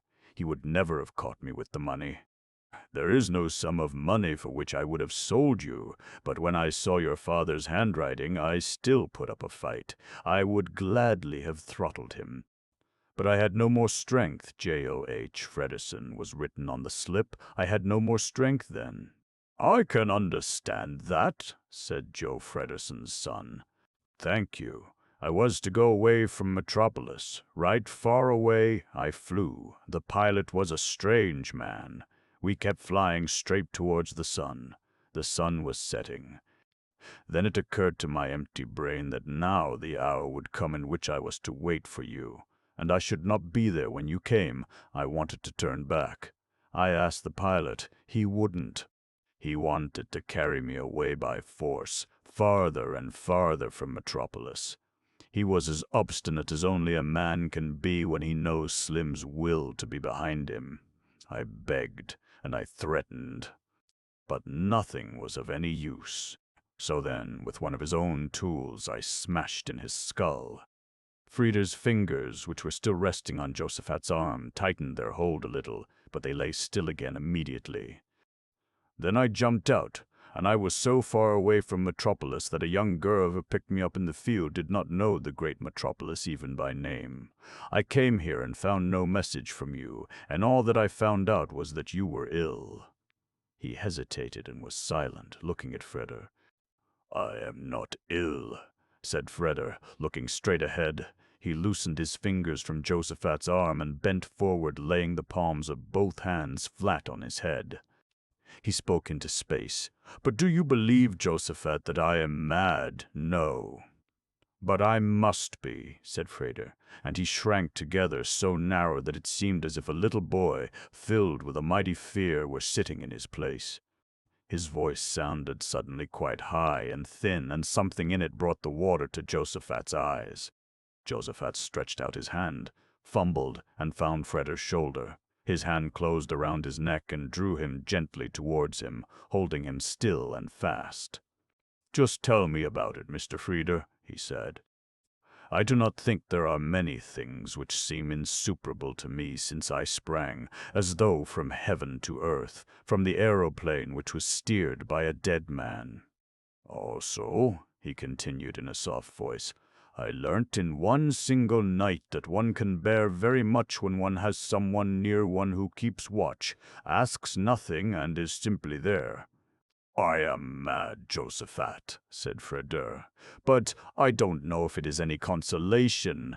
I am not the only one." Josaphat was silent. His patient hand lay motionless on Freda's shoulder. And suddenly, as though his soul were an overfilled vessel which had lost its balance, toppled over and poured out in streams, Freda began to speak. He told his friend the story of Maria, from the moment of their first meeting in the Club of Suns, to when they saw each other again right down under the earth in the city of the dead, his waiting for her in the cathedral, his experiences in Rotwang's house, his vain search, the curt no at Maria's home, up to the moment when, for her sake, he wanted to be the murderer of his own father. No, not for her sake, for that of a being who was not there, whom he only believed himself to see. Was that not madness? Hallucination. I will tell you some more about hallucination, Josaphat, and you mustn't believe that I am speaking in delirium, or that I am not fully master of my thoughts. I wanted to kill my father. It was not my fault that the attempt at parricide was unsuccessful. But ever since that moment I have not been human. I am a creature that has no feet, no hands, and hardly a head. And this head is only there eternally to think that I wanted to kill my own father. Do you believe that I shall ever get free from this hell? Tau. Never, Josaphat. Never, never in all eternity. I lay during the night hearing my father walking up and down in the next room. I lay in the depths of a black pit, but my thoughts ran along behind my father's steps as though chained to his soles. What horror has come upon the world that this could happen? Is there a comet in the heavens which drives mankind to madness? Is a fresh plague coming, or Antichrist, or the end of the world? A woman who does not exist forces herself between father and son and incites the son to murder against the father. It may be that my thoughts were running themselves a little hot at the time. Then my father came in to me. He stopped, and his wasted hands twisted themselves together upon his damp hair. You know my father. There are many in the great metropolis who do not believe Joe Fredersen to be human because he seems not to need to eat and drink, and he sleeps when he wishes to, and usually he does not wish to. They call him the brain of Metropolis, and if it is true that fear is the source of all religion, then the brain of Metropolis is not very far off from becoming a deity. This man who is my father came up to my bed. He walked on tiptoe, Josaphat. He walked on tiptoe, Josaphat. He bent over me and held his breath. My eyes were shut. I lay quite still, and it seemed to me as though my father must hear my soul crying within me. Then I loved him more than anything on earth. But if my life had been dependent on it, I should still not have been able to open my eyes. I felt my father's hand smoothing my pillow. Then he went again as he had come, on tiptoe, closing the door quite soundlessly behind him. Do you know what he had done? No? No, I don't see how you could. I only realized it myself some hours later. For the first time since the great Metropolis had stood, Joe Fredersen had omitted to press on the little blue metal plate and to let the behemoth voice of Metropolis roar out because he did not wish to disturb his son's sleep. Josephat lowered his head. He said nothing. Frieder let his intertwined hands sink. Then I realized, he continued, that my father had quite forgiven me, and when I realized that, I really fell asleep. He stood up and remained standing, seeming to be listening to the rushing of the rain. The lightning was still flashing out over Metropolis, the angry thunder bounding after, but the rushing of the rain drowned it. I slept, Freder went on, so softly that the other could scarcely follow his words. Then I began to dream. I saw this city, this great Metropolis, in the light of a ghostly unreality. A weird moon stood in the sky, as though along a broad street this ghostly, unreal light flowed down upon the city, which was deserted to the last soul. All the houses were distorted and had faces. They squinted evilly and spitefully down at me, for I was walking deep down between them along the glimmering street. Quite narrow was the street, as though crushed between the houses. It was as though made of a greenish glass, like a solidified glazen river. I glided along it and looked down through it into the cold bubbling of a subterranean fire. I did not know my destination, but I knew I had one, and went very fast in order to reach it the sooner. I quietened my step as well as I could, but its sound was excessively loud and awakened a rustling whisper over the crooked house, walls as though the houses were murmuring against me. I quickened my pace and ran, and at last raced along, and the more swiftly I raced, the more hoarsely did the echo of the steps sound after me, as though there were an army at my heels. I was dripping with sweat. The town was alive. The houses were alive. Their open mouths snarled after me. The window caverns, open eyes, winked blindly, horribly, maliciously. Graspingly, I reached the square before the cathedral. The cathedral was lighted up. The doors stood open. No, they did not stand open. They reeled to and fro like swing doors through which an invisible stream of guests was passing. The organ rolled, but not with music. Croaking, bawling, screeching, and whimpering sounded from the organ, and intermingled were wanton dance tunes, wailing whore songs. The swing doors, the light, the organs, witches, Sabbath, everything appeared to be mysteriously excited, hurried, as though there were no time to be lost, and full of a deep, evil satisfaction. I walked over to the cathedral and up the steps. A door laid hold of me like an arm and wafted me gustily in the cathedral. But that was as little the cathedral as the town was Metropolis. A pack of lunatics seemed to have taken possession of it, and not even human beings at that. Dwarf-like creatures, resembling half monkey, half devil. In place of the saints, goat-like figures, petrified in the most ridiculous of leaps, reigned in the pillar niches. And around every pillar danced a ring, raving to the bawling of the music. Empty, ungodded, splintered, hung the crucifix above the high altar from which the holy vessels had vanished. A fellow dressed in black, the caricature of a monk, stood in the pulpit howling out in a pulpit voice, "Repent, the kingdom of heaven is at hand." A loud neigh answered him. The organ player, I saw him, he was like a demon, stood with his hands and feet on the keys and his head beat time to the ring dance of the spirits. The fellow in the pulpit pulled out a book, an enormous black book with 7 locks. Whenever his fingers touched a lock, it sprang up in flame and shot open. Murmuring incantations, he opened the cover. He bent over the book. A ring of flames suddenly stood around his head. From the heights of the cathedral, it struck midnight. But it was as though it was not enough for the clock to proclaim the hour of demons just once. Over and over again did it strike the ghastly 12 in dreadful bated haste.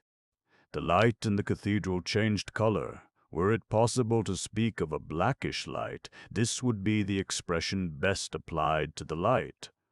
Only in one place did it shine, white, gleaming, cutting, a sharply whetted sword, there where death is figured as a minstrel.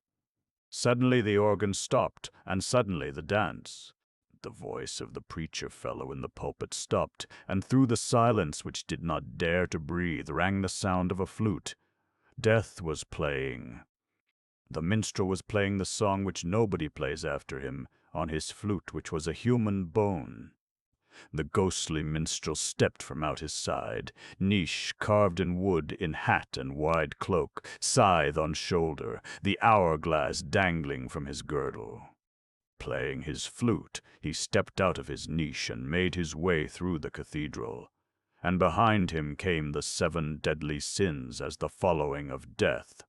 Death performed a circle around every pillar. Louder and ever louder rang the sound of his flute. The 7 deadly sins seized hands. As a widely swung chain they paced behind death, and gradually their paces became a light dance. The 7 deadly sins danced along behind death, who was playing the flute. Then the cathedral was filled with a light which seemed to be made from rose leaves. An inexpressibly sweet, overpowering perfume hovered up like incense between the pillars. The light grew stronger, and it seemed to ring. Pale red lightning flashed from the heights, collecting itself in the central nave to the magnificent radiance of a crown. The crown rested on the head of a woman, and the woman was sitting upon a scarlet-colored beast having 7 heads and 10 horns. And the woman was arrayed in purple and scarlet and decked with gold, precious stones and pearls. She had in her hand a golden cup. On the crowned brow of the woman there stood, mysteriously written, Babylon. Like a deity she grew up and radiated. Death and the 7 deadly sins bowed low before her. And the woman who bore the name Babylon had the features of Maria, whom I loved. The woman arose. She touched the cross-arched vault of the lofty cathedral with her crown. She seized the hem of her cloak and opened it, and spread out her cloak with both hands.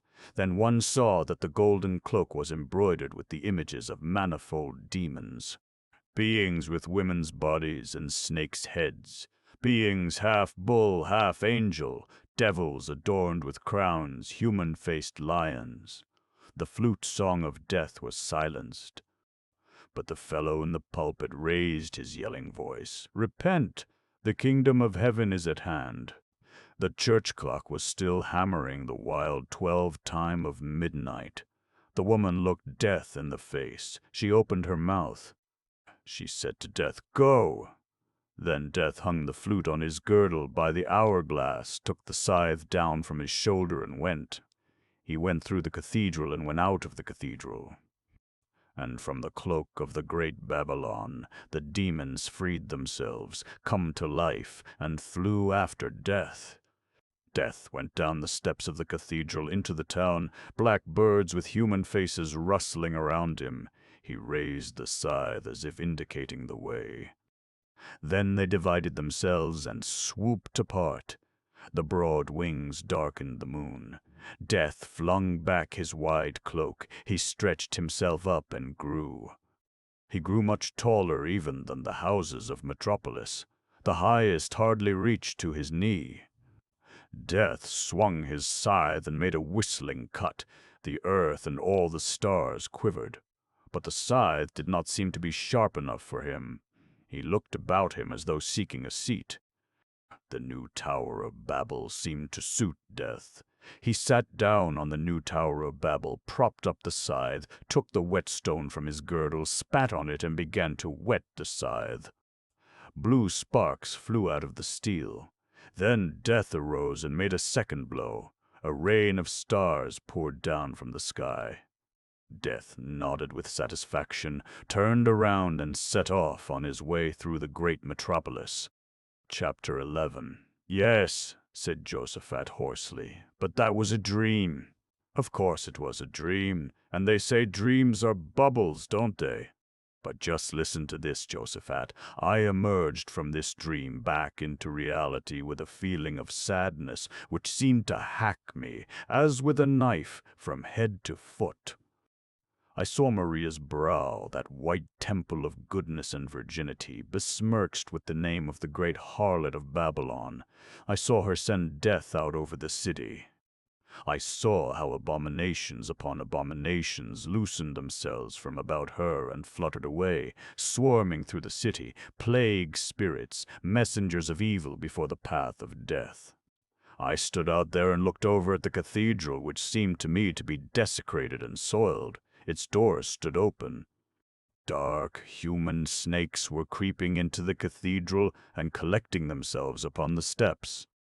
I thought, perhaps, among all those pious people is my Maria, too, I said to my father. I wished to go to the cathedral. He let me go. I was no captive.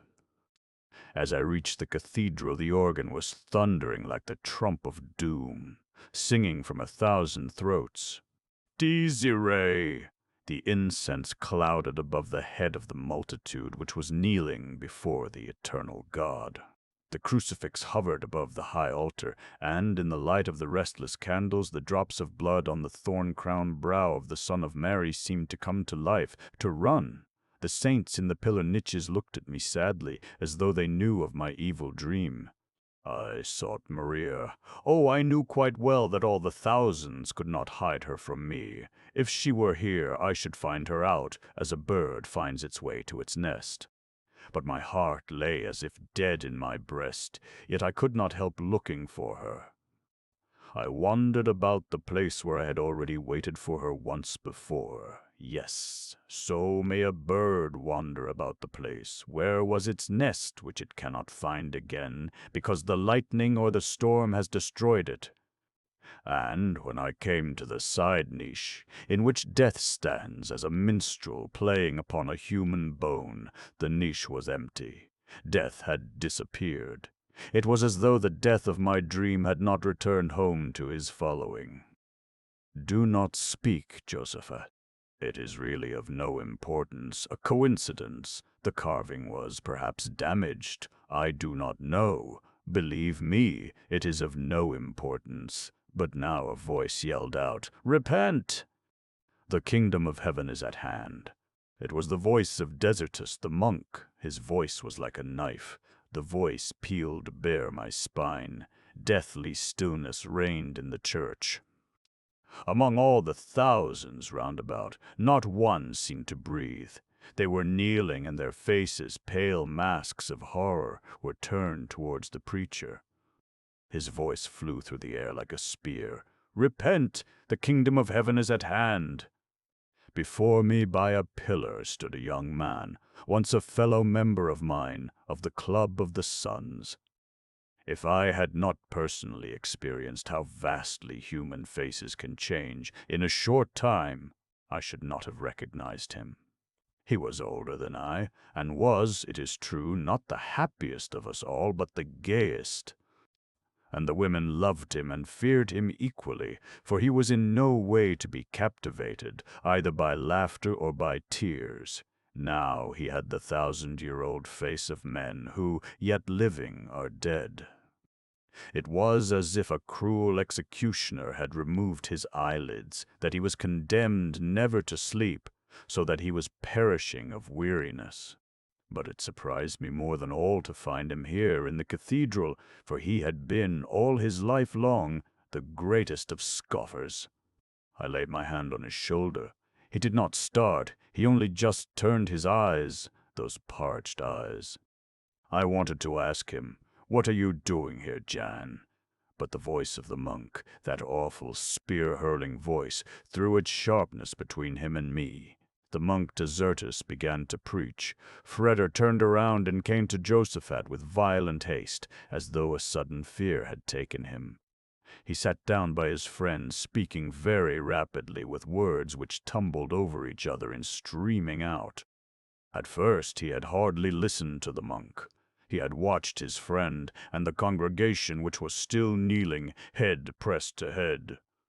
And as he looked at them, it seemed to him as though the monk were harpooning the congregation with his words, as though he were throwing spears with deadly barbed hooks right down into the most secret soul of the listeners, as though he were tugging groaning souls out of bodies quivering with fear. Who is she who has laid fire to this city?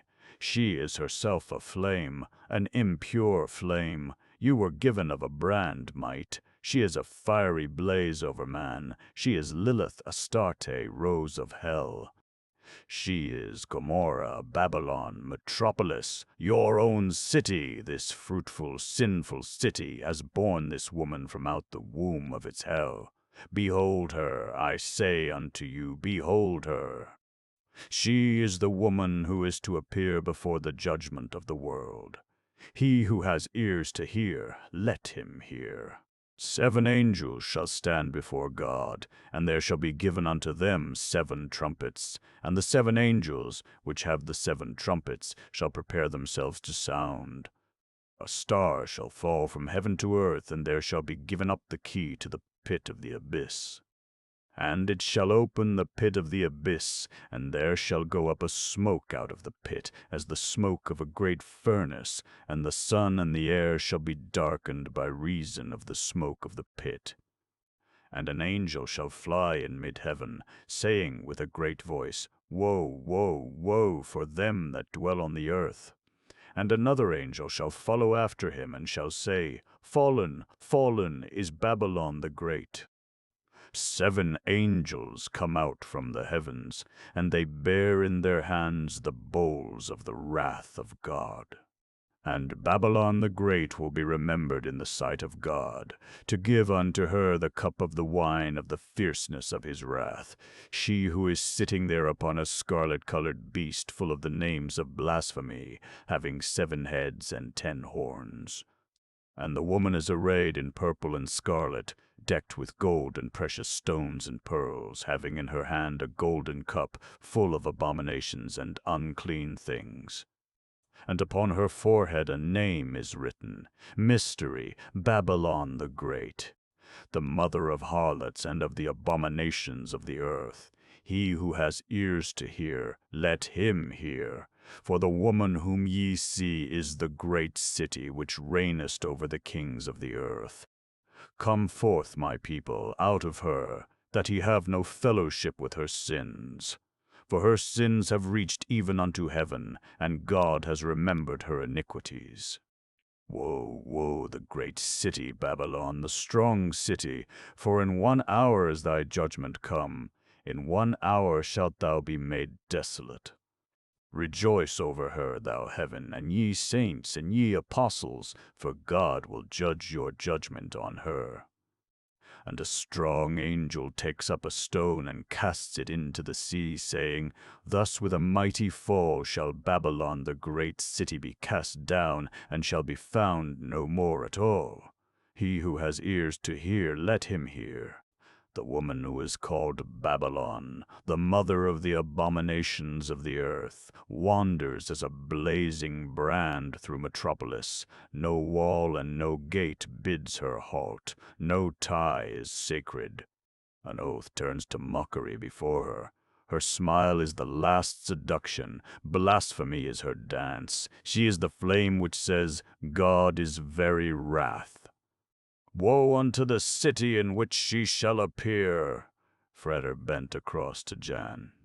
Of whom is he speaking? He asked with strangely cold lips. Is he speaking of a person, of a woman? He saw that the brow of his friend was covered with sweat. He is speaking of her, said Jan, as though he were speaking with paralyzed tongue. Of whom? Of her, don't you know her? I don't know, said Freder, whom you mean, and his tongue too was heavy and as though made of clay. Jan gave no answer. He had hunched up his shoulders as though he were bitterly cold. Bewildered and undecided, he listened to the intermediate rolling of the organ. "Let us go," he said tonelessly, turning around. Freder followed him. They left the cathedral. They walked along together in silence for a long time. Jan seemed to have a destination of which Freder did not know. He did not ask. He waited. He was thinking of his dream and of the monk's words. At last Jan opened his mouth, but he did not look at Freder. He spoke into space. "You do not know who she is, but nobody knows. She was suddenly there. As a fire breaks out, no one can say who fanned the flame. But there it is, and now everything is ablaze. A woman." "Yes, a woman. Perhaps a maid, too, I don't know. It is inconceivable that this being would give herself to a man. Can you imagine the marriage of ice? Or if she were to do so, then she would raise herself up from the man's arms, bright and cool, in the awful, eternal virginity of the soulless." He raised his hand and seized his throat. He tugged something away from him which was not there. He was looking at a house which lay opposite him, on the other side of the street, with a gaze of superstitious hostility which made his hands run cold. "What is the matter with you?" asked Freder. There was nothing remarkable about this house except that it lay next to Rotwang's house. "Hush," answered Jan, clasping his fingers around Freder's wrist. "Are you mad?" Freder stared at his friend. "Do you think that the house can hear us across this infernal street?" It hears us, said Jan with an obstinate expression. it hears us. "You think it is a house just like any other? You're wrong. It began in this house. What began? The spirit. The spirit." Freder felt that his throat was very dry. He cleared it vigorously. He wanted to draw his friend along with him. But he resisted him. He stood at the parapet of the street, which sheered down, steep as a gorge, and he was staring at the house opposite. "One day," he said, "this house sent out invitations to all its neighbors. It was the craziest invitation on earth. There was nothing on the card but 'Come this evening at 10 o'clock. House 12, 11 Treath Street. One took the whole thing to be a joke, but one went. One did not wish to miss the fun. Strangely enough, no one knew the house. Nobody could remember ever having entered it or having known anything of its occupants. One turned up at 10. One was well dressed. One entered the house and found a big party. One was received by an old man who was exceedingly polite, but who shook hands with nobody. It was an odd thing that all the people collected here seemed to be waiting for something of which they did not know.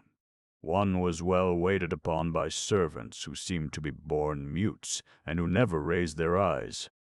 Although the room in which we were all gathered was as large as the nave of a church, an unbearable heat prevailed, as though the floor were glowing hot, as though the walls were glowing hot, and all this in spite of the fact that, as one could see, the wide door leading to the street stood open.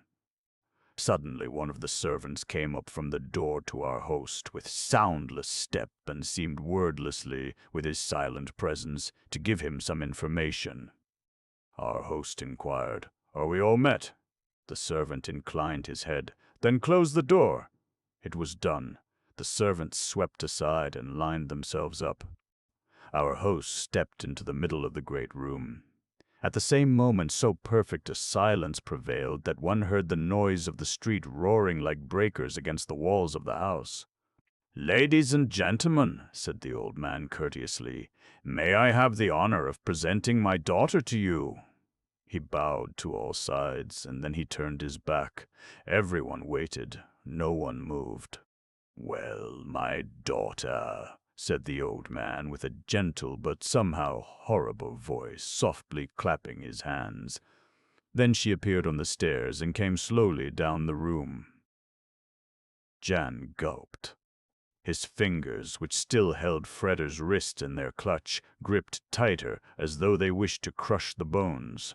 "Why am I telling you this?" he stammered. "Can one describe lightning, or music, or the fragrance of a flower?" All the women in the hall suddenly blushed violently and feverishly, and all the men turned pale. Nobody seemed capable of making the least movement or of saying a single word. "You know, Raynor. You know his young wife. You know how they loved each other." He was standing behind her. She was sitting, and he had laid his hands on her shoulders with a gesture of passionate and protective affection. As the girl walked by them, she walked, led by the hand of the old man, with gentle, ringing step, slowly through the hall. Raynor's hands slipped from his wife's shoulders. She looked up at him, he down at her, and in the faces of those two were burnt, like a torch, a sudden, deadly hatred. It was as though the air was burning. We breathed fire. At the same time, there radiated from the girl a coldness, an unbearable, cutting coldness. The smile which hovered between her half-open lips seemed to be the unspoken closing verse of a shameless song. Is there some substance through the power of which emotions are destroyed, as colors are by acids? The presence of this girl was enough to annul everything which spells fidelity in the human heart, even to a point of absurdity. I had accepted the invitation of this house because Tora had told me she would go too. Now I no longer saw Tora, and I have not seen her since.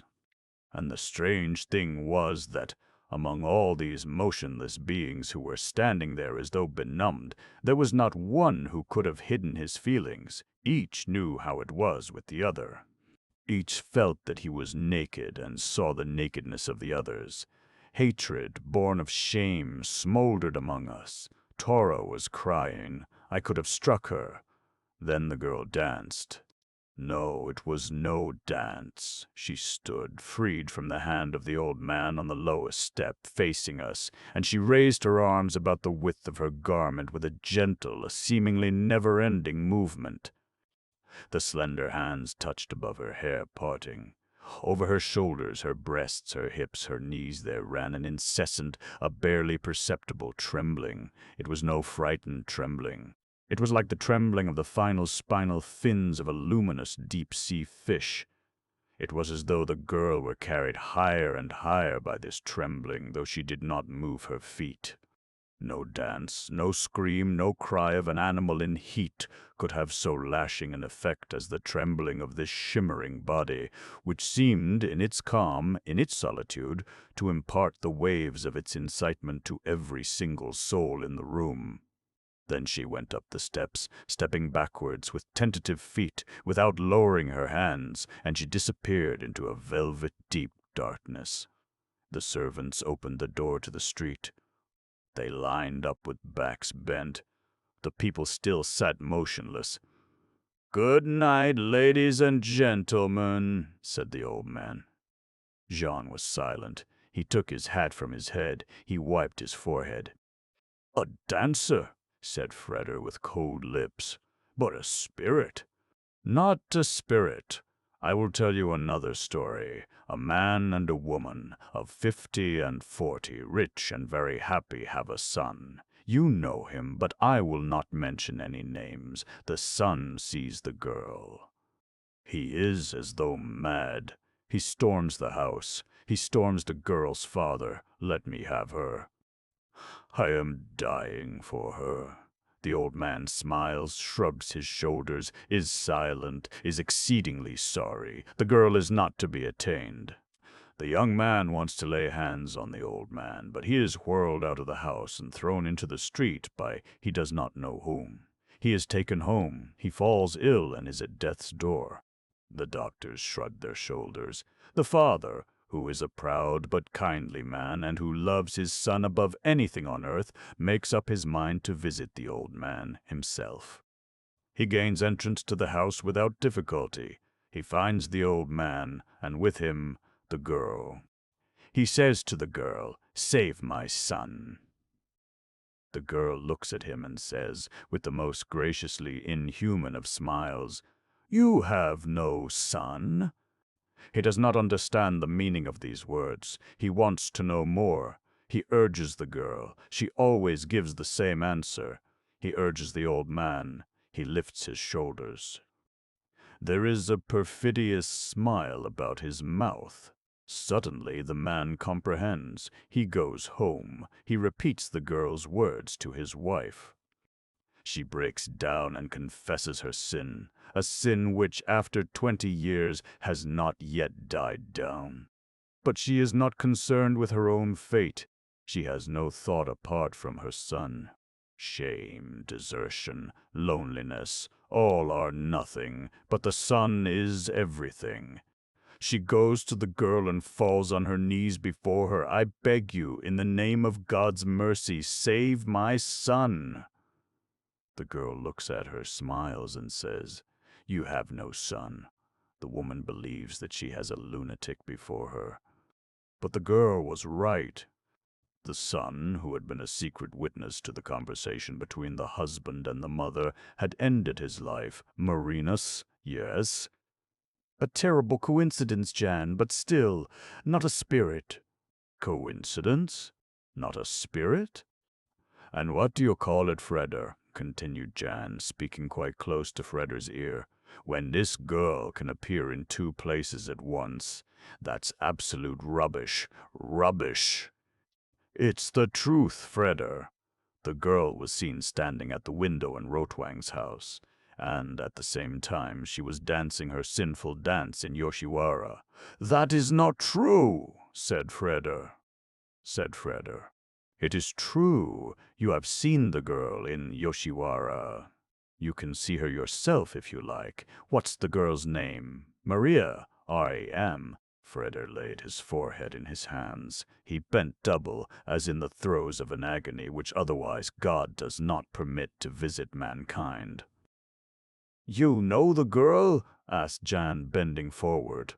"No.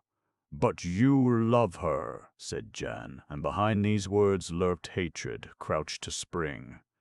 Freder took his hand and said, "Come!"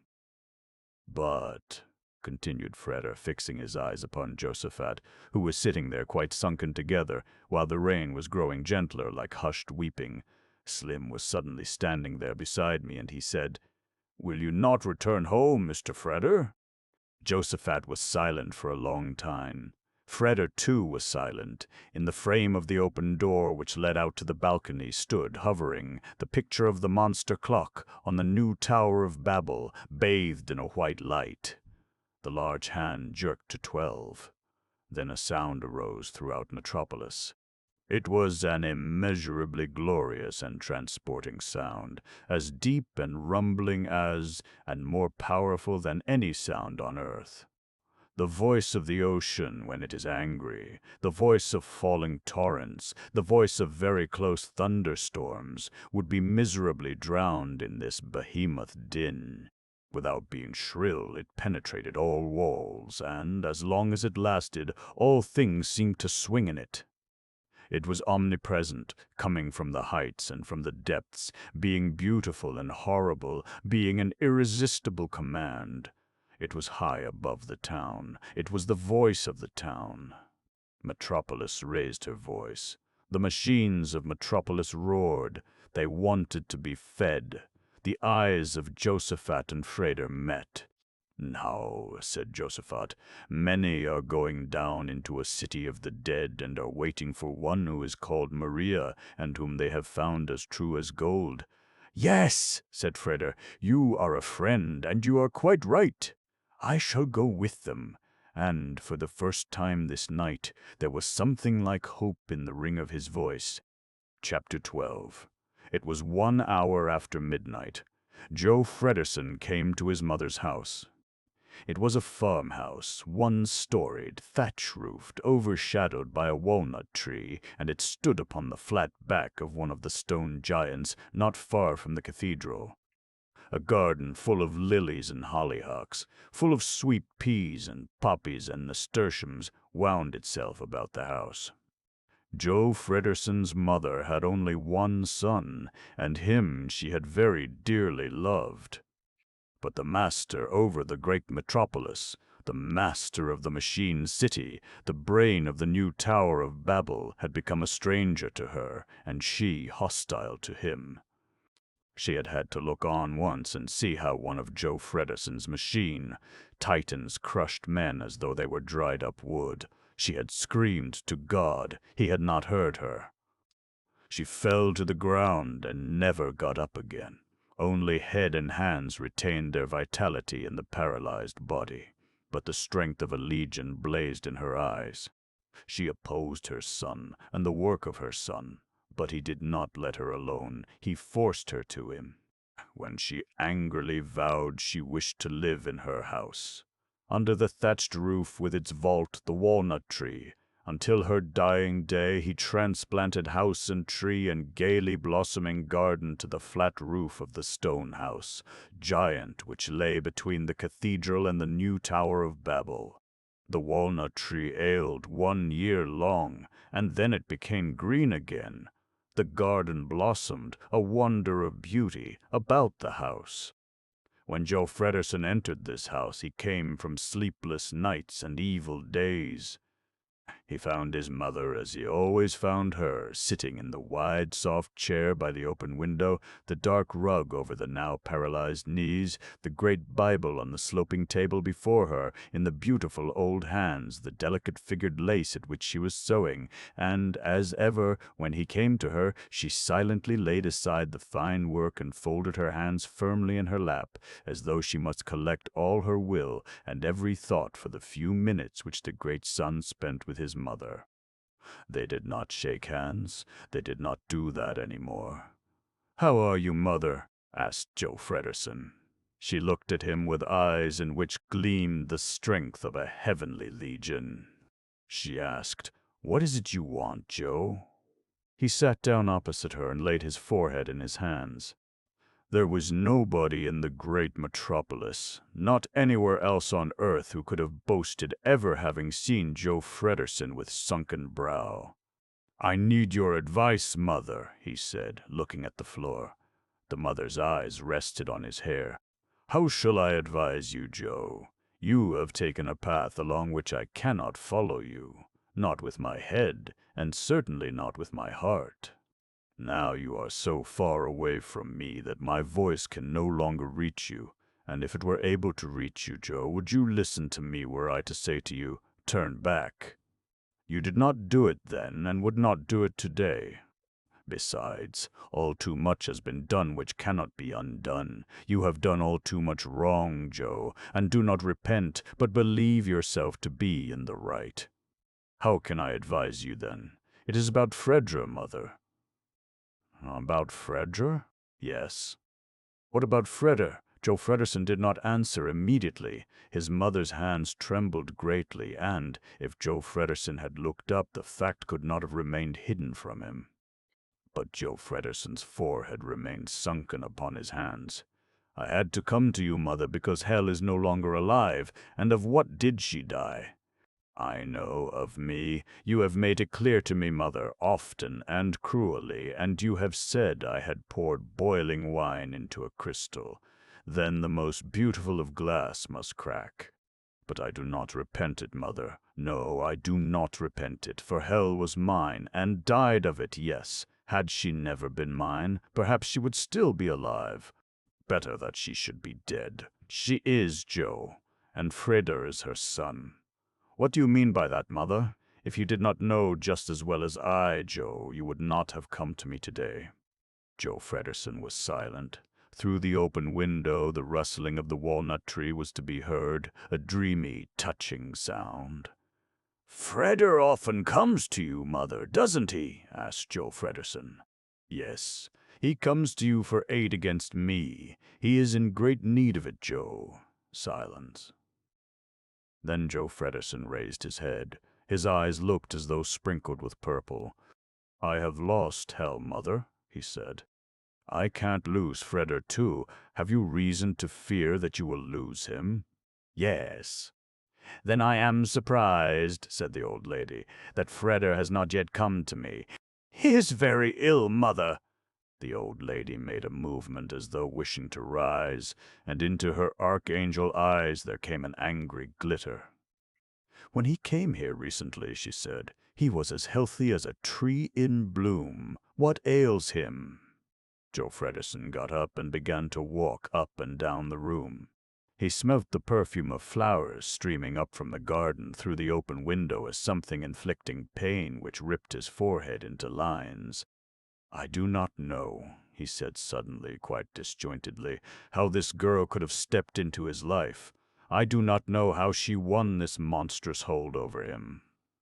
But I heard from his own lips how he said to her, 'My father no longer has a son, Maria. Freder does not lie, Joe. So you have lost him already.'" Joe Fredderson did not answer. He thought of Rotwang. He had said the same words to him. "Is it about this that you have come to me, Joe?" asked his mother. "Then you could have spared yourself the trouble. Freder is Hell's son." "Yes, that means he has a soft heart." "But he is yours too, Joe. That means he has a skull of steel. You know best, Joe, how much obstinacy a man can summon up to attain to the woman he wants." "You cannot make that comparison, Mother. Freder is almost a boy still. When I took Hell to me, I was a man, and knew what I was doing. Hell was more needful to me than the air to breathe. I could not do without Hell, Mother. I would have stolen her from the arms of God himself. From God, Joe, you can steal nothing, but something can be stolen from man. You have done that. You have sinned, Joe. You have sinned towards your friend, for Hell loved Rotwang, and it was you who compelled her. When she was dying, Mother, she loved me. Yes. When she saw that you, too, were a man, when your head was beating against the floor and you were crying out. But do you believe, Joe, that this one smile in her dying hour outweighs all that which brought about her death? Leave me my belief, Mother. Delusion." Joe Fredderson looked at his mother. "I should very much like to know," he said with darkened voice, "on what you feed your cruelty towards me, Mother. On my fears for you, Joe. On my fears for me, Mother. You need have no fears for me, Mother." "Oh, yes, Joe. Oh, yes, your sin walks behind you like a good dog on the trail. It does not lose your scent, Joe. It remains always and always at your back. A friend is unarmed against his friend. He has no shield before his breast, nor armor before his heart. A friend who believes in his friend is a defenseless man." "A defenseless man was it whom you betrayed, Joe. I have paid for my sin, Mother. Hell is dead. Now I have only Freder left. That is her legacy. I will not give up Hell's legacy. I have come to you to beg of you, Mother. Help me to win Freder back." The old lady's eyes were fixed on him sparkingly. "What did you answer me, Joe, when I wanted to stop you on your way to Hell?" "I don't remember." "But I do, Joe. I still remember every syllable." "You said, 'I don't hear a word you say. I only hear Hell. If I were to be blinded, I should still see Hell. If I were to be paralyzed, with paralyzed feet, I should still find my way to Hell. Freder is your son." "What do you think, Joe, he would answer me were I to say to him, 'Give up the girl you love'?" Joe Fredderson was silent. "Take care, Joe," said the old mother. "I know what it means when your eyes grow cold, as now, and when you grow as pale as one of the stones of the wall. You have forgotten that lovers are sacred. Even if they are mistaken, Joe, their mistake itself is sacred. Even if they are fools, Joe, their folly itself is sacred. For where lovers are, there is God's garden, and no one has the right to drive them out, not even God, only their own sin." "I must have my son back," said Joe Fredderson. "I had hoped you would help me, and you would certainly have been the gentlest means I could have chosen. But you will not, and now I must seek another means. Freder is ill, you say. He will get well again, so you will continue in your way." "Yes. I believe, Joe, that Hell would weep were she to hear you." "Perhaps. But Hell is dead. Well, come here to me, Joe. I will give you a word to take with you on your way, which you cannot forget. It is easy to retain." Joe Fredderson hesitated. Then he walked up to his mother. She laid her hand on the Bible which lay before her. Joe Fredison read, "Whatsoever a man soweth, that shall he reap." Joe Fredison turned around. He walked through the room. His mother's eyes followed him. As he turned toward her, suddenly, violently, with a violent word on his lips, he found the gaze of her eyes set upon him. They could hide themselves no longer, and neither did they wish to. Such an almighty love in their tear-washed depths that Joe Fredison believed himself to see his mother today for the first time. They looked at each other for a long time in silence. Then the man stepped up to his mother. "I am going now, Mother," he said, "and I don't believe I shall ever come to you again."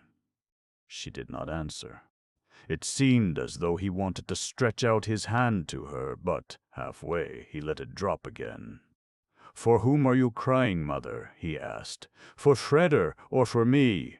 "For you both," said the mother. "For you both, Joe." He stood in silence, and the struggle of his heart was in his face. Then, without giving his mother another look, he turned around and went out of the house, over which the walnut tree rustled. Chapter 13. It was midnight, and no light was burning. Only through the window there fell the radiance of the city, lying like a pale gleam upon the face of the girl who sat, leaning back against the wall, without moving, with closed eyelids, her hands in her lap. "Will you never answer me?" asked the great inventor. "Stillness, silence, immobility. You are colder than stone, harder than any stone. The tip of your finger must cut through the diamond as though it were water. I do not implore your love. What does a girl know of love? Her unstormed fortresses, her unopened paradises, her sealed-up books, whom no one knows but the God who wrote them. What do you know of love? Women know nothing of love either. What does light know of light? Flame of burning. What do the stars know of the laws by which they wander? You must ask chaos. Coldness, darkness, the eternal unredeemed which wrestles for the redemption of itself. You must ask the man what love is. The hymn of heaven is only composed in hell. I do not implore your love, Maria, but your pity, you motherly one with the virgin face, stillness, silence, immobility. I hold you captive. Is that my fault? I do not hold you captive for myself, Maria. Above you and me there is a will which forces me into being evil. Have pity on him who must be evil, Maria. All the springs of good within me are choked up. I thought them to be dead, but they are only buried alive. My being is a rock of darkness.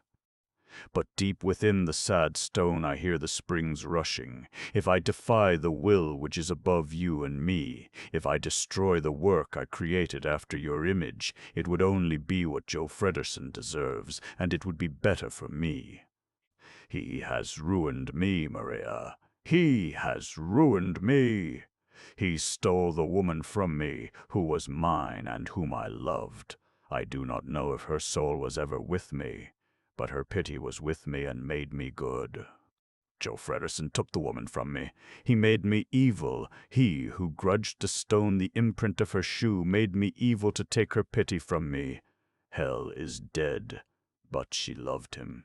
What a fearful law it is by which the beings of light turn themselves to those of darkness, but pass by those in the shade.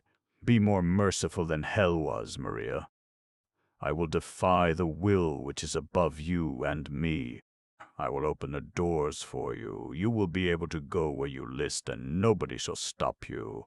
But would you remain with me of your own free will, Maria? I long to be good. Will you help me? Stillness, silence, immobility. Neither do I implore your pity, Maria.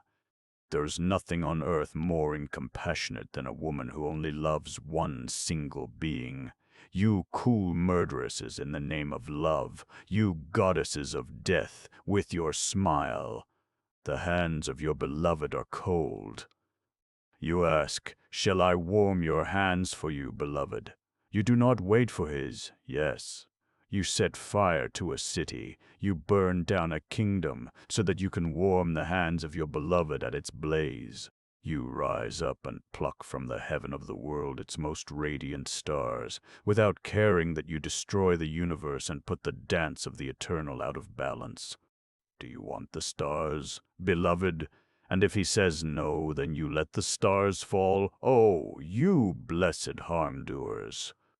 You may step, fearfully inviolable, before the throne of God and say, "Get up, creator of the world." I need the throne of the world for my beloved. You do not see who dies by your side if only the one is living.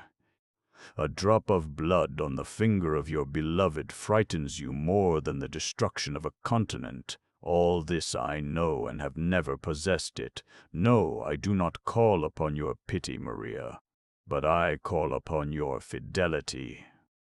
Still, silence, immobility. Do you know the subterranean city of the dead? There used a girl called Maria nightly to call her brothers together. Her brothers wear the blue linen uniform, the black caps, the hard shoes. Maria spoke to her brothers of a mediator who would come to deliver them. The mediator between brain and hands must be the heart, wasn't it so? The brothers of the girl believed in the girl. They waited long, but the mediator did not come, and the girl did not come. She sent no message. She was not to be found. But the brothers believed in the girl, for they had found her as true as gold. "She will come," they said. "She will come again. She is faithful. She will not leave us alone." She said, "The mediator will come. Now he must come. Let us be patient and let us wait." But the mediator did not come. And the girl did not come. The misery of the brothers has grown from day to day. Where once 1,000 murmured, now murmur 10,000. They will no more be fed with hope.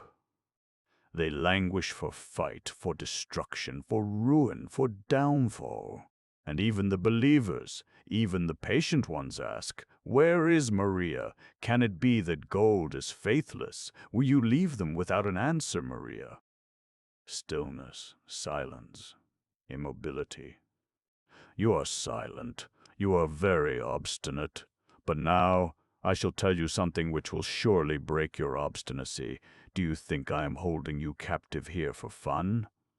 Do you think Joe Fredersen knew no other way of getting you out of his son's sight than shutting you up behind the Solomon seal on my doors? Oh no, Maria! Oh no, my beautiful Maria! We have not been idle all these days. We have stolen your beautiful soul from you, your sweet soul, that tender smile of God. I have listened to you as the air has listened to you.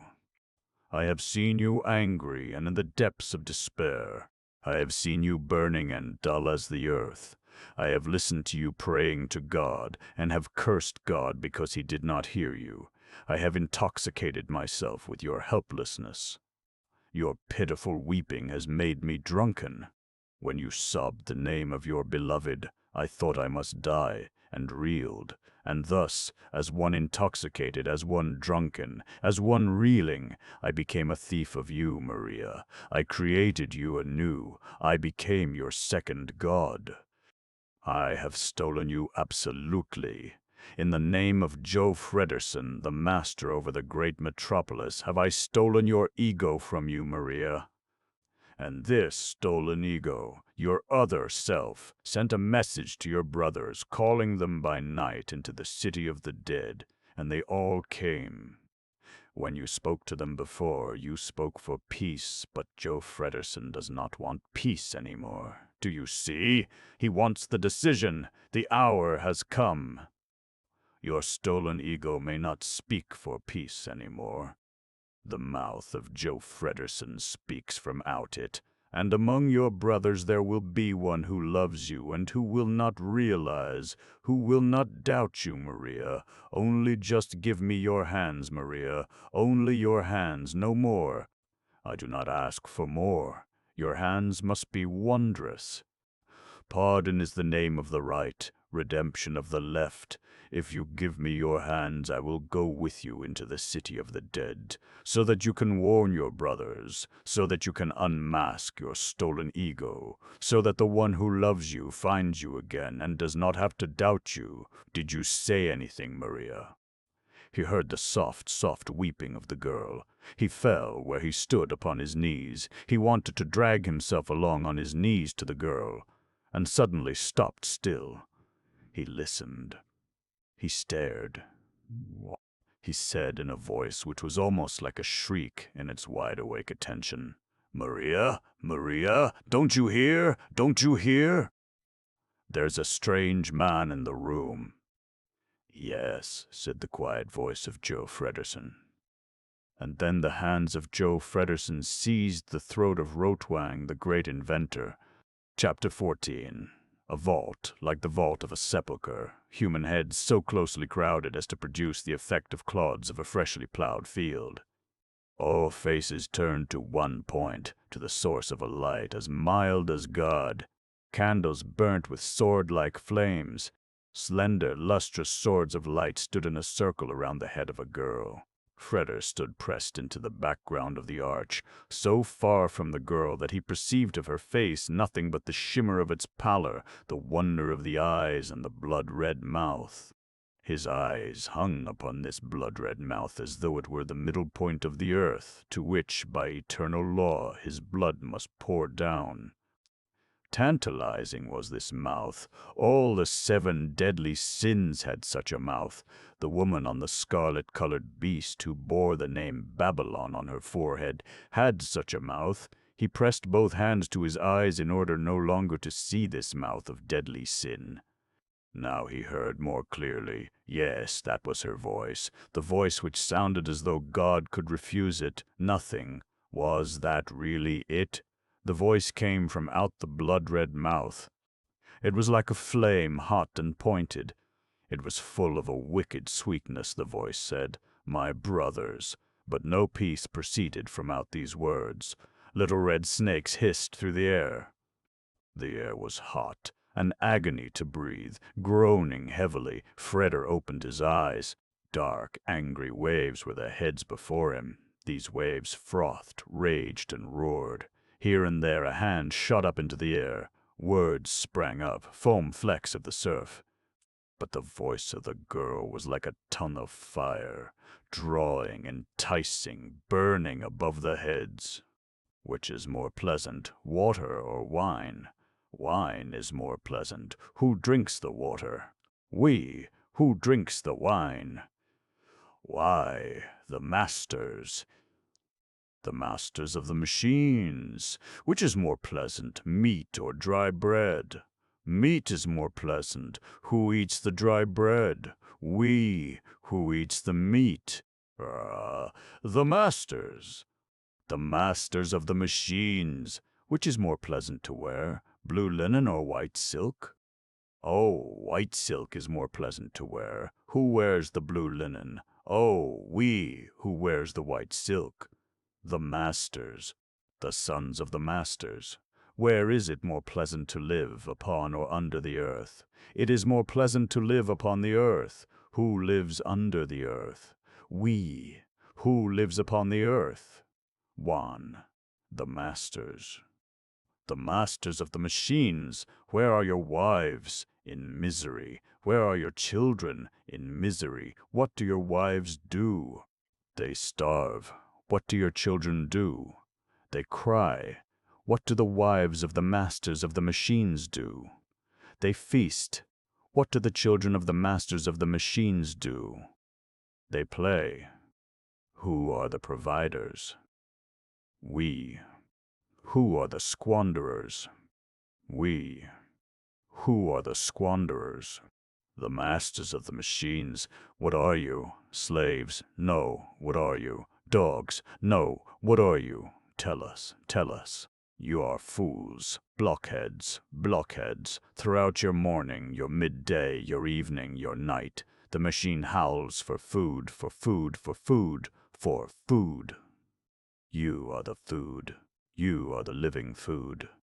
The machine devours you like fodder and then spews you up again. Why do you batten the machines with your bodies? Why do you oil the joints of the machines with your brains? Why do you not let the machines starve, you fools? Why do you not let them perish, blockheads? Blockheads! Why do you feed them? The more you feed them, the more they greed for your flesh, for your bones, for your brains. You are 10,000. You are 100,000. Why do you not throw yourselves, 100,000 murdering fists, upon the machines and strike them dead? You are the masters of the machines. You, not the others who walk in their white silk. Turn the world about, turn the world on its head. 2. Murder the living and the dead. 2. Take the inheritance from living and dead. You have waited long enough. The hour has come. A voice shouted from among the multitude, "Lead us on, Maria!" A mighty wave, all the heads broke forward. The blood-red mouth of the girl laughed and flamed. The eyes above it flamed, huge and greenish-black. She raised her arms with an unspeakably difficult, burden-raising, sweet, mad gesture. The slim body grew and stretched itself up. The girl's hands touched above her hair, parting. Over her shoulders, her breasts, her hips, her knees, there ran an incessant, a barely perceptible trembling. It was as though the girl were carried higher and higher by this trembling, though she did not move her feet. She said, "Come, come, come, I will lead you. I will dance the dance of death before you. I will dance the dance of the murderers before you." The multitude moaned. The multitude gasped. The multitude stretched out its hands. The multitude bowed head and neck low, as though its shoulders, its backs, should be a carpet for the girl. The multitude fell on its knees with a groan. One single beast felled with the hatchet. The girl raised her foot and stepped upon the neck of the outstretched beast. A voice shouted out, sobbing with rage and pain, "You are not Maria." The multitude turned around. The multitude saw a man standing in the background of the arch, a man from whose shoulders the coat had fallen. Under the coat he wore the white silk. The man was more ghastly to see than one who has bled to death. He stretched out his hand and pointed to the girl. He yelled out, "You are not Maria! No! You are not Maria, The heads of the multitude stared at the man who was a stranger among them, who wore the white silk. "You are not Maria, How?" he yelled. "Maria preaches peace, and not murder." The eyes of the multitude began to glare dangerously. The girl stood bolt upright in the neck of the multitude. She began to totter.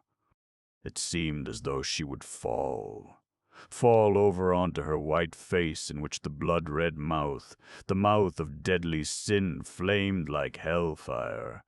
But she did not fall. She held herself upright. She swayed slightly, but she held herself upright. She stretched out her arm and pointed at Freder, calling in a voice which sounded like glass, "Look! Look! Look!" The son of Joe Fredersen. "The son of Joe Fredersen is among you." The multitude shouted. The multitude hurled itself around. The multitude made to lay hold of the son of Joe Fredersen. He did not resist. He stood pressed against the wall. He stared at the girl with a gaze in which belief in eternal damnation was to be read. It seemed as if he were already dead, and as though his lifeless body were falling, ghost-like, upon the fists of those who wished to murder him. A voice roared, "Dog in white silken skin." Upon the billowing neck of the multitude stood the girl. It was as if the knife came flying from out her eyes. But, before the knife could plunge into the white silk which covered the heart of the son of Joe Fredersen, a man threw himself as a shield before his breast, and the knife ripped open blue linen. "Blue linen was dyed purple-red, brothers," said the man. Dying, yet standing upright, he was covering the son of Joe Fredersen with his whole body. He turned his head a little to catch Freder's glance. He said with a smile which was transfigured in pain, "Brothers?" Freder recognized him. It was Georgie. It was number 11,811 which was now going out, and which, going out, was protecting him. He wanted to push past Georgie. But the dying man stood like one crucified, with outstretched arms and hands clawing into the edge of the niches which were behind him. He held his eyes, which were like jewels, fixedly set on the multitude which was storming towards him. "Brothers," he said. He said, "Murderers, brother murderers," said the dying mouth. The multitude left him alone and raced on. On the shoulders of the multitude the girl was dancing and singing. She sang with her blood-red mouth of deadly sin. "We've passed sentence upon the machines. We have condemned the machines to death. The machines must die. To hell with them. Death, death, death to the machines." Like the rush of 1,000 wings, the step of the multitude thundered through the narrow passages of the city of the dead. The girl's voice died away. The steps died away. Georgie loosened his hands and pitched forward. Freder caught him. He sank upon his knee. Georgie's head fell upon his breast. "Warn, warn the town," said Georgie. "And are you dying?" His bewildered eyes ran along the walls in the niches of which slept the 1,000-year-old dead. "There is no justice in this world. Uttermost justice," said 11,811. "From weakness, sin, from sin, atonement, warn the town, warn the town." "Warn? I'm going to leave you alone. I beg you to, beg you." "No." Freder got up, despair in his eyes. He ran to the passage in which the multitude had died away. "Not that way," said Georgie. "You won't get through that way any more." "I know no other way. I'll take you. You are dying, Georgie. The first step is your death." "Do you want to be an accessory? Come," said Freder. He raised Georgie up. With his hand pressed to his wound, the man began to run. "Pick up your lamp and come," said Georgie.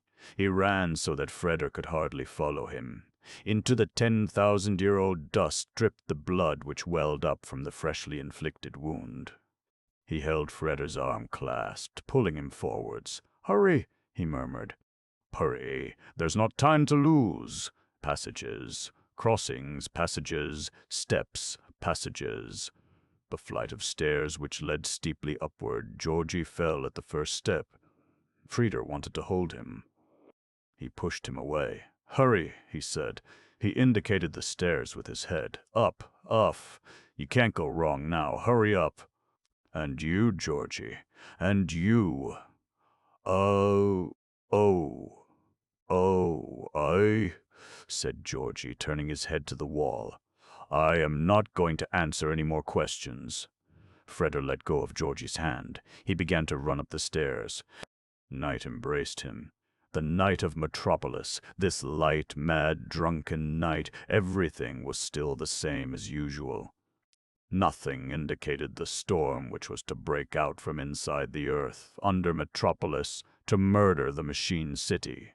But it seemed to Joe Fredersen's son as if the stones were giving way under his feet, as though he heard in the air the rushing of wings, the rushing of the wings of strange monsters, beings with women's bodies and snakes' heads, beings half bull, half angel, devils adorned with crowns, human-faced lions. It seemed to him as if he saw Death sitting on the new Tower of Babel, in hat and wide cloak, whetting his propped-up scythe. He reached the new Tower of Babel. Everything was as usual. The dawn was fighting the first fight with the early morning. He looked for his father. He did not find him.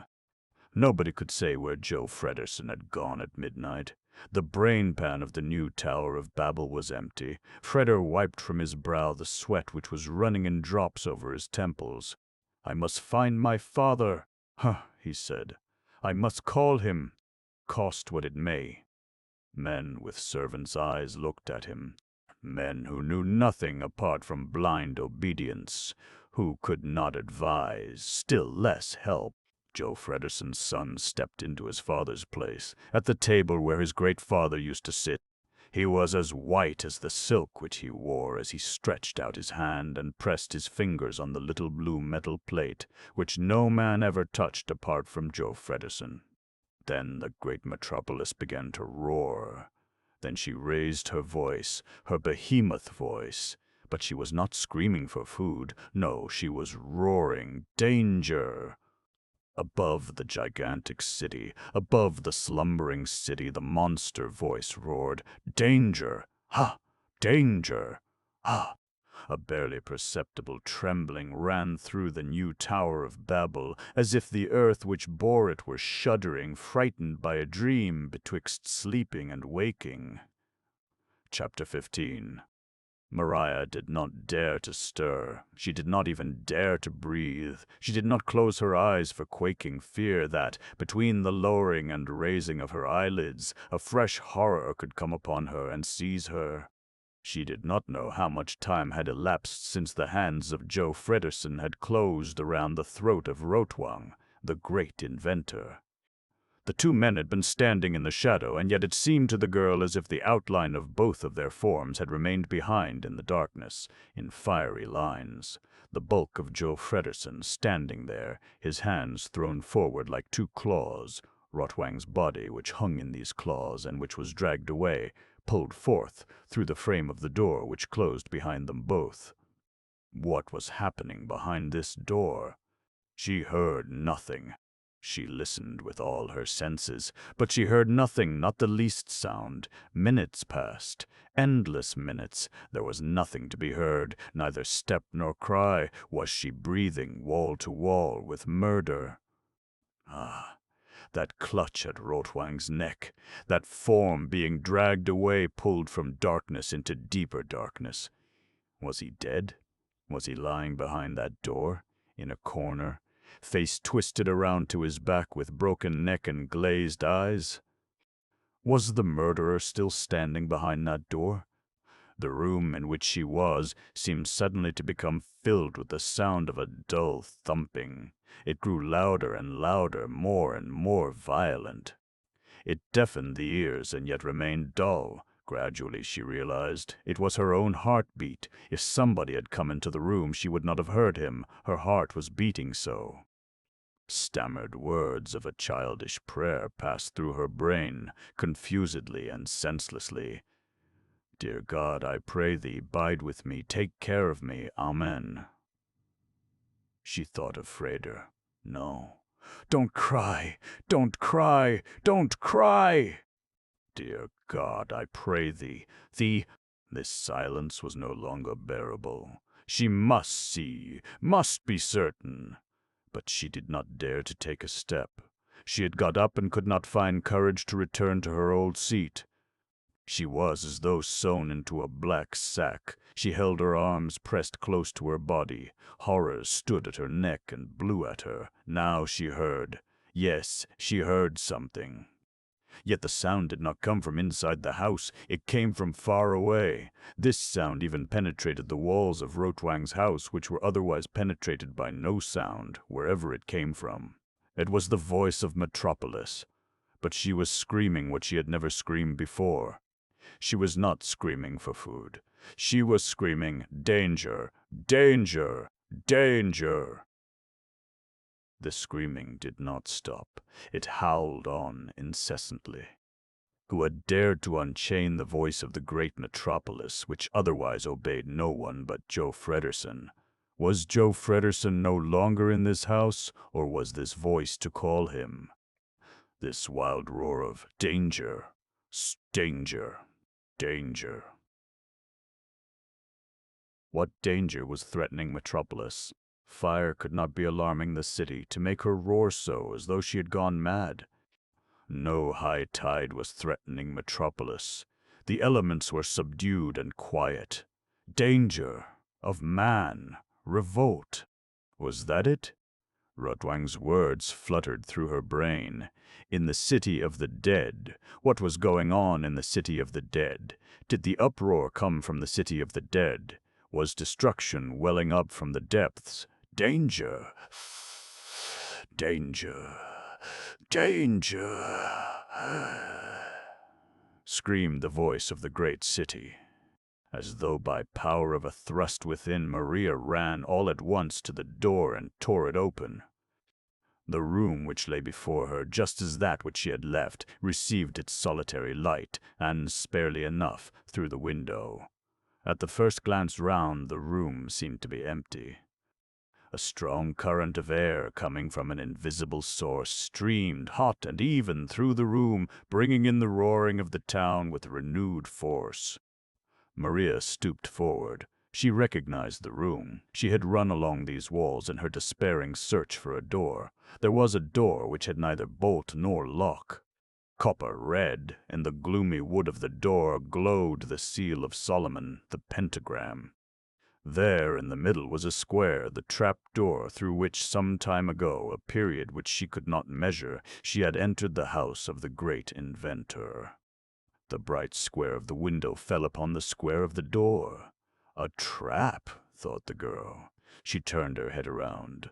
Would the great metropolis never stop roaring? Danger! Danger! Danger! Danger! Danger! Roared the town. Maria took a step, then stopped again. There was something lying over there. There was something lying there on the floor. Between her and the trap-door, something was lying on the floor. It was an unrecognizable heap. It was something dark and motionless. It might be human and was, perhaps, only a sack. But it lay there and must be passed around if one wanted to reach the trap-door.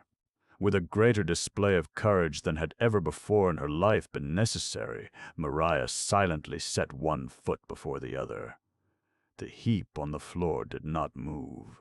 She stood, bending far forward, making her eyes reconnoiter, deafened by her own heartbeat and the roar of the uproar-proclaiming city. Now she saw clearly. What was lying there was a man. The man lay on his face, legs drawn tightly to his body, as though he had gathered them to him to push himself up and had then not found any more strength to do it. One hand lay thrown over his neck, and its crooked fingers spoke more eloquently than the most eloquent of mouths of a wild self-defense. But the other hand of the heap of humanity lay stretched far away from it, on the square of the trap-door, as though wishing in itself to be a bolt to the door. The hand was not of flesh and bone. The hand was of metal. The hand was the masterpiece of Rotwang, the great inventor. Maria threw a glance at the door on which the seal of Solomon glowed. She ran up to it, although she knew it to be pointless to implore this inexorable door for liberty.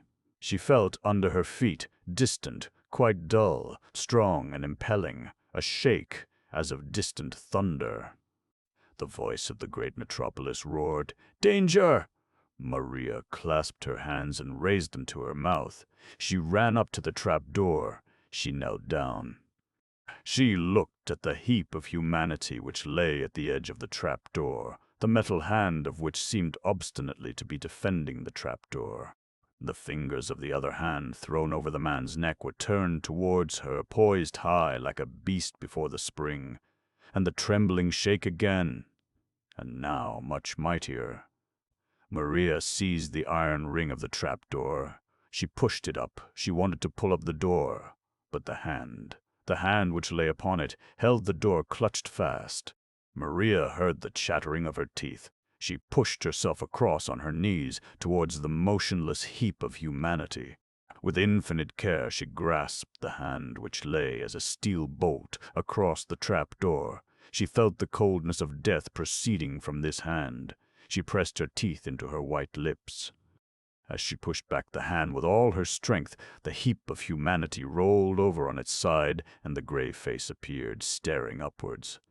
Maria tore open the trap-door. She swung herself down into the black square. She did not leave herself time to close the door.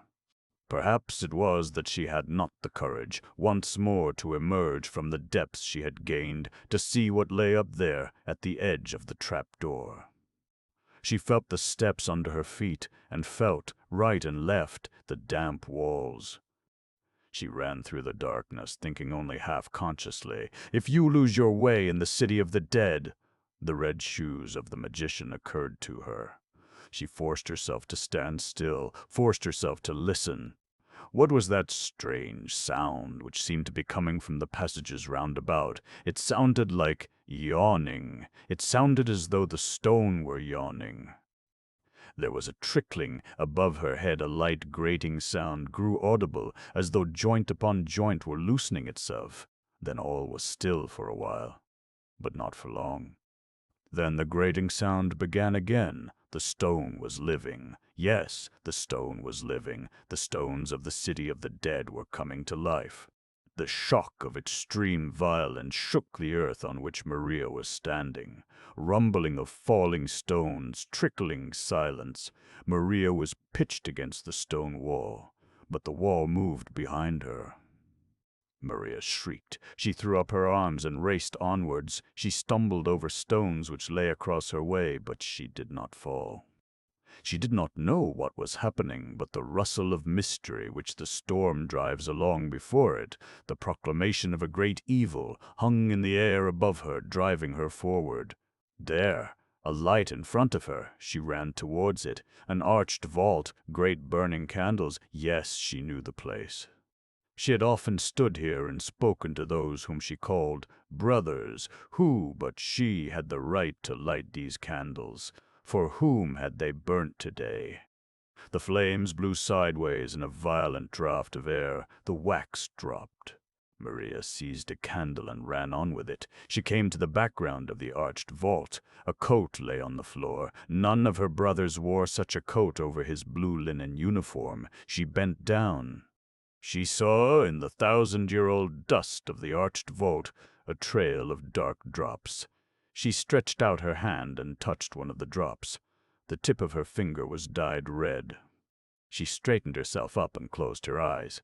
She staggered a little, and a smile passed over her face as though she hoped she were dreaming. "Dear God, I pray thee, bide with me, take care of me. Amen." She leant her head against the stone wall. The wall quaked. Maria looked right up. In the dark, black vaulting of the stone roof above her, there gaped a winding cleft. What did that mean? What was there above her? Up there were the mole tunnels of the Underground Railway. What was happening up there? It sounded as though 3,000 giants were playing nine pins with iron mountains, throwing them one against the other. Amid yells, the cleft gaped wider. The air was filled with dust. But it was not dust. It was groundstone. The structure of the city of the dead quaked right down to the center of the earth. It was as if a mighty fist had suddenly opened a sluice, but instead of water, a maelstrom of stones hurtled from the dammed-up bed. Blocks, mortar, crumbles, stone, splinters, ruins poured down from the arch. A curtain of stones, a hail of stones. And above the falling and the smashing was the power of a thunder which was roaring, and roaring long and resonantly through the destruction. A current of air, an irresistible whirl, swept the girl aside like a blade of straw. The skeletons rose up from the niches, bones rose up erect, and skulls rolled. Doomsday seemed to be breaking over the 1,000-year-old city of the dead. But above the great metropolis the monster voice was still howling and howling. Red lay the morning above the stone ocean of the city. The red morning saw, amidst the stone ocean of the city, rolling along the broad and endless stream. The stream was 12 files deep. They walked in even step. Men, all in the same uniform, from throat to ankle in the dark blue linen, bare feet in the same hard shoes, hair tightly pressed down by the same black caps. And they all had the same faces, wild faces with eyes like firebrands. And they all sang the same song without melody but an oath, a storm vow, We've passed sentence upon the machines. We have condemned the machines to death. The machines must die. To hell with them. Death, death, death to the machines. The girl danced along before the streaming, bawling multitude. She led the multitude on. She led the tramping multitude forward against the heart of the machine city of Metropolis. She said, "Come! Come, come, I will lead you. I will dance the dance of death before you. I will dance the dance of the murderers before you. Destroy, destroy, destroy, destroy." They acted without plan, and yet following a law. Destruction was the name of the law. They obeyed it. The multitude divided. A broad stream poured itself, frothing, down into the tunnel of the underground railway. The trains were standing ready on all the tracks. Searchlights wedged themselves into the darkness which crouched in the shafts, above the rails. The multitude yelled. Here was a plaything for giants. Were they not as strong as 3,000 giants? They dragged the drivers from the drivers' places. They released the trains and let them run, one after the other, forward, forwards. The rails rumbled. The thundering carriage snakes, glitteringly lighted, hurled along by their emptiness, dashed into the brownish darkness. 2, 3, 4 of the drivers fought like men possessed. But the mob sucked them up. Will you shut your mouths, you dogs? We are the masters. We want to play. We want to play like giants. They howled the song of their deadly hatred. We've passed sentence upon the machines. We have condemned the machines to death. They counted the seconds. 59, 60, 61, 62, now 1. Somewhere in the depths of the tunnel, a crash, as if the globe was splitting. Once and once again. The mob howled. The machines must die. To hell with them. Death, death. Death to the machines, then, toi. What happened then? From one of the tunnels there broke forth a train, like a steed of fire with sparkling lights, driverless, at a tearing speed, galloping death. From whence did this hell horse come? Where were the giants who were thus giving answer to the giants' game of the mob? The train vanished amid shrieks, and some seconds later came the tearing crash from the depths of the pit, and the second train was crashing onwards, sent off by unknown hands. The stones shook loose under the feet of the mob. Smoke gushed up from the pit. Suddenly the lights went out. Only the clocks, the whitish shimmering clocks, hung as patches of light in the darkness which was filled with long, dim, drifting clouds. The mob pressed towards the stairs and up them. Behind them, unchained demons pulling their reeling carriages along behind them, the engines, now released, hurled themselves on to fall upon each other and break into flames. Metropolis had a brain.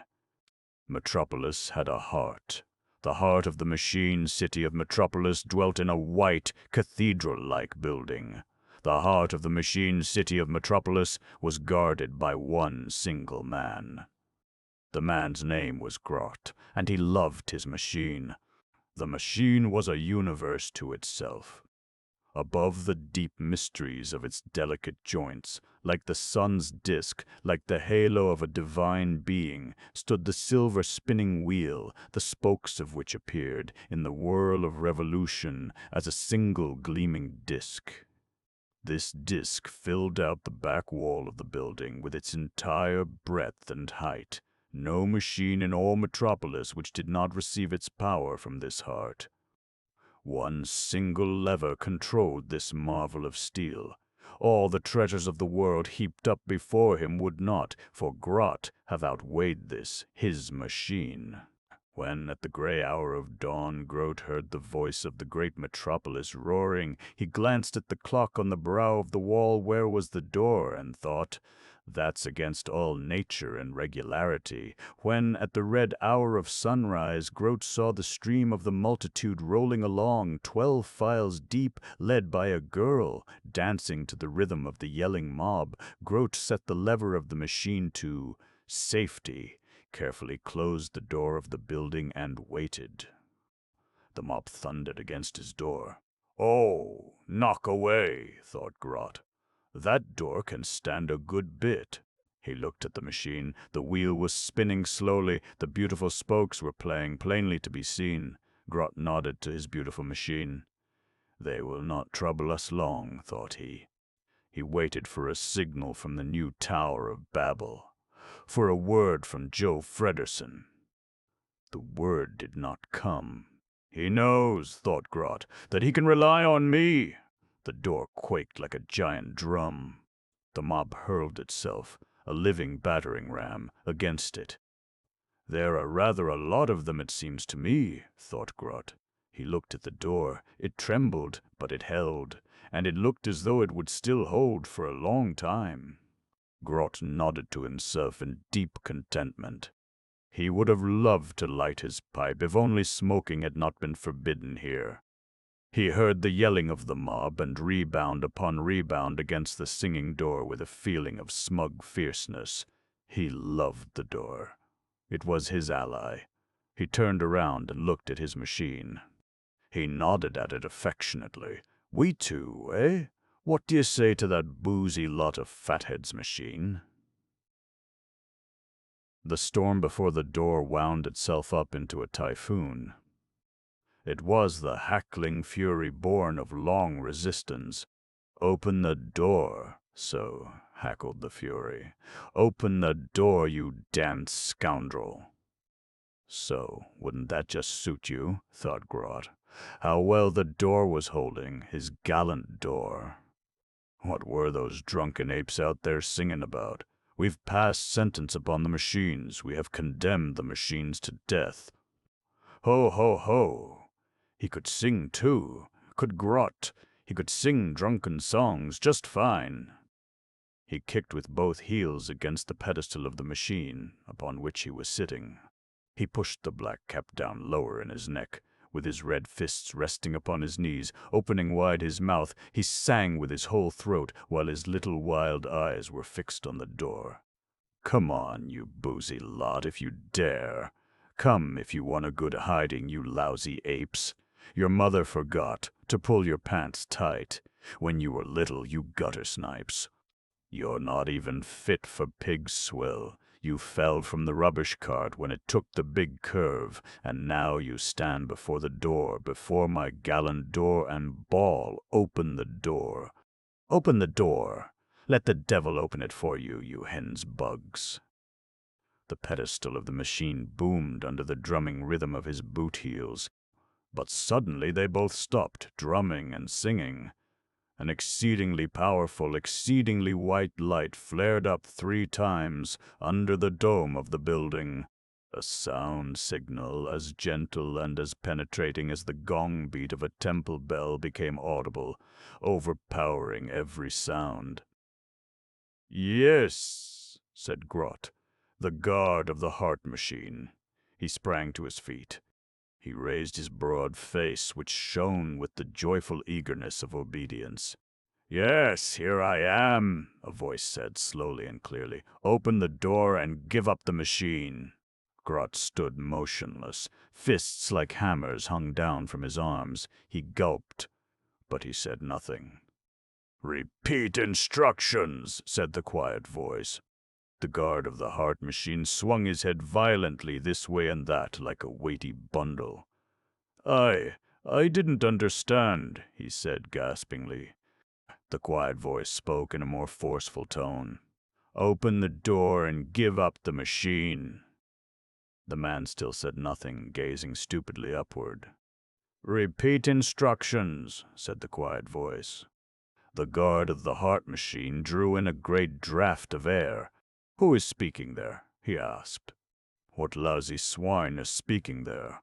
Say, open the door, Grote, the devil I will. Say, and give up the machine. The machine. said Grot. My machine." "Yes," said the quiet voice. The god of the heart machine began to shake. His was a quite blue face, in which the eyes stood like whitish balls.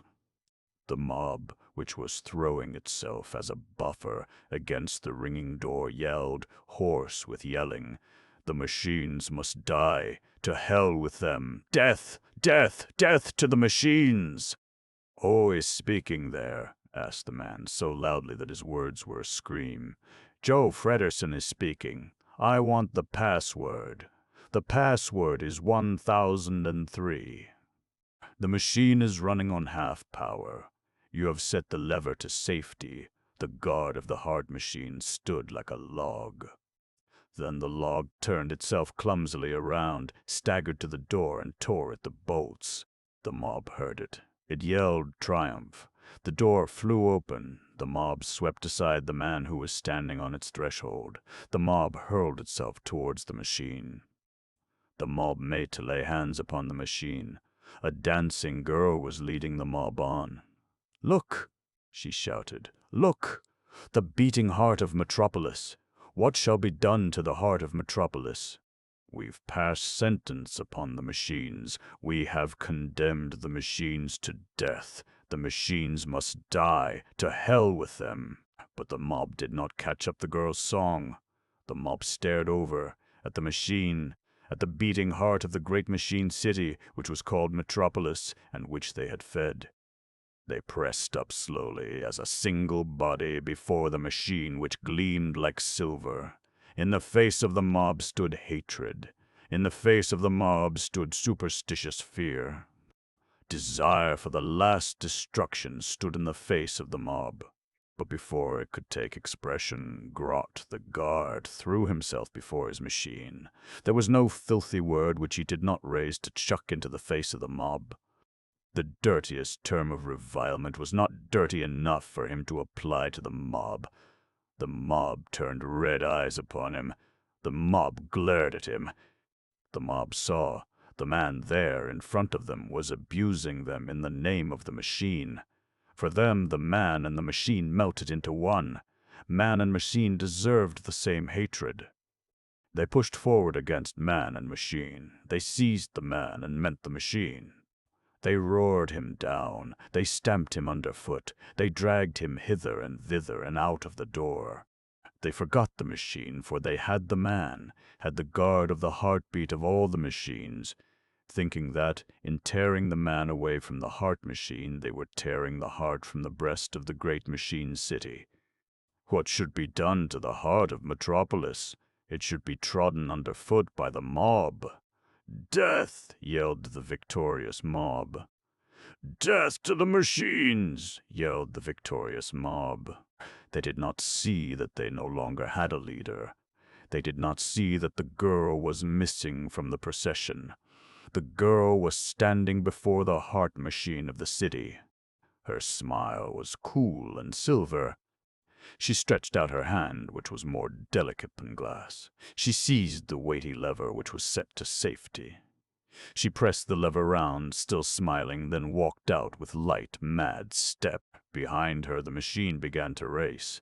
Above the deep mysteries of its delicate joints, like the sun's disk, like the halo of a divine being, stood the silver racing wheel, the spokes of which appeared in the whirl of revolution as a single circling disk. The heart of Metropolis, Joe Fredersen's city, began to run up a temperature, seized by a deadly illness. Chapter 16. Father. Joe Fredersen's son knew quite well that his father could not hear him, for he, the son, was standing in the lowest part of the pedestal of the new Tower of Babel, whither the twitching pulse of the street had thrown him, and his father was high, high above the boiling of the city, the untouched brain, in the cool brain-pan. But yet he shouted for him and had to shout, and his shout itself was a cry for help and an accusation. The round structure of the new Tower of Babel was throwing up people who pushed out into the street laughing as if insane. They were sucked up by the pulp of those in the street. The new Tower of Babel was deserted. those who had occupied its rooms and passages, those who had been poured by the buckets of the Paternoster works down to the depths, up to the heights, who had taken up their positions on the stairs, who had received instructions and passed them on, who had suffocated amidst figures, who had listened in to the whispers of the world, all streamed out from the new Tower of Babel, as blood streams out from a cut vein, until it stood there horribly empty, bled white. But the machines went on living. Yes, they seemed to be coming to life for the first time. Freder, who stood, a crumb of humanity, alone in the hugeness of the round structure, heard the soft, deep, rushing howl, like the breath of the new Tower of Babel, growing louder and louder, clearer and clearer, and he saw, on turning round, that the empty cells of the Paternoster were speeding more and more rapidly, more and more hurriedly, upwards and downwards. Yes, now it was as if these cells, these empty cells, were dancing upwards and downwards, and the howling which transected the new Tower of Babel seemed to proceed from out their empty jaws. "Father!" shouted Freder, and the whole round structure roared with him, with all its lungs. Freder ran, but not to the heights of the tower. He ran to the depths, driven by horror and curiosity, down into the hell, guided by luminous pillars, to the abode of the Paternoster machine, which was like Ganesha, the god with the elephant's head. The luminous pillars by which he ran did not shine as usual with their white icy light. They blinked, they flashed lightning, they flickered, they burnt with an evil green light. The stones over which he ran swayed like water. The nearer he came to the machine room, the more bellowing did the voice of the tower become. The walls were baking. The air was colorless fire. If the door had not burst open by itself, no human hand could have opened it, for it was like a glowing curtain of liquid steel. Freder held his arm flung before his forehead, as if wishing to protect his brain from bursting. His eyes sought the machine in front of which he had once stood. It was crouching in the center of the howling room. It shone with oil. It had gleaming limbs. Under the crouching body and the head which was sunken on its chest, crooked legs rested gnome-like upon the platform. The trunk and legs were motionless, but the short arms pushed and pushed and pushed, alternately forwards, backwards, forwards, and the machine was quite abandoned. Nobody was watching it. Nobody's hand held the lever. Nobody's gaze was fixed on the clock, the hands of which chased through the grades as though gone mad. "Father!" shouted Freder, about to hurl himself forward. But at the same moment it was as if the hunched-up body of the wild machine, which was like Ganesha, raised itself up to a furious height, as though its legs stretched themselves upon stumpy feet to make a murderous leap, as though its arms no longer stretched themselves to push. No, to seize, to crush, as though the howling voice of the new Tower of Babel broke from the lungs of the Paternoster machine alone howling. Murder. The flame curtain of the door flew sideways, whistling. The monster machine rolled itself down from the platform with pushing arms. The whole structure of the new Tower of Babel quivered. The walls shook. The ceiling groaned. Freder turned around. He threw his arms about his neck and ran. He saw the luminous pillars stabbing at him. He heard a rattling gasp at his back and felt the marrow dry up, and ran and ran. He ran towards doors, pushed them open, slammed them to behind him, and raced onwards. "Father!" she shouted, and with a feeling as if his brain were overturning. "Our Father, which art in heaven." Upstairs. Where did these stairs lead to?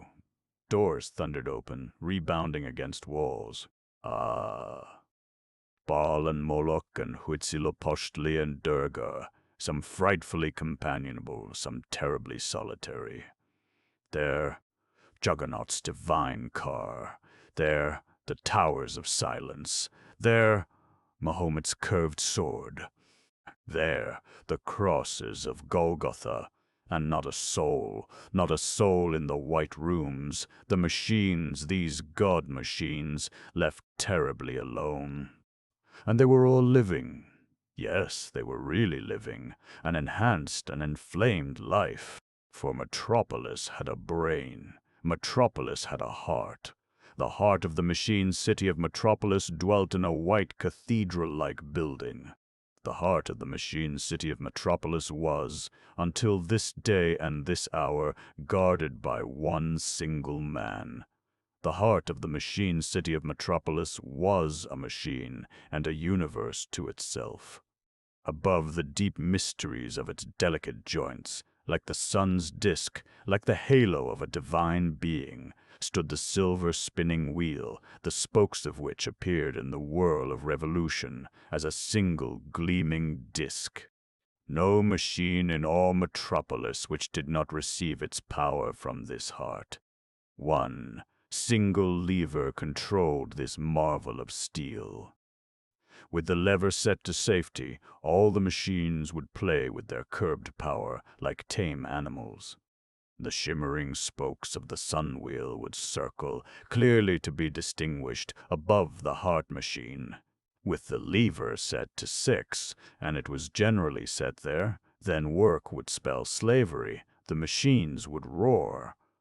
The powerful wheel of the heart machine would hang, an apparently motionless mirror of brightest silver above it.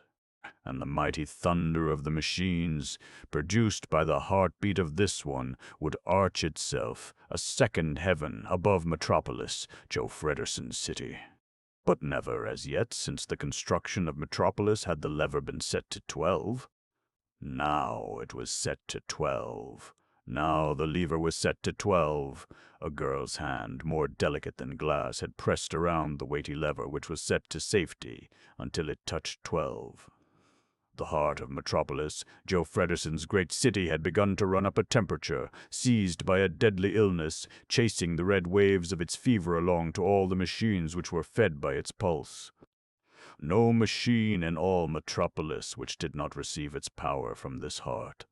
Then all the god machines were taken with the fever. From the towers of silence there broke forth the vapor of decomposition.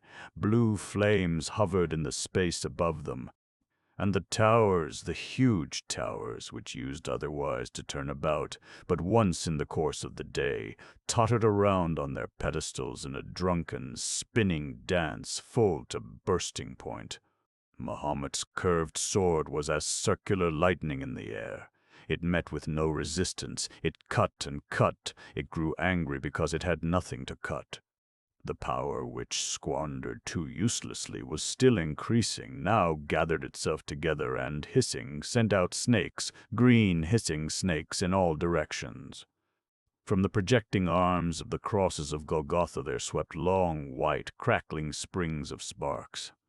Swaying under impacts which had shaken the earth itself, the unslain, the man-crushing car of Juggernaut began to glide, began to roll, checked itself, hanging crookedly on the platform, trembled like a ship perishing on the rocks, lashed by the breakers, and shook itself free amidst groans.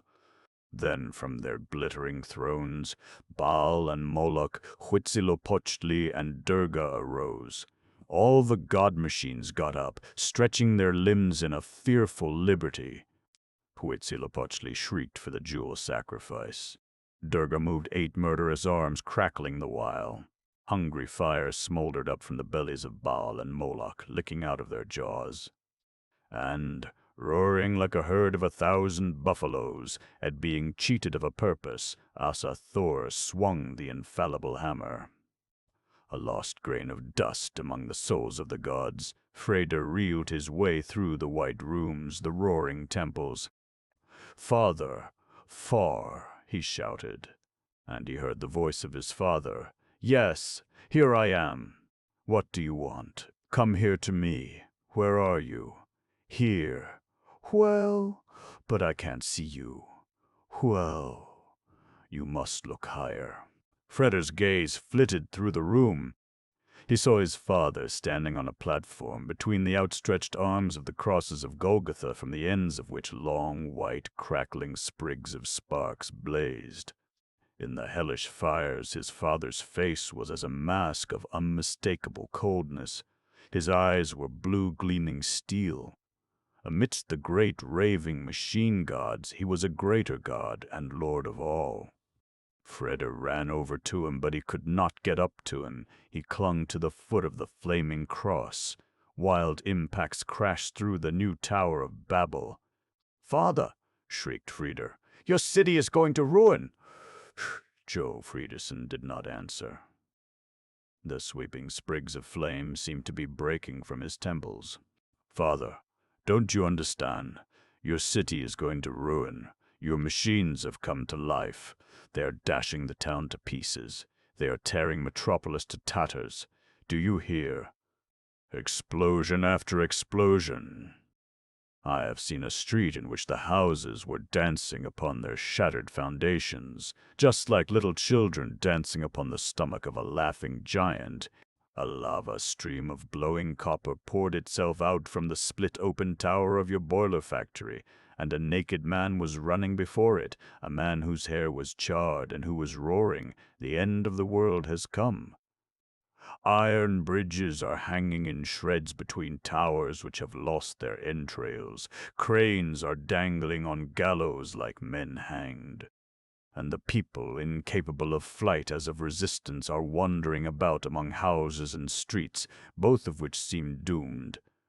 He clasped his hands about the stem of the cross and threw his head back into his neck to see his father quite clearly, quite openly in the face. "I cannot believe, Father, that there is anything mightier than you. I have cursed your overwhelming might which has filled me with horror from the bottom of my heart. Now I run to you and ask you on my knees, why do you allow death to lay hands on the city which is yours? Because death has come upon the city by my will. By your will, yes. The city is to perish. Don't you know why, Freda?" There was no answer. "The city is to go to ruin that you may build it up again.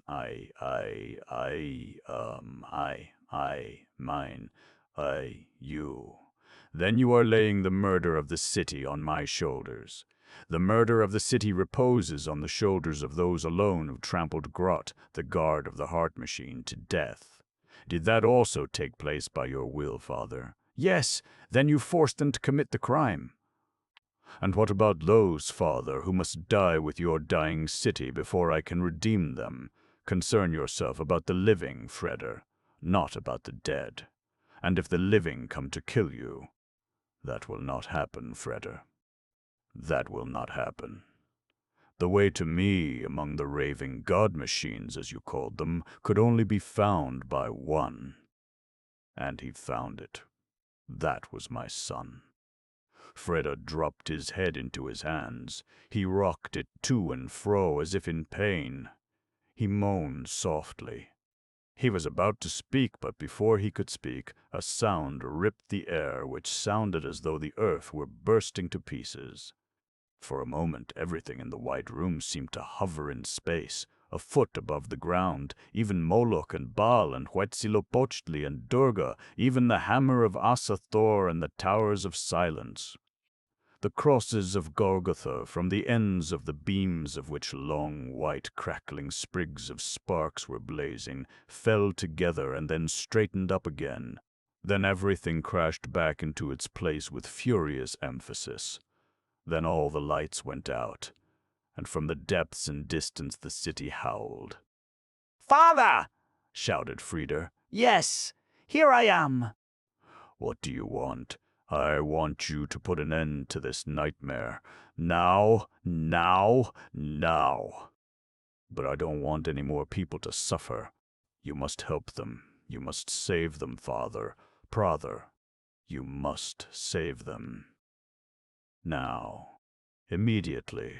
Now. No." "Then," said Freda, pushing his fists out far before him as if pushing something away from him, "then I must seek out the man who can help me, even if he is your enemy and mine." "Do you mean Rotwang?" No answer. Joe Fredison continued. "Rotwang cannot help you."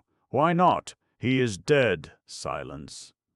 Then, tentatively, a strangled voice which asked, "Dead?" "Yes." "How did he come so suddenly to die?" He died chiefly, Freder, because he dared to stretch out his hands toward the girl whom you love. Trembling fingers fumbled up the stem of the cross. Maria, father. Maria! So he called her. Maria was with him. In his house? Yes, Freder. Ah, I see. I see. I see. I see.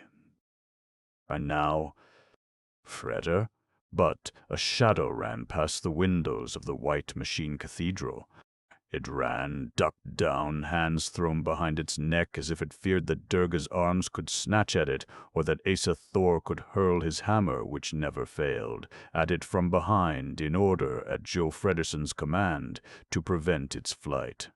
It did not penetrate into the consciousness of the fugitive that all the machines were standing still because the heart, the unguarded heart of Metropolis, under the fiery lash of the 12, had raced itself to death. Chapter 17. Maria felt something licking at her feet, like the tongue of a great gentle dog. She bent down to fumble for the animal's head, and felt that it was water into which she was groping. From where did the water come? It came silently. It did not splash, neither did it throw up waves. It just rose. Unhurriedly, yet persistently. It was not colder than the air round about. It lapped about Maria's ankles. She snatched her feet back. She sat, crouched down, trembling, listening for the water which could not be heard. From where did it come? It was said that a river wound its way deep under the city. Joe Frederson had walled up its course when he built the subterranean city, the wonder of the world, for the workmen of Metropolis. It was also said that the stream fed a mighty water basin, and that there were pump-works there which were powerful enough, inside of less than 10 hours, either completely to empty or to fill the water basin, in which there was room for a medium-sized city. One thing was certain, that, in the subterranean workman's city, the throbbing of these pumps was constantly to be heard, as a soft, incessant pulse beat if one laid one's head against a wall, and that, if this pulse beat should ever become silent, no other interpretation would be conceivable than that the pumps had stopped, and that then the river was rising. But they had never, never stopped. And now, from where was the silent water coming? Was it still rising? She bent forward. She bent forward. She did not have to stretch her hand down very low to touch the cool brow of the water. Now she felt, too, that it was flowing. It was making its way with great certainty of aim in one direction. It was making its way towards the subterranean city. Old books tell of saintly women whose smile at the moment of preparing themselves to gain the martyr's crown was of such sweetness that the torturers fell at their feet and hardened heathens praised the name of God. But Maria's smile was, perhaps, of a still sweeter kind. For when setting about her race with the silent water, she thought not of the crown of eternal bliss, but only of death and of the man she loved. Yes, now the water seemed horribly cool as her slender feet dipped down into it, and it murmured as she ran along through it. It soaked itself into the hem of her dress, clinging tight and making progress more and more difficult. But that was not the worst. The worst was that the water also began to have a voice. The water quoth, "Do you know, beautiful Maria, that I am fleeter than the fleetest foot? I am stroking your sweet ankles. I shall soon clutch at your knees. No one has ever embraced your tender hips. But I shall do so, and before your steps number 1,000 more. And I do not know, beautiful Maria, if you will reach your destination before you can refuse me your breast. Beautiful Maria, doomsday has come. It is bringing the 1,000-year-old dead to life. Know that I have flooded them out of their niches, and that the dead are floating along behind you. Do not look round, Maria, do not look round, for 2 skeletons are quarreling about the skull which floats between them, swirling around and grinning. And a 3rd, to whom the skull really belongs, is rearing up within me and falling upon them both. Beautiful Maria, how sweet are your hips. Is the man whom you love never to find that out? Beautiful Maria, listen to what I say to you. Only a little to one side of this way. A flight of stairs leads steeply upward, leading to freedom. Your knees are trembling. How sweet that is. Do you think to overcome your weakness by clasping your hands? You call upon God, but believe me, God does not hear you. Since I came upon the earth as the great flood to destroy all in existence but Noah's ark, God has been deaf to the scream of his creatures. Or did you think I had forgotten how the mothers screamed then? Have you more responsibility on your conscience than God on his? Turn back, beautiful Maria, turn back. Now you are making me angry, Maria. Now I shall kill you. Why are you letting those hot, salty drops fall down into me? I am clasping you around your breast, but it no longer stirs me. I want your throat and your gasping mouth. I want your hair and your weeping eyes. Do you believe you have escaped me? No, beautiful Maria. No, now I shall fetch you with 1,000 others, with all the 1,000 which you wanted to save. She dragged her dripping body up from the water. She crawled upwards, over stone slabs. She found the door. She pushed it open and slammed it behind her, peering to see if the water were already lapping over the threshold. Not yet, not yet. But how much longer? She could not see a soul as far as her eye could reach. The streets, the squares, lay as if dead, bathed in the whiteness of the moonlight. But she was mistaken. Or was the light growing weaker and yellower from an impact which threw her against the nearest wall ran through the earth? The iron door through which she had come flew from its bolts and gaped open. Black and silent, the water slipped over the threshold. Maria collected herself. She screamed with her whole lungs. "The water's coming in!" She ran across the square. She called for the guard, which, being on constant duty, had to give the alarm signal in danger of any kind. The guard was not there. A wild upheaval of the earth dragged the girl's feet from under her body and hurled her to the ground. She raised herself to her knees and stretched up her hands in order, herself, to set the siren howling. But the sound which broke from the metal throat was only a whimper, like the whimpering of a dog, and the light grew more and more pale and yellow. Like a dark, crawling beast in no hurry, the water wound its way across the smooth street. But the water did not stand alone in the street. Suddenly, in the midst of a puzzling and very frightening solitude, a little half-naked child was standing there.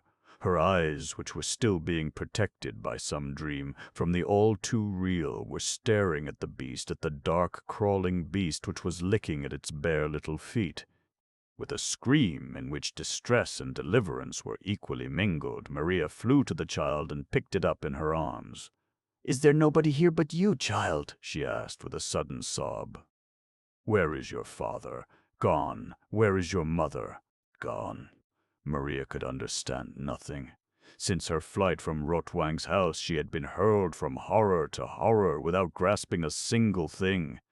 She still took the grating of the earth, the jerking impacts, the roar of the awful tearing thunder, the water which gushed up from the shattered depths, to be the effects of the unchained elements. Yet she could not believe that there existed mothers who would not throw themselves as a barrier before their children when the earth opened her womb to bring forth horror into the world. Only the water which crawled up nearer and nearer, the impacts which racked the earth, the light which became paler and paler, gave her no time to think. With the child in her arms, she ran from house to house, calling to the others which had hidden themselves. Then they came, stumbling and crying, coming in troops, ghastly spectres, like children of stone, passionlessly begotten and grudgingly born. They were like little corpses in mean little shrouds, aroused to wakefulness on doomsday by the voice of the angel, rising from out rent-open graves. They clustered themselves around Maria, screaming because the water, the cool water, was licking at their feet. Maria shouted, hardly able to shout any more. There was in her voice the sharp cry of the mother bird which sees winged death above its brood.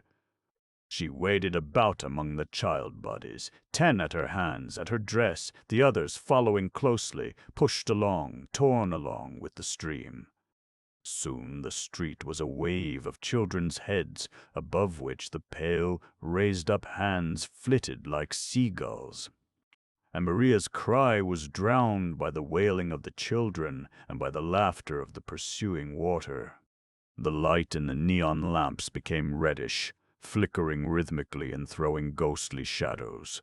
The street sloped. There was the mustering ground, but the huge elevators hung dead on their cables. Ropes twisted from ropes, metal ropes thick as a man's thigh, hung in the air, torn asunder. Blackish oil was welling in a leisurely channel from an exploded pipe. And over everything lay a dry vapor as if from heated iron and glowing stones. Deep in the darkness of distant alleys, the gloom took on a brownish hue. A fire was smoldering there. "Go up," whispered Maria's dry lips, but she was not able to say the words. Winding stairs led upwards.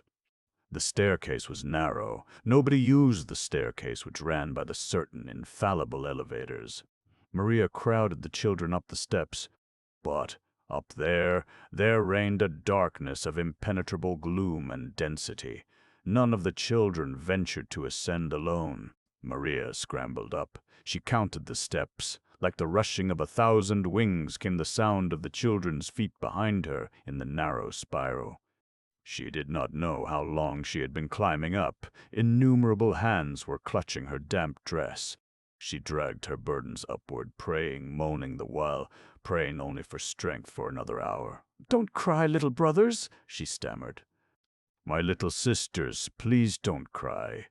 Children were screaming down in the depths, and the 100 windings of the stairway gave echoes trumpet to each cry, "Mother! Mother!" And once more, "The water's coming. Stop and lie down halfway up the stairs. No, little sisters. Little brothers, do come along. Higher," winding ever and always higher upward, then at last a wide landing, grayish light from above. A walled-in room, not yet the upper world, but its forecourt. A short, straight flight of stairs upon which lay a shaft of light. The opening, a trap door which seemed to be pressed inwards. Between the door and the square of the wall, a cleft, as narrow as a cat's body. Maria saw that. She did not know what it meant. She had the uncertain feeling of something not being as it ought to be. But she did not want to think about it. With an almost violent movement she tore her hands, her gown free from the children's tugging fingers, and dashed, hurled forward far more by her desperate will than by her benumbed feet, through the empty room and up the steep stairway. She stretched out her hands and tried to raise the pressed-in door. It did not budge. Once more, no result. Head, arms, shoulders pushing, hips and knees pressing, as if to burst their sinews. No result. The door did not yield by a hair's breadth. If a child had tried to push the cathedral from its place, it could not have acted more foolishly nor ineffectually. For upon the door, which alone led the way out of the depths, there towered, as high as houses, the corpses of the dead engines, which, when madness first broke out over Metropolis, had been the terrible playthings of the mob.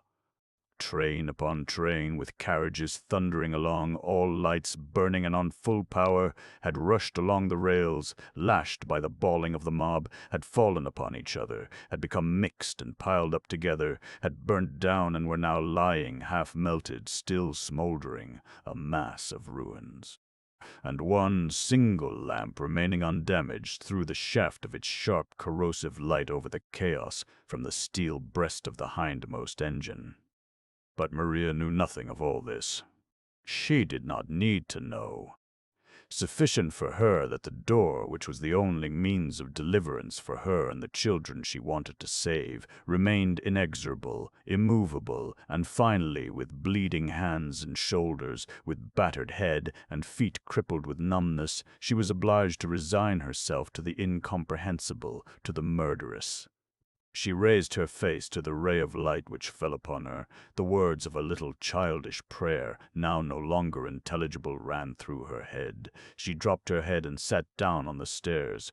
The children stood in silence, crowded closely together, under the curse of something which, though they could not understand it, was very close above them. "Little brothers, little sisters," said Mariah's voice very affectionately, "can you all understand what I am saying?" "Yes," floated up from the children. "The door is closed. We must wait a little. Someone is sure to come and open it for us. Will you be patient and not be frightened?" "Yes," came an answer as a sigh. "Sit down as well as you can." The children obeyed. "I am going to tell you a story," said Maria. Chapter 18. "Little sister." "Yes?" "I am so hungry, sister. Hungry," echoed out of the depths. "Don't you want to hear the end of my story?" "Yes, but sister, when you've finished, can't we go out and have dinner?" "Of course, as soon as my story's finished. Just think, Foxy Fox went for a walk. Went for a walk through the beautiful flowery meadows. He had his Sunday coat on, and he held his bushy red tail bolt upright, and he was smoking his little pipe and singing all the while. Do you know what Foxy Fox sang? False. I am the cheerful fox. Hooray! I am the cheerful fox. Hooray! And then he hopped for joy. And little Mr. Hedgehog was sitting on his hillock, and he was so glad that his radishes were coming on so nicely, and his wife was standing by the hedge gossiping with Mrs. Mole, who had just got a new fur for the autumn. "Sister." "Yes?" "Can the water from down there be coming up after us?" "Why, little brother, I can hear it gurgling. Don't listen to the water, little brother. Just listen to what Mrs. Hedgehog has to chatter about. Just listen to what Mrs. Hedgehog has to chatter about." "Yes, sister, but the water is chattering so loud. I think it chatters much louder than Mrs. Mole. Come away from the stupid water, little brother. Come here to me." "You can't hear the water here." "I can't come to you, sister. I can't move, sister. Can't you come and fetch me?" "Me too, sister. Yes, me too. Me too. I can't do that, little brothers, little sisters. Your youngest brothers and sisters are on my lap. They have gone to sleep, and I mustn't wake them." "Oh, sister, are we sure to get out? Why do you ask as if you were frightened, little brother? The floor is shaking so, and stones are tumbling down from the ceiling. Have those silly stones hurt you?" "No, but my little sister's lying down, and she's not moving any more. Don't disturb her, little brother." "Your sister's asleep." "Yes, but she was crying just now. Don't be sorry, little brother, that she had gone where she need not cry any more. Where has she gone to then, sister?" "To heaven, I think." "Is heaven so near then?" "Oh yes, quite near. I can even see the door from here. And if I'm not wrong, St. Peter is standing there in front of it with a large golden key, waiting until he can let us in. Oh, sister, sister, now the water's coming up. Now it's got hold of my feet. Now it's lifting me up."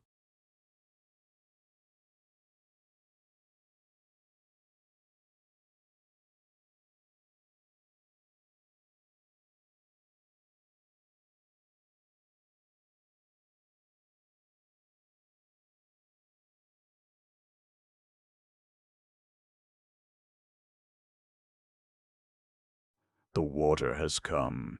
Sir, God can help you. Almighty God. Sister, I'm frightened. Are you frightened of going into the lovely heaven? Is it lovely in heaven?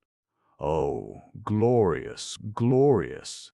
Is Foxy Fox in heaven too, and little Mr. Hedgehog?" "I don't know. Shall I ask St. Peter about it?" "Yes, sister. Are you crying?" "No, why should I be crying?" St. Peter.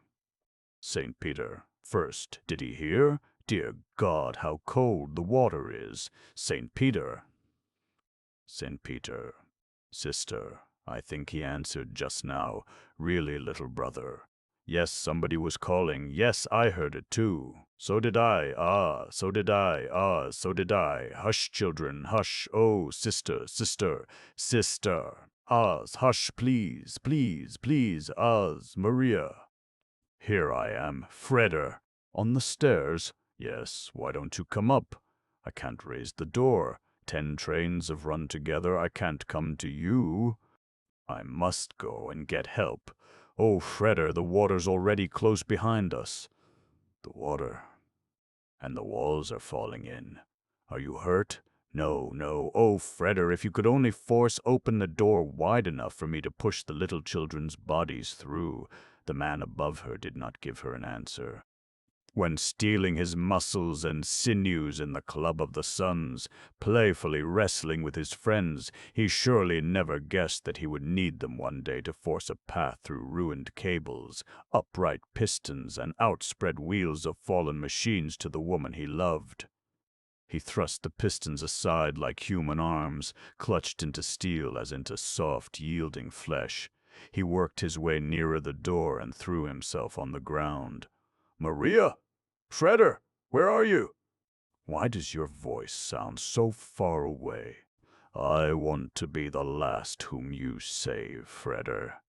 I'm carrying the tiniest ones on my shoulders and arms. Is the water still rising? Yes.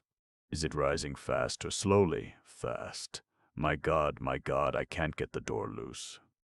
The machines are piled up on top of it like mountains. I must explode the ruins, Maria. Very well. Maria's voice sounded as though she were smiling. Meanwhile, I can finish telling my story. Fredder dashed away. He did not know where his feet should carry him. He thought vaguely of God. Thy will be done, deliver us from evil, for thine is the power. Har. From the sooty black sky a frightful gleam of the color of spilt blood fell upon the city, which appeared as a silhouette of tattered velvet in the painful scarcity of light. There was not a soul to be seen, and yet the air throbbed under the unbearable knife-edge of shrieks of women from the vicinity of Yoshiwara, and, while the organ of the cathedral was shrilling and whistling as though its mighty body were wounded unto death, the windows of the cathedral, lighted from within, began, phantom-like, to glow. Freda staggered along to the tower house in which the heart of the great machine city of Metropolis had lived, and which it had torn open from top to bottom when racing itself to death in the fever of the 12, so that the house now looked like a ripped open gaping gate. A lump of humanity was crawling about the ruins, seeming, from the sounds it emitted, to be nothing but a single curse on 2 legs. The horror which lay over Metropolis was paradise compared with the last cruel destruction which the lump of humanity was invoking from the lowest and hottest of hells upon the city and its inhabitants. He found something among the ruins, raised it to his face, recognized it, and broke out into howls, similar to the howls of a kicked dog. He rubbed his sobbing mouth upon the little piece of steel. May the stinking plague gnaw you, you lice. May you sit and mock up to your eyes. Ko! May you swill gas instead of water and burst every day, for 10,000 years, over and over again. Rot, rot, filth, rot. Thank God, Grot, come here. Who's that? I am Joe Frederson's son. Bast. Ah, hell and the devil, I wanted you. Come here, you toad. I must have you between my fists. I'd much rather have had your father, but you're a bit of him and better than nothing. Come along here, if you've got the guts. Ah, my lad, wouldn't I like to get hold of you? I'd like to smear you from top to toe in mustard and eat you. Do you know what your father's done? Gee, Groat! Let me finish, I tell you. Do you know what he did? He made me give up my machine, and once more the miserable howling of a kicked dog. My machine, my machine. That devil up there, that goddamn devil. Grot, listen to me. I won't listen to anything. Grot. In the underground city, the water has broken in, the dance of a four-legged lump which kicked its stumps amid wild yells, clapping its hands the while. That's right. Hallelujah. Amen. Grot. Frieder laid fast hold of the dancing lump and shook it so that its teeth rattled. The water has flooded the city. The lights lie in ruins. The water has risen up the steps. And upon the door, upon the only door, there lie tons upon tons of trains which collided with each other there. Let the rats drown. Grot! The children! Grot!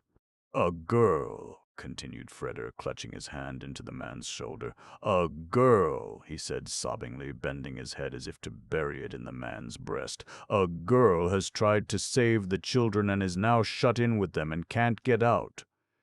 Grot began to run. We must explode the ruins, Grot. Grot stumbled, turned about, and went on running, Freder behind him, closer than his shadow. See. Oh, but Foxy Fox knew very well that Mr. Hedgehog would come to help him out of the trap, and he wasn't a bit frightened and waited quite cheerfully, although it was a good long time before Mr. Hedgehog, gallant Mr. Hedgehog, came back. Maria, Oh, Christ, Frieder. Don't be startled. Do you hear? Frieder, you're not in danger? No answer. Silence.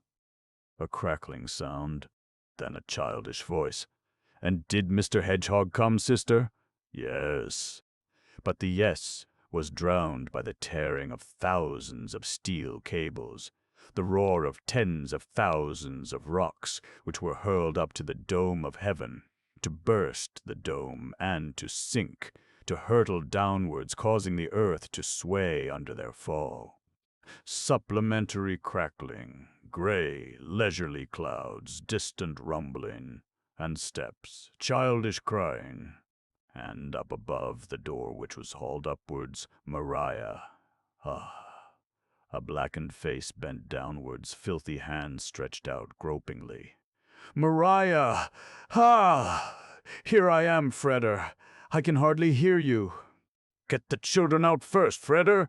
The wall's sinking. Grot came lumbering along and threw himself on the ground by Freder's side, clutching down into the pit from which the children were scrambling out, screaming. He grabbed the children by the hair, by the neck, by the head, and hauled them up as one pulls up radishes. His eyes were popping out of his head with fear. He hurled the children over his body so that they tumbled over, shrieking miserably. He cursed like 100 devils. Isn't that nearly all of them? Father, father, sobbed two little voices in the depths. The devil take you, you couple of jackanapes, roared the man. He rummaged the children aside with his fists, as if he were shoveling rubbish on the dust heap. Then he gulped, snorted, clutched out, and had two children hanging around his neck, wet and shivering piteously, but alive. And their limbs stood more in danger of his fumbling fists than previously of the water and the tumbling stones. With the children in both arms, Grot rolled over on his side. He sat up and planted the couple before him.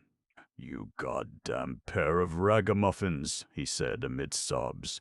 He wiped the tears from his eyes, and sprang up, hurling the children aside, like two little haystooks.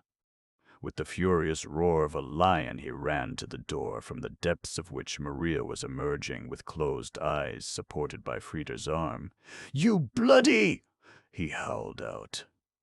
He dragged Freder aside, shoved the girl back into the depths, slammed the trapdoor to, and slung his entire weight upon it, drumming the rhythm of his laughter upon it with clenched fists. A grim effort had kept Freder on his feet. Beside himself, he fell upon the maniac to tug him from the trapdoor, fell over him and rolled with him in furious embrace among the ruins of the machines.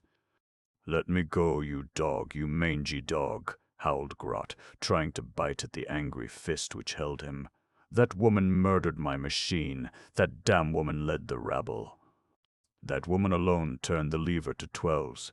I saw it when they were trampling on me. The woman can drown down there. I'm going to kill that woman.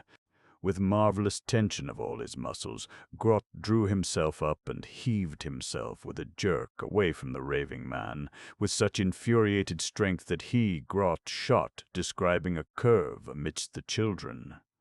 Cursing ardently, he gathered himself up again, but, though he was uninjured, he could not move a limb. He stuck, an impotent spoon, in a porridge of children which adhered to his arms, legs, and fists. No steel fetters could have condemned him so effectually to helplessness as did the little cold, wet hands which were defending her who had rescued them all. Yes, his own children were standing before him, pommeling angrily upon his clenched fists, unscared by the bloodshot eyes with which the giant glared at the dwarves, cudgeling him. "That woman murdered my machine," he howled out at last, more complainingly than angrily, looking at the girl who was resting upon Fredda's arm, as though expecting her to bear him out. "What does he mean?" asked Maria. "And what has happened?" And she looked with eyes, the horror in which was only modified by the deepest of exhaustion, at the destruction round about, and at the snorting Grot. Fredda did not answer. "Come," he said, and he raised her up in his arms and carried her out. The children followed them like a flock of little lambs, and Grot had no alternative than to run along in the tracks of the tiny feet, whither the little tugging hands drew him. Chapter 19. They had taken the children into the house, and Frieder's eyes sought Maria, who was kneeling in the street among the last remaining children, consoling them and bestowing her loving smile upon weeping and bewildered eyes. Frieder ran across to them and carried Maria into the house.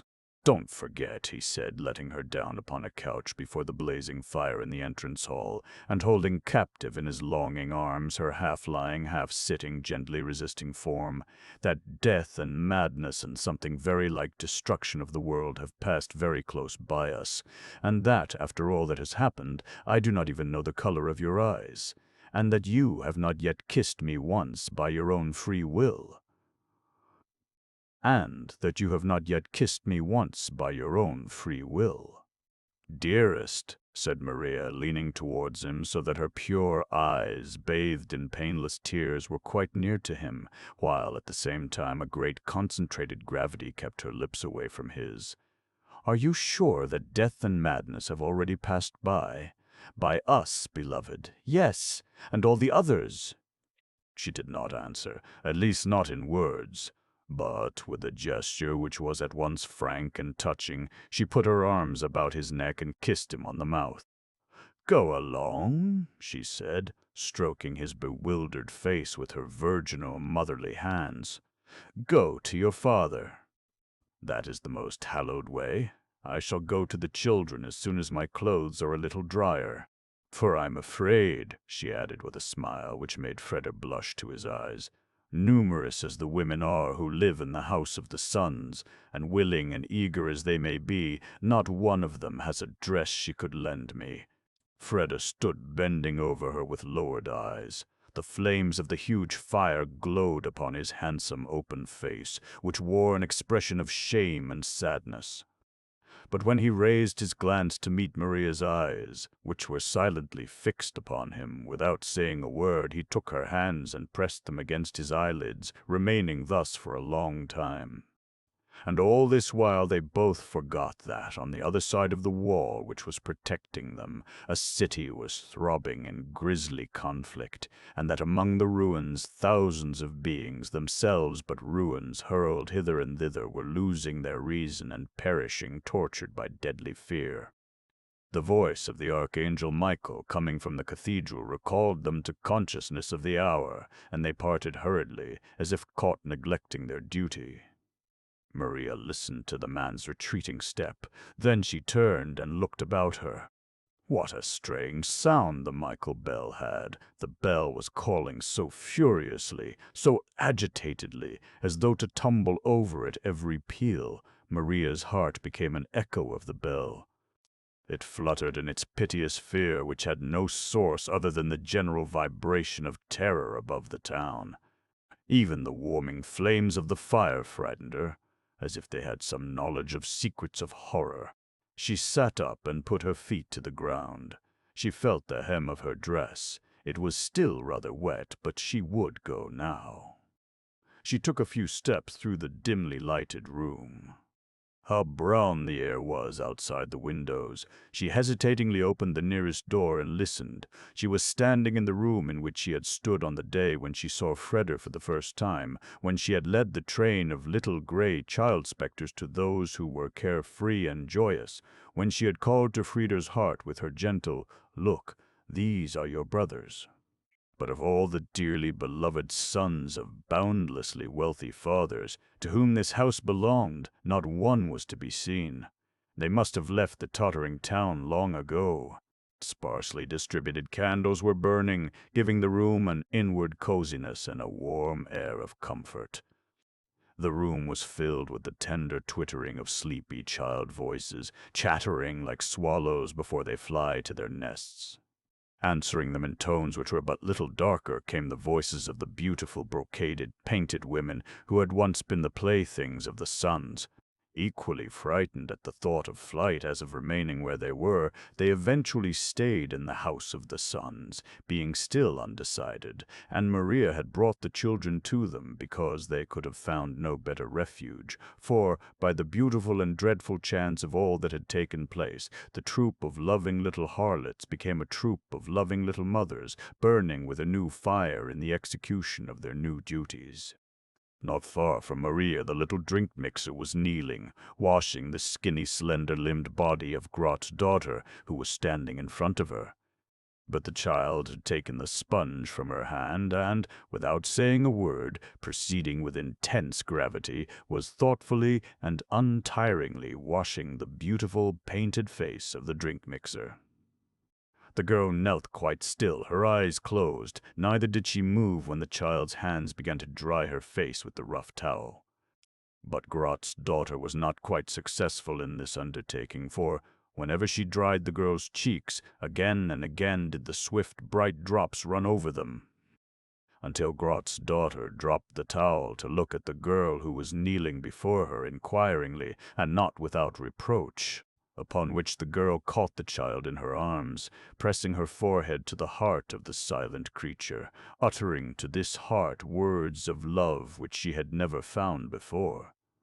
Maria passed by with soundless step, but when the door to the hall, into which no noise from the noisy metropolis could penetrate, closed behind her, the oar voice of the angel of the cathedral struck at her breast like a fist of steel, that she stood still, stunned, raising her hands to her head.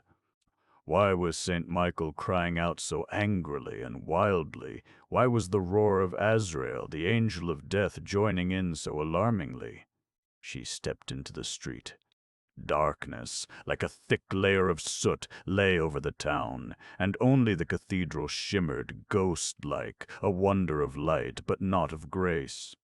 The air was filled with a spectral battle of discordant voices. Howling, laughing, whistling were to be heard. It was as though a gang of murderers and robbers were passing by in the unrecognizable depths of the street. Mingled with them, shrieks of women wild with excitement. Maria's eyes sought the new Tower of Babel. She had only one way in her mind to Joe Fredersen. She would go there, but she never went. For suddenly the air was a blood-red stream which poured itself forth, flickering, formed by 1,000 torches. And the torches were dancing in the hands of beings who were crowding out of Yoshiwara. The faces of the beings shone with insanity, every mouth parted in a gasp, yet the eyes which blazed above them were the bursting eyes of men choking. Each was dancing the dance of death with his own torch, whirling madly about, and the whirl of the dancers formed a train revolving in itself. Maui! Slew the shrill cries above it. Dance, dance, dance, Maui! Foe! But the flaming procession was led by a girl. The girl was Maria, and the girl was screaming with Maria's voice, "Dance, dance, dance, Maui!" She crossed the torches like swords above her head. She swung them right and left, brandishing them so that showers of sparks fell about the way. Sometimes it seemed as if she were riding on the torches. She raised her knees to her breast with laughter which brought a moan from the dancers of the procession. But one of the dancers ran along at the girl's feet like a dog, crying incessantly, "I am Jan. I am Jan. I am the faithful Jan. Hear me at last, Maria." But the girl struck him in the face with her sparkling torch. His clothes caught fire. He ran for some time, a living torch, along by the girl. His voice sounded as if from the blaze. "Maria! Maria!" Then he swung himself up onto the parapet of the street and hurled a streak of fire into the blackness of the depths. "Mauhi! Mauhi! Mauhi!" called the girl, shaking her torch. The procession was endless. The procession was endless. The street was already covered, as far as the eye could see, with circling torches. The shrieks of the dancers mixed themselves sharply and shrilly with the angry voices of the archangels of the cathedral. And behind the train, as though tugged along by invisible, unbreakable cords, there reeled a girl, the damp hem of the hose dress lashed about her ankles, whose hair was falling loose under the clawing fingers which she pressed to her head, whose lips babbled a name in ineffectual entreaty. "Freder! Freder! Freder!" The smoke swathes from the torches hovered like the gray wings of phantom birds above the dancing train. Then the door of the cathedral was opened wide. From the depths of the cathedral came the rushing of the organ. There mixed itself in the fourfold tone of the archangel bells, in the rushing of the organ, in the shrieks of the dancers, an iron-tramping mighty choir. The hour of the monk Desertus had come. The monk Desertus was leading on his own. 2 by 2 walked those who were his disciples. They walked on bare feet, in black cowls. They had thrown their cowls back from their shoulders. They carried the heavy scourges in both hands. They swung the heavy scourges in both hands, right and left, upon the bare shoulders. Blood trickled down from the scourged backs. The Gothics sang. They sang to the time of their feet, to the time of their scourge strokes did they sing. The monk Desertus was leading the Gothics on. The Gothics bore a black cross before them. It was so heavy that 12 men had to carry it pantingly. It swayed, held up by dark cords, and on the cross hung the monk Desertus. The black flames of the eyes and the flame-white face were fixed upon the procession of dancers. The head was raised. The pale mouth was opened. "See!" shouted the monk Desertus in a voice which all-powerfully outrang the fourfold tone of the archangel bells, the rushing of the organ, the choir of scourge-swingers, and the shrieks of the dancers. "See! Babylon, the great, Num, the mother of abominations, Nums, doomsday's breaking, Num, the destruction of the world, doomsday's breaking, Num, the destruction of the world," chanted the choir of his followers after him.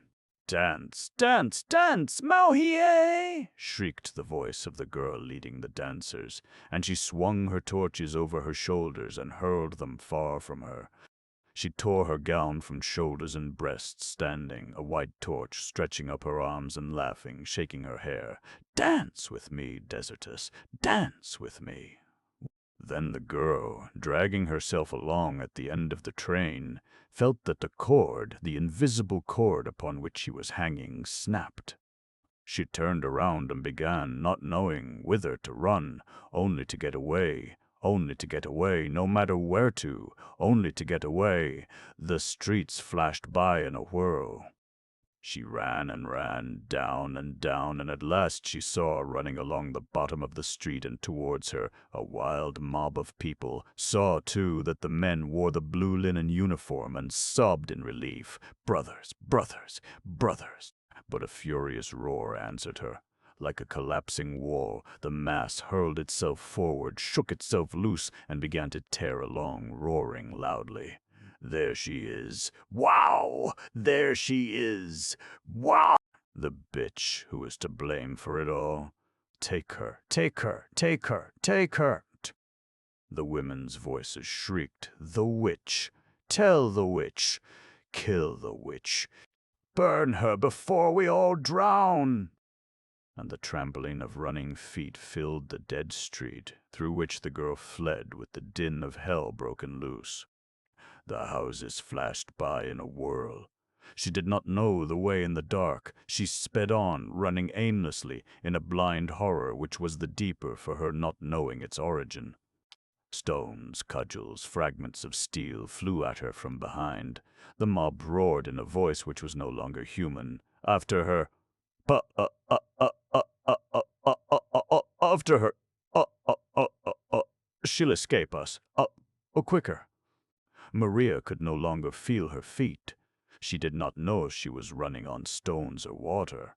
Her panting breath came through lips which stood apart as those of one drowning. Up streets, down streets, a twirling dance of lights was staggering across the way, far ahead of her, far away, at the end of the enormous square, in which Rotwang's house also lay. The mass of the cathedral rested upon the earth, weighty and dark, yet showing a tender, reassuring shimmer, which fell through cheerful stained-glass windows and through open portal, out into the darkness. Suddenly breaking out into sobs, Maria threw herself forward with her last, entirely despairing strength. She stumbled up the cathedral steps, stumbled through the portal, perceived the odor of incense, saw little pious candles of intercession before the image of a gentle saint who was suffering smilingly, and collapsed onto the flags. She no longer saw how, at the double opening of the street which led to the cathedral, the stream of dancers from Yoshiwara coincided with the roaring stream of workmen and women, did not hear the bestial shriek of the women at the sight of the girl who was riding along on the shoulders of a dancer, who was torn down, overtaken, captured, and stamped to earth, did not see the short, ghastly, hopeless conflict of the men in evening dress with the men in blue linen, nor the ridiculous fight of the half-naked women before the claws and fists of the workmen's wives. She lay in deep oblivion, in the great, mild solemnity of death, and from the depths of her unconsciousness she was not awakened even by the roaring voice of the mob which was erecting a bonfire for the witch before the cathedral. Chapter 20. Freder. Grot. Krot. Freder. Krosafat shouted so that his voice cracked, and raced with the bounds of a harried wolf through passages, across steps of the great pump-works. His shouts were not heard. In the machine rooms were wounded, machines in agony wanting to obey and not being able. The door was closed. Josaphat hammered against it with his fists, with his feet. It was Grot who opened it to him, revolver in hand. What in the name of seething hell? Get out of the way! Where's Freder? What's the matter? Freder, they've taken Maria captive. What? They've taken Maria captive and they're killing her! Sss! Freder reeled. Josaphat dragged him towards the door. Like a log, Grot stood in his way, his lips mumbling, his eyes glaring. The woman who killed my machine. Shut up, you fool. Get out of the way. Grot. A sound-born half of madness. Yes, Mr. Freder, you stop with the machines. Yes, Mr. Freder. Come on, Josephata. The sound of running, retreating, ghost-like. Grot turned round. He saw the paralyzed machines. He lifted his arm and struck the machine with the full of his fist, as one strikes a stubborn horse between the eyes. The woman, he shouted with a howl, who saved my little children. Tell me. Huh, said Freder almost softly. It was as if he did not want to waste an atom of strength. His face was a white stone in which his two eyes flamed like jewels. He jumped to the wheel of the little car in which Josaphat had come, for the pump-works lay at the extreme end of the great Metropolis. It was still night. The car started. We must go terribly out of our way, said Josaphat, fixing the flashlight. Many bridges between the house blocks are blown up. Tell me, said Freder. His teeth met, chattering, as if he were cold. I don't know who found it out. Probably the women who were thinking of their children and wanted to get home. You can't get anything out of the raving multitude. But anyway, when they saw the black water running towards them from the shafts of the underground railway, and when they realized that the pump works, the safeguard of their city, had been destroyed by the stopping of the machines, then they went mad with despair. They say that some mothers, blind and deaf to all remonstrance, tried, as if possessed, to dive down through the flooded shafts, and just the terrible absoluteness of the futility of any attempted rescue has turned them into beasts, and they lust for revenge. Revenge on whom? On the girl who seduced them. On the girl? Go on, Freda, the engine can't keep up that speed. Go on, Freda, the engine can't keep up that speed. Go on. I do not know how it happened that the girl ran into their hands. I was on my way to you when I saw a woman running across the cathedral square with her hair flying, the roaring rabble behind her. There has been the very hell of a night anyway. The Gothics are parading through the town, scourging themselves, and they have put the monk Desertus on the cross. They are preaching doomsday had come, and it seems that they have converted a good many already, for September is crouching before the smoking ruins of Yoshiwara. A troop of torch dancers joined itself to the flagellants, and, with frothing curses upon the mother of abominations, the great whore of Babylon, they burned Yoshiwara down to the ground. The girl, Josaphat! She did not reach the cathedral, Freda, where she wanted to take refuge. They overtook her on the steps because she fell on the steps. Her gown hung down in ribbons from her body. A woman whose white eyes were glowing with insanity shrieked out as one inspired with the gift of prophecy. Look, look, look! The saints have climbed down from their pedestals and will not let the witch into the cathedral. And before the cathedral they are erecting a bonfire on which to burn the witch. Freder said nothing. He bent down lower. The car groaned and leapt. Josaphat buried his hand in Frieder's arm. "Stop, for God's sake!" The car stopped. "We must go to the left, don't you see? The bridge has gone. The next bridge is impassable. Listen, what is there to hear? Don't you hear anything?" "No. You must hear it." Shrieks, distant shrieks. "I can't hear anything, but you must be able to hear it. Won't you drive on, Freder? And don't you see that the air over there is getting bright red? From the torches, Freder. They don't burn so brightly. Freder, we're losing time here." He was staring at the tatters of the iron bridge which were dangling down into the ravine of the street. He must cross over, yes, he must cross over, to get to the cathedral by a shortcut. The frame support of a ripped-open tower had fallen over from this side of the street to the other, gleaming metallically in the uncertain light of the fading night. "Get out," said Freder. "Why? Get out, I tell you. I want to know why. Because I'm going across there. Across where? Across the frame support. Going to drive across. Get out. I won't permit it. It's blazing lunacy. The fire over there is blazing, man." Every wound of the dying city seemed to be roaring out of him. "Drive on," said Josaphat through clenched teeth. The car gave a jump. It climbed. The narrow irons received the sucking, skidding wheels with an evil, maliciously hypocritical sound. Blood was trickling from Frieder's lips. Don't put the brake on, for God's sake, don't put the brake on," shouted the man beside him, making a clutch of madness at Frieder's hand. The car, already half slipping, shot forward again. A split in the framework. Over, onwards. Behind them, the dead framework crashed into space amid shrieks. They reached the other side with an impetus which was no longer to be checked. The wheels rushed into blackness and nothing. The car overturned. Freder fell and got up again. The other remained lying. Josaphat, Run! It's nothing! I swear to God it's nothing!" a distorted smile upon the white face. Think of Maria and run. And Freda raced off. Josaphat turned his head. He saw the blackness of the street flashing bright red. He heard the screams of the thousands. He thought dully with a thrust of his fist in the air. Shouldn't I like to be Grot now, to be able to swear properly?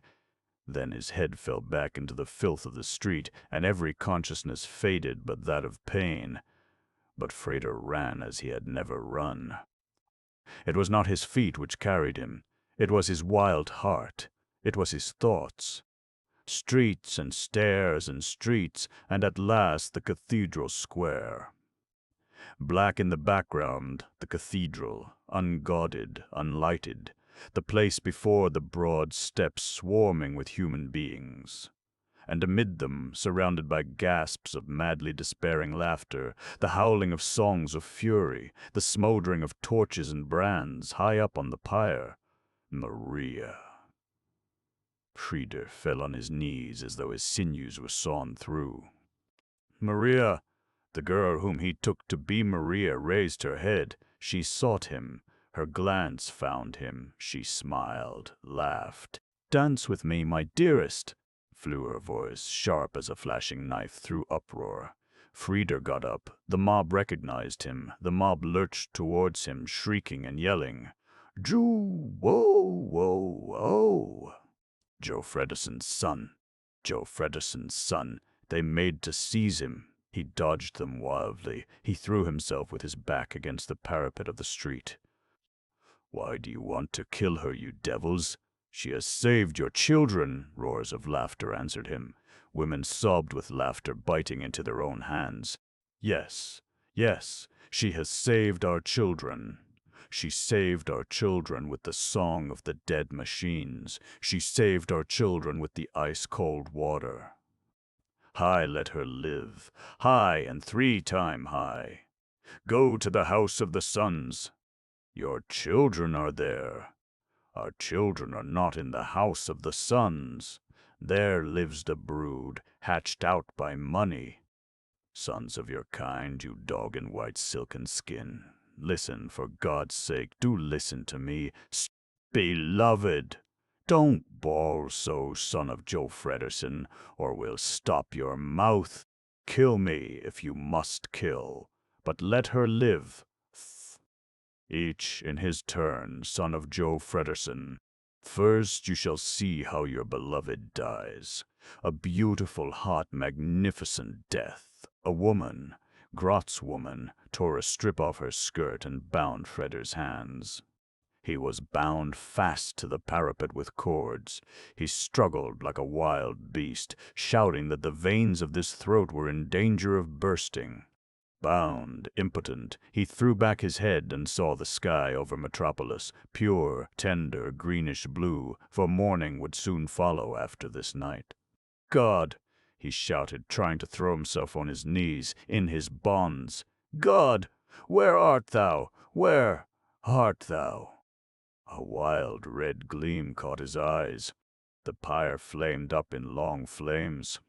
The men, the women, seized hands and tore around the bonfire, faster, faster and faster, in rings growing ever wider and wider, laughing, screaming with stamping feet. "Witch! Witch!"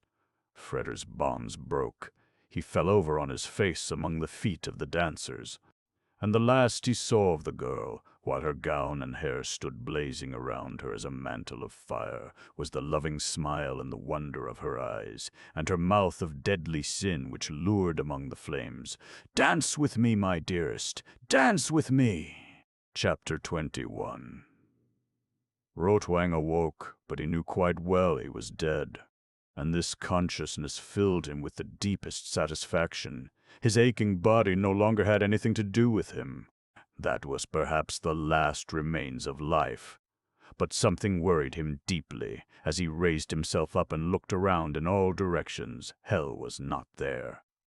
Hell must be found. An existence without hell was over at last. A second one? No, better than to stay dead. He got up on his feet. That was very difficult. He must have been lying as a corpse for a good long time. It was night, too. A fire was raging out there, and it was all very noisy, shrieking of human beings. He had hoped to have been rid of them.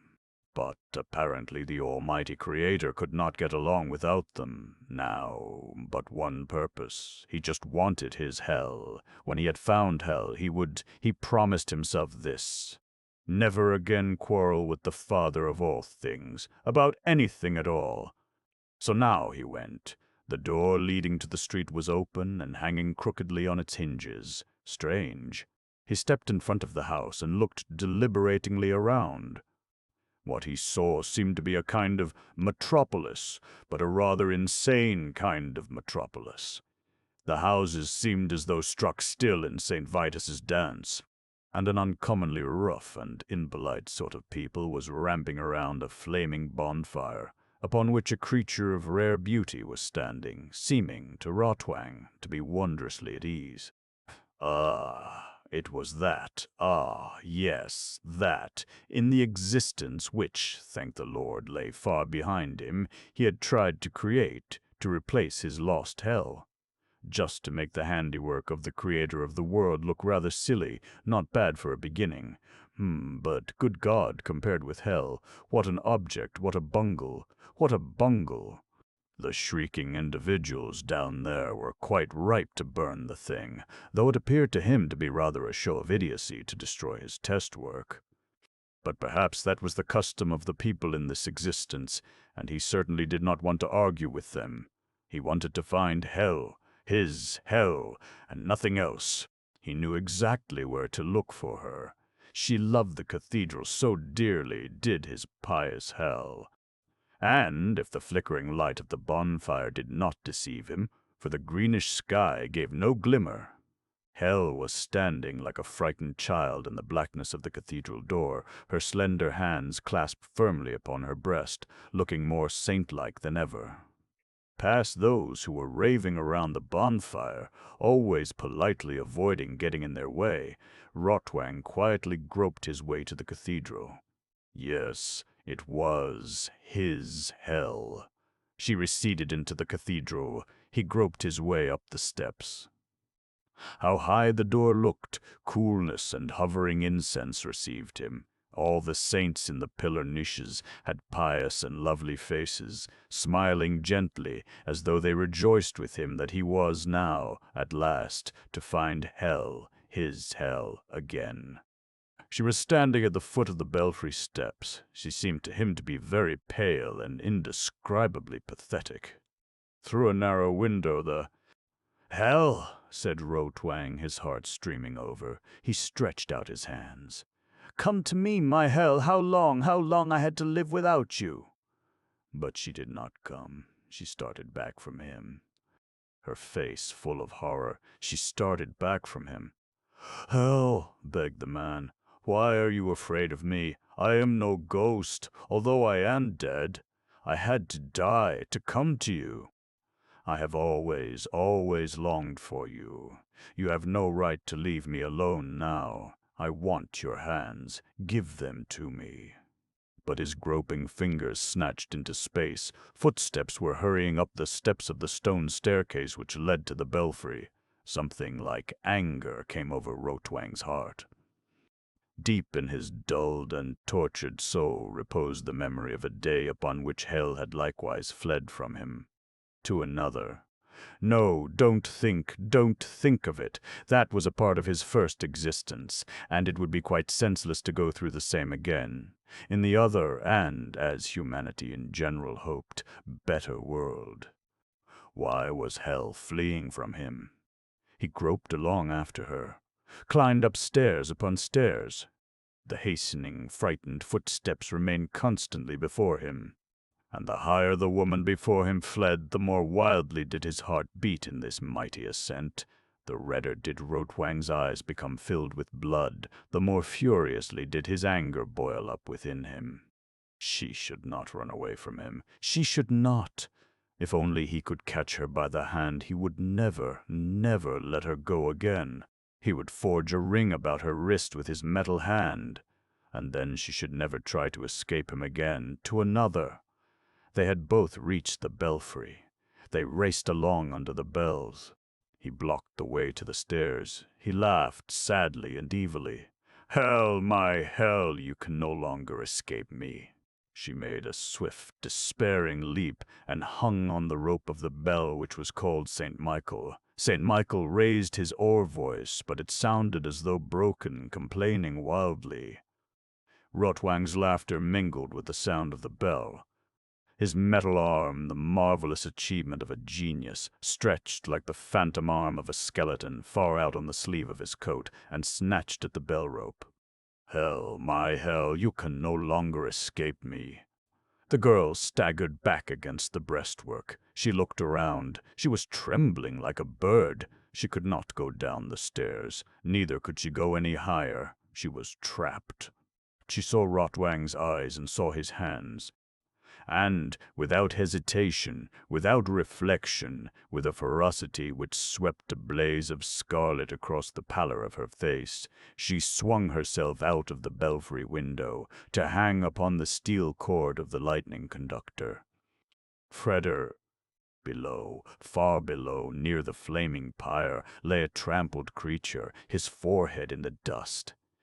But the scream from above smote him so unexpectedly that he shot up, as if under the lash he sought, and he saw, and all those who had been dancing in wild rings around the bonfire of the witch saw as he stiffened, petrified, the girl who hung, swallow-like, clinging to the tower of the cathedral, with Rotwang's hands stretching out towards her. And they all heard how, in the shouted answer, "I am coming, Maria, I am coming, bah!"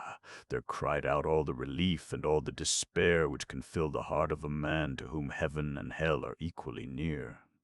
Chapter 22.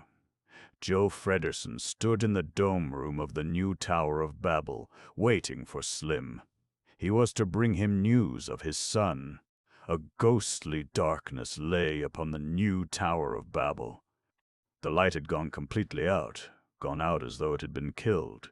At the moment when the gigantic wheel of the heart machine of Metropolis came free from its structure with a roar as from the throats of 1,000 wounded beasts, and, still whirling around, was hurled straight up at the ceiling to strike it with a shattering crash, to bound back, booming the while like a gong as large as the heavens, and to crash down upon the splintered ruins of the erstwhile masterpiece of steel, to remain lying there.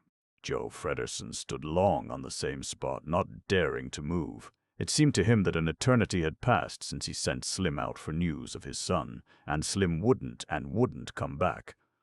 Joe Fredersen felt that his whole body was frozen to an icy coldness. His hands, hanging helplessly downwards, were clasped around the pocket torch. He waited. Joe Fredersen threw a glance at the clock. But the hands of the giantess stood at an impossible time. The new Tower of Babel had indeed lost itself.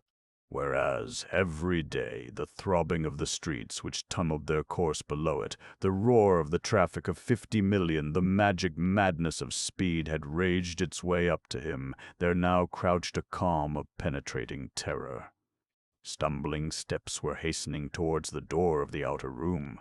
Joe Fredersen turned the beam of his pocket torch upon this door. It flew wide open. Slim stood upon the threshold. He staggered. He closed his eyes, dazzled. In the excessively glaring light of the powerful torch, his face, right down to his neck, shone a greenish white.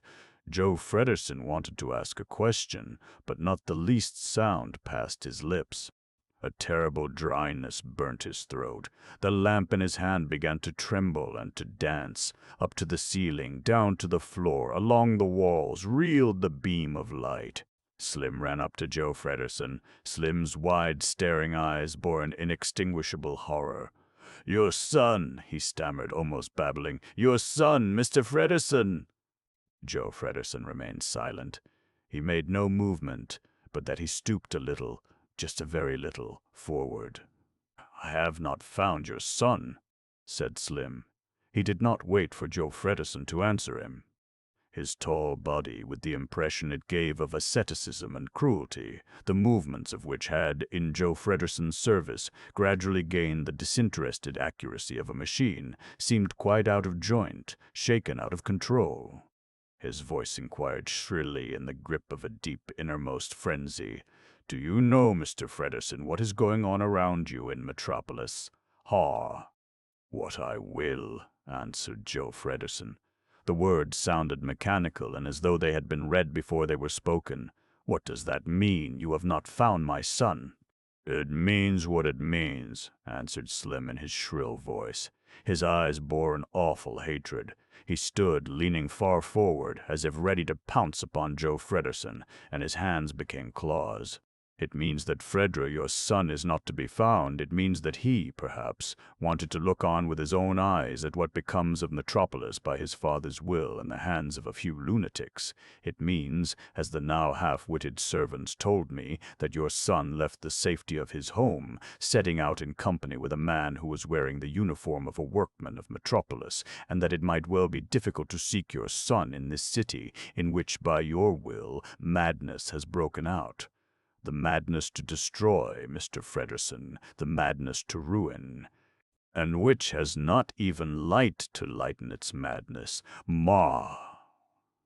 Slim wanted to continue, but he did not do so. Joe Frederson's right hand made a senseless, fumbling gesture through the air.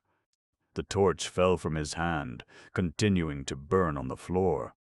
The mightiest man of Metropolis swung half around, as though he had been shot, and collapsed empty-eyed back into the chair by the writing table. Slim stooped forward to look Joe Frederson in the face. Before these eyes he was struck silent. 10, 20, 30 seconds long he did not dare to draw a breath. His horrified gaze followed the aimless movements of Joe Frederson's fingers, which were fumbling about as though seeking for some lever of rescue which they could not find. Then, suddenly, the hand rose a little from the tabletop.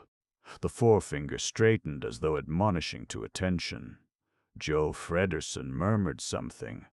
Then he laughed. It was a tired, sad little laugh, at the sound of which Slim thought he felt the hair of his head begin to bristle. Joe Frederson was talking to himself. What was he saying? Slim bent over him. He saw the forefinger of Joe Frederson's right hand gliding slowly across the shiny tabletop, as though he were following and spelling out the lines of a book. Joe Frederson's soft voice said, "Whatsoever a man soweth, that shall he reap."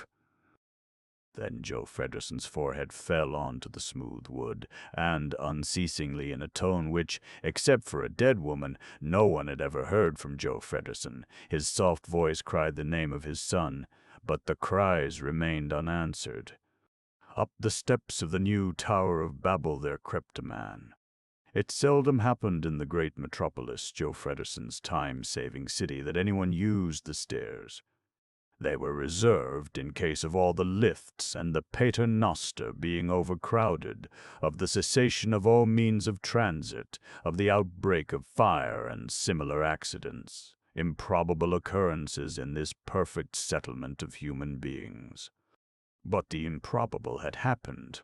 Piled up one above the other, the lifts which came hurtling down blocked up their shafts, and the cells of the paternoster seemed to have been bent and charred by a hellish heat, smoldering up from the depths. Up the stairs of the new Tower of Babel did Josaphat drag himself.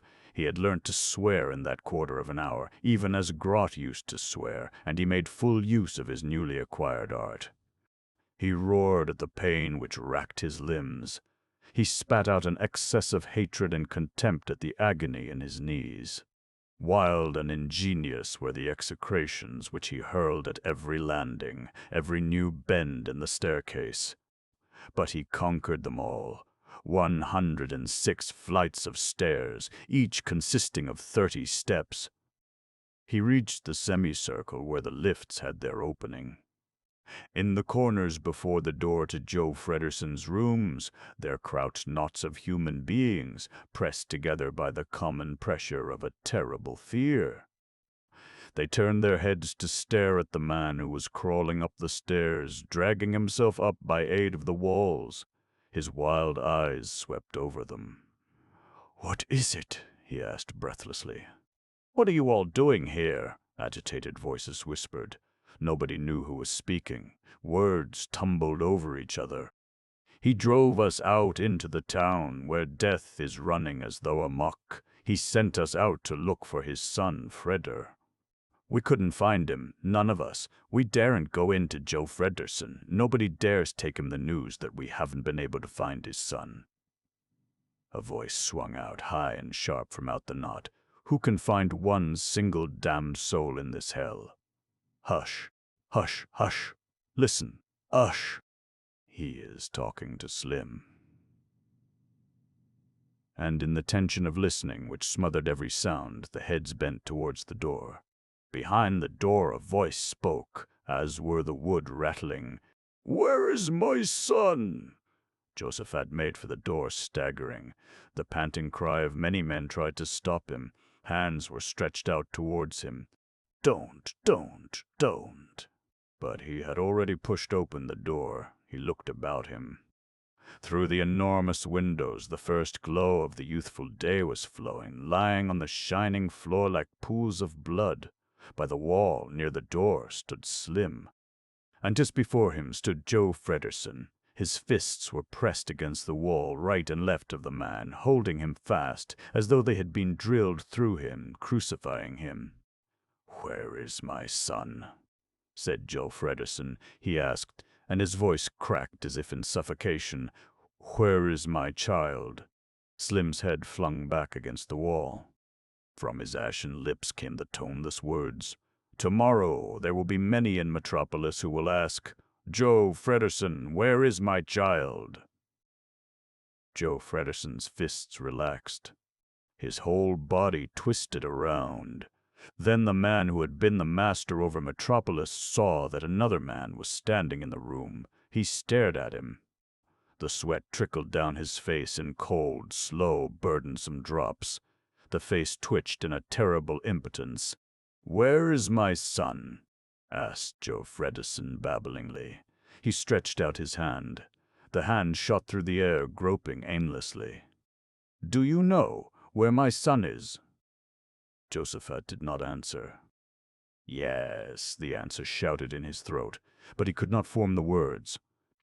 There was a fist at his throat, strangling him.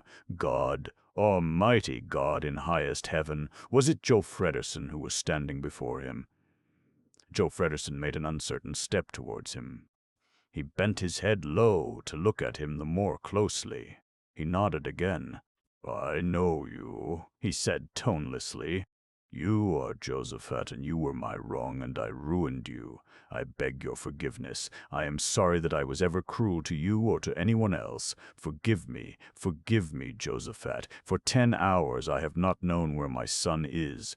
For 10 hours, Josephat, I have been sending all the men I could get hold of down into that damned city to look for my son, and I know it is senseless, and I know it is senseless, and I know it is quite pointless. The day is breaking, and I am talking and talking, and I know that I am a fool. But perhaps you know where my son is." "Captured," said Josephat, and it was as though he ripped the word from his gullet and feared to bleed to death therefrom. "Captured?" A stupid smile hovered over Joe Fredersen's face. "What does that mean, captured? The mob has captured him, Joe Fredersen. Captured. Captured? Yes. My son. Fredder, your son. Ah!" A senseless, pitiable, animal sound broke from Joe Fredersen's mouth. His mouth stood open, distorted. His hands rose as in childish defense to ward off a blow which had already fallen. His voice said, quite high and piteously, "My son? They took him prisoner." Josephat tore the words out, because they sought a victim for their despair and for the fury of their immeasurable, inconceivable agony. when they saw the black water running towards them from the shafts of the underground railway, and when they realized that, as the result of the stopping of the pumps, the whole workmen's town had been flooded out, then they went mad with despair. They say that some mothers, blind and deaf to all remonstrance, tried, as if possessed, to dive down through the flooded shafts, and just the terrible absoluteness of the futility of any attempt at rescue has turned them into beasts, and they lust for revenge. Revenge on whom? On the girl who seduced them, on the girl, yes, go on. They have taken captive the girl, on whom they put the blame of all this horror. Freder wanted to save her, for he loves the girl. They have taken him captive and are forcing him to look on and see how his beloved dies. They have built the bonfire before the cathedral. They are dancing round the bonfire. They are yelling, "We have captured the son of Joe Fredersen and his beloveds." And I know, he'll never get away from them alive. And I know, he'll never get away from them alive. For the space of some seconds there was so deep and perfect a silence that the golden glow of the morning breaking forth, strong and radiant, had the effect of a powerful roar. Then Joe Fredersen turned around, breaking into a run. He flung himself at the door. So forceful and irresistible was this movement that it seemed as if the closed door itself were not able to withstand it. Past the knots of human beings ran Joe Fredersen, across to the staircase and down the steps. His course was as a pauseless series of leaps. He did not notice the height. With hands stretched forward he ran, in bounds, his hair rearing up like a flame above his brow. His mouth was wide open, and between his parted lips there hovered a soundless scream, the unscreamed name, Frieder. An infinity of stairs, clefts, rents in walls, smashed stone blocks, twisted iron, destruction, ruin, the street. The day was streaming down, red upon the street, howls in the air, and the gleam of flame, and smoke, voices, shouts, and no exultant shouting, shouts of fear, of horror, of terribly strained tension. At last the cathedral square, the bonfire. The mob, men, women, immeasurable masses, but they were not gazing at the bonfire, on the smoking fieriness of which smoldered a creature of metal and glass, with the head and body of a woman. All eyes were turned upwards towards the heights of the cathedral, the roof of which sparkled in the morning sunshine. Joe Fredersen stopped, as though a blow had been struck at his knees. "What?" he stammered. He raised his eyes, he raised his hands quite slowly to the level of his head. His hands rested upon his hair. Soundlessly, as though mown down, he fell upon his knees. Upon the heights of the cathedral roof, entwined about each other, clawed to each other, wrestled Freder and Rotwang, gleaming in the sunlight. They fought, breast pressed to breast, knee to knee. One did not need very sharp eyes to see that Rotwang was by far the stronger. The slender form of the boy, in white silken tatters, bent under the throttling grip of the great inventor, farther and farther backwards. In a fearfully wonderful arch, the slender white form was extended, head back, knees bent forward. And the blackness which was Rotwang stood out, massy, mountain-like, above the silken whiteness, forcing it downwards. In the narrow gallery of the spire, Freder crumpled up like a sack and lay in the corner, stirring no more. Above him, straightened up yet bent forward, Rotwang staring at him, then turning along the narrow roof ridge towards him. No, towards the dullish bundle of white silk staggered Maria.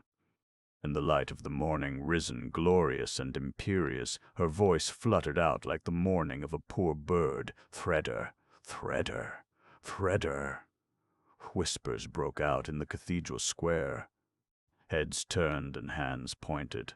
"Look, Joe Fredersen! Look over there, Joe Fredersen!" a woman's voice yelled out. "Now you see for yourself, don't you, Joe Fredersen, what it's like when someone's only child is murdered?" Josaphat leaped before the man who was on his knees, hearing nothing of what was going on around him. "What's the matter?" he shouted. "What's the matter with you all? Your children have been saved." in the House of the Sons, Maria and Joe Fredison's son. They saved your children." Joe Fredison heard nothing. He did not hear the scream which, like a bellowed prayer to God, suddenly leaped from the one mouth of the multitude. He did not hear the shuffling with which the multitude near him, far around him, threw itself on its knees. He did not hear the weeping of the women, the panting of the men, nor prayer, nor thanks, nor groans, nor praises. Only his eyes remained alive. His eyes, which seemed to be lidless, clung to the roof of the cathedral. Maria had reached the white bundle which lay crumpled up in the corner between the spire and the roof. She slid along to it on her knees, stretching her hands out towards it, blinded with misery. "Freda! Freda!" With a savage snarl like the snarl of a beast of prey, Rotwang clutched at her. She struggled amid screams. He held her lips closed. With an expression of despairing incomprehension, he stared into the girl's tear-wet face. "Hell, my hell, why do you struggle against me?" He held her in his iron-like arms as prey which now nothing and no one could tear away from him.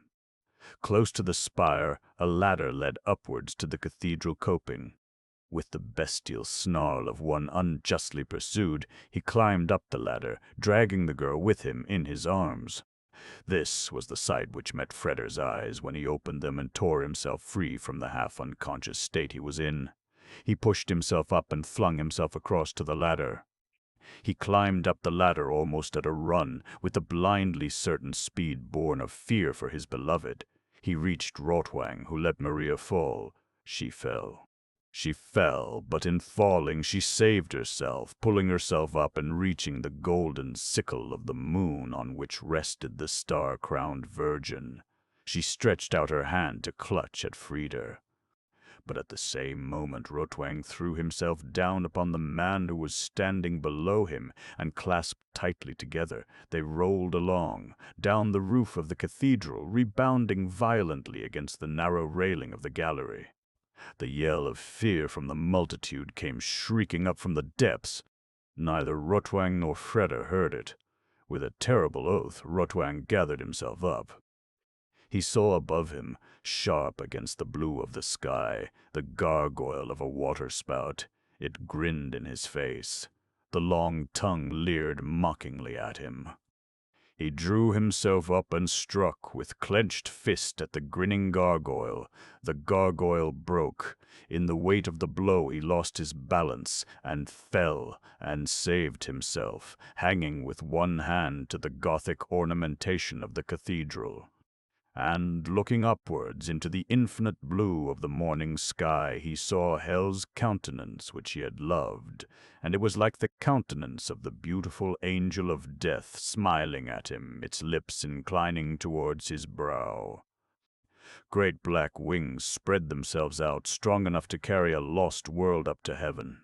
"Hell," said the man, "my hell at last," and his fingers lost their hold voluntarily. Joe Fredison did not see the fall, neither did he hear the cry of the multitude as it stared back. He saw but one thing, the white gleaming figure of the man who, upright and uninjured, was walking along the roof of the cathedral with the even step of one fearing nothing, carrying the girl in his arms. Then Joe Fredison bent down so low that his forehead touched the stones of the cathedral square, and those near enough to him heard the weeping which welled up from his heart as water from a rock. As his hands loosened from his head, all who stood around him saw that Joe Fredison's hair had turned snow white. Chapter 23. "Beloved," said Freder, "Joe Fredison's son." It was the softest, the most cautious call of which a human voice is capable. But Maria answered it just as little as she had answered the shouts of despair with which the man who loved her had wished to reawaken her to consciousness of herself. She lay couched upon the steps of the high altar, stretched out in her slenderness, her head in Frieder's arm, her hands in Frieder's hand, and the gentle fire of the lofty church windows burnt upon her quite white face and upon her quite white hands. Her heart beat, slowly, barely perceptibly. She did not breathe. She lay sunken in the depths of an exhaustion from which no shout, no entreaty, no cry of despair could have dragged her. She was as though dead. A hand was laid upon Freder's shoulder. He turned his head. He looked into the face of his father. Was that his father? Was that Joe Fredersen, the master over the great Metropolis? Had his father such white hair, and so tormented a brow, and such tortured eyes? Was there in this world, after this night of madness, nothing but horror and death and destruction and agony, without end? Poot. "What do you want here?" asked Freder, Joe Fredersen's son. "Do you want to take her away from me? Have you made plans to part her and me? Is there some mighty undertaking and danger to which she and I are to be sacrificed?" "To whom are you speaking, Freder?" his father asked very gently. Freder did not answer. His eyes opened inquiringly, for he had heard a voice never heard before. He was silent. "If you are speaking of Joe Fredersen," continued the very gentle voice, "then be informed that, this night, Joe Fredersen died a sevenfold death." Freder's eyes, burnt with suffering, were raised to the eyes which were above him. A piteously sobbing sound came from out his lips. "Oh, my God! Father! Father! You! Father! You!" Joe Fredersen stooped down above him and above the girl who lay in Freder's lap. "She is dying, father. Can't you see she is dying?" Joe Fredersen shook his head. "No, no," said his gentle voice. "No, Freder. There was an hour in my life in which I knelt, as you, holding in my arms the woman I loved. But she died indeed. I have studied the face of the dying to the full. I know it perfectly and shall never again forget it. The girl is but sleeping. Do not awaken her by force." And with a gesture of inexpressible tenderness, his hand slipped from Freder's shoulder to the hair of the sleeping girl. "Dearest child," he said, "dearest child."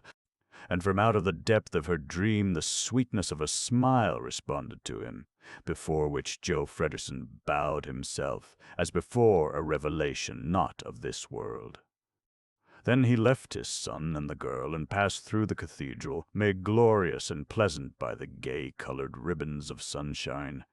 Freder watched him go until his gaze grew misty, and all at once, with a sudden, violent, groaning fervor, he raised the girl's mouth to his mouth and kissed her, as though he wished to die of it.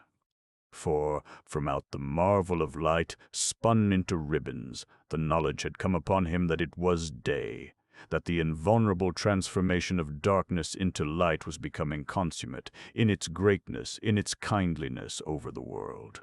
"Come to yourself, Maria beloved," he said, entreating her with his caresses, with his love. "Come to me, beloved, come to me." The soft response of her heartbeat, of her breathing, caused a laugh to well up from his throat, and the fervor of his whispered words died on her lips. Joe Fredersen caught the sound of his son's laugh. He was already near the door of the cathedral. He stopped and looked at the stack of pillars, in the delicate canopied niches of which stood the saintly men and women, smiling gently. "You have suffered," thought his dream-filled brain. "You have been redeemed by suffering. You have attained to bliss. Is it worth while to suffer? Yes." And he walked out of the cathedral on feet which were still as though dead. Tentatively, he stepped through the mighty doorway, stood dazzled in the light, and swayed as though drunken. For the wine of suffering which he had drunk was very heavy and intoxicating and white-hot. His soul spoke within him as he reeled along. "I will go home and look for my mother." Chapter 24. "Freder," said the soft Madonna voice. "Yes, you beloved, speak to me." "Speak to me. Where are we? In the cathedral. Is it day or night?" "It is day. Wasn't your father here with us just now?" "Yes, you beloved." His hand was on my hair. "You felt it?" "Oh, Freder, while your father was standing here, it seemed to me as though I heard a spring rushing within a rock. A spring weighted with salt and red with blood. But I knew, too, when the spring is strong enough to break out through the rock, then it will be sweeter than the dew and whiter than the light. Bless you for your belief, Maria, she smiled. She fell silent. Why don't you open your eyes, you beloved? Asked Freder's longing mouth. I see, she answered. I see, Freder. I see a city standing in the light. Shall I build it? No, Freder, not you. Your father. My father? Yes, Maria, when you spoke of my father before, this tone of love was not in your voice. Since then much has taken place, Freder. Since then within a rock a spring has come to life, heavy with salt and red with blood. Since then Joe Frederson's hair has turned snow white with deadly fear for his son. Since then have those whom I called my brothers sinned from excessive suffering. Since then has Joe Frederson suffered from excessive sin. Will you not allow them both, Freder, your father as well as my brothers, to pay for their sin, to atone, to become reconciled? Yes, Maria.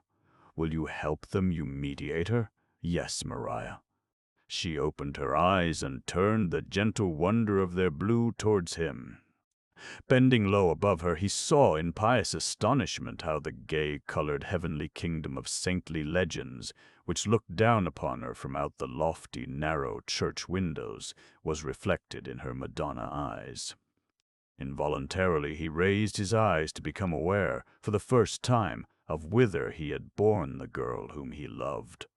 God is looking at us, he whispered, gathering her up to his heart with longing arms. God is smiling to us, Maria.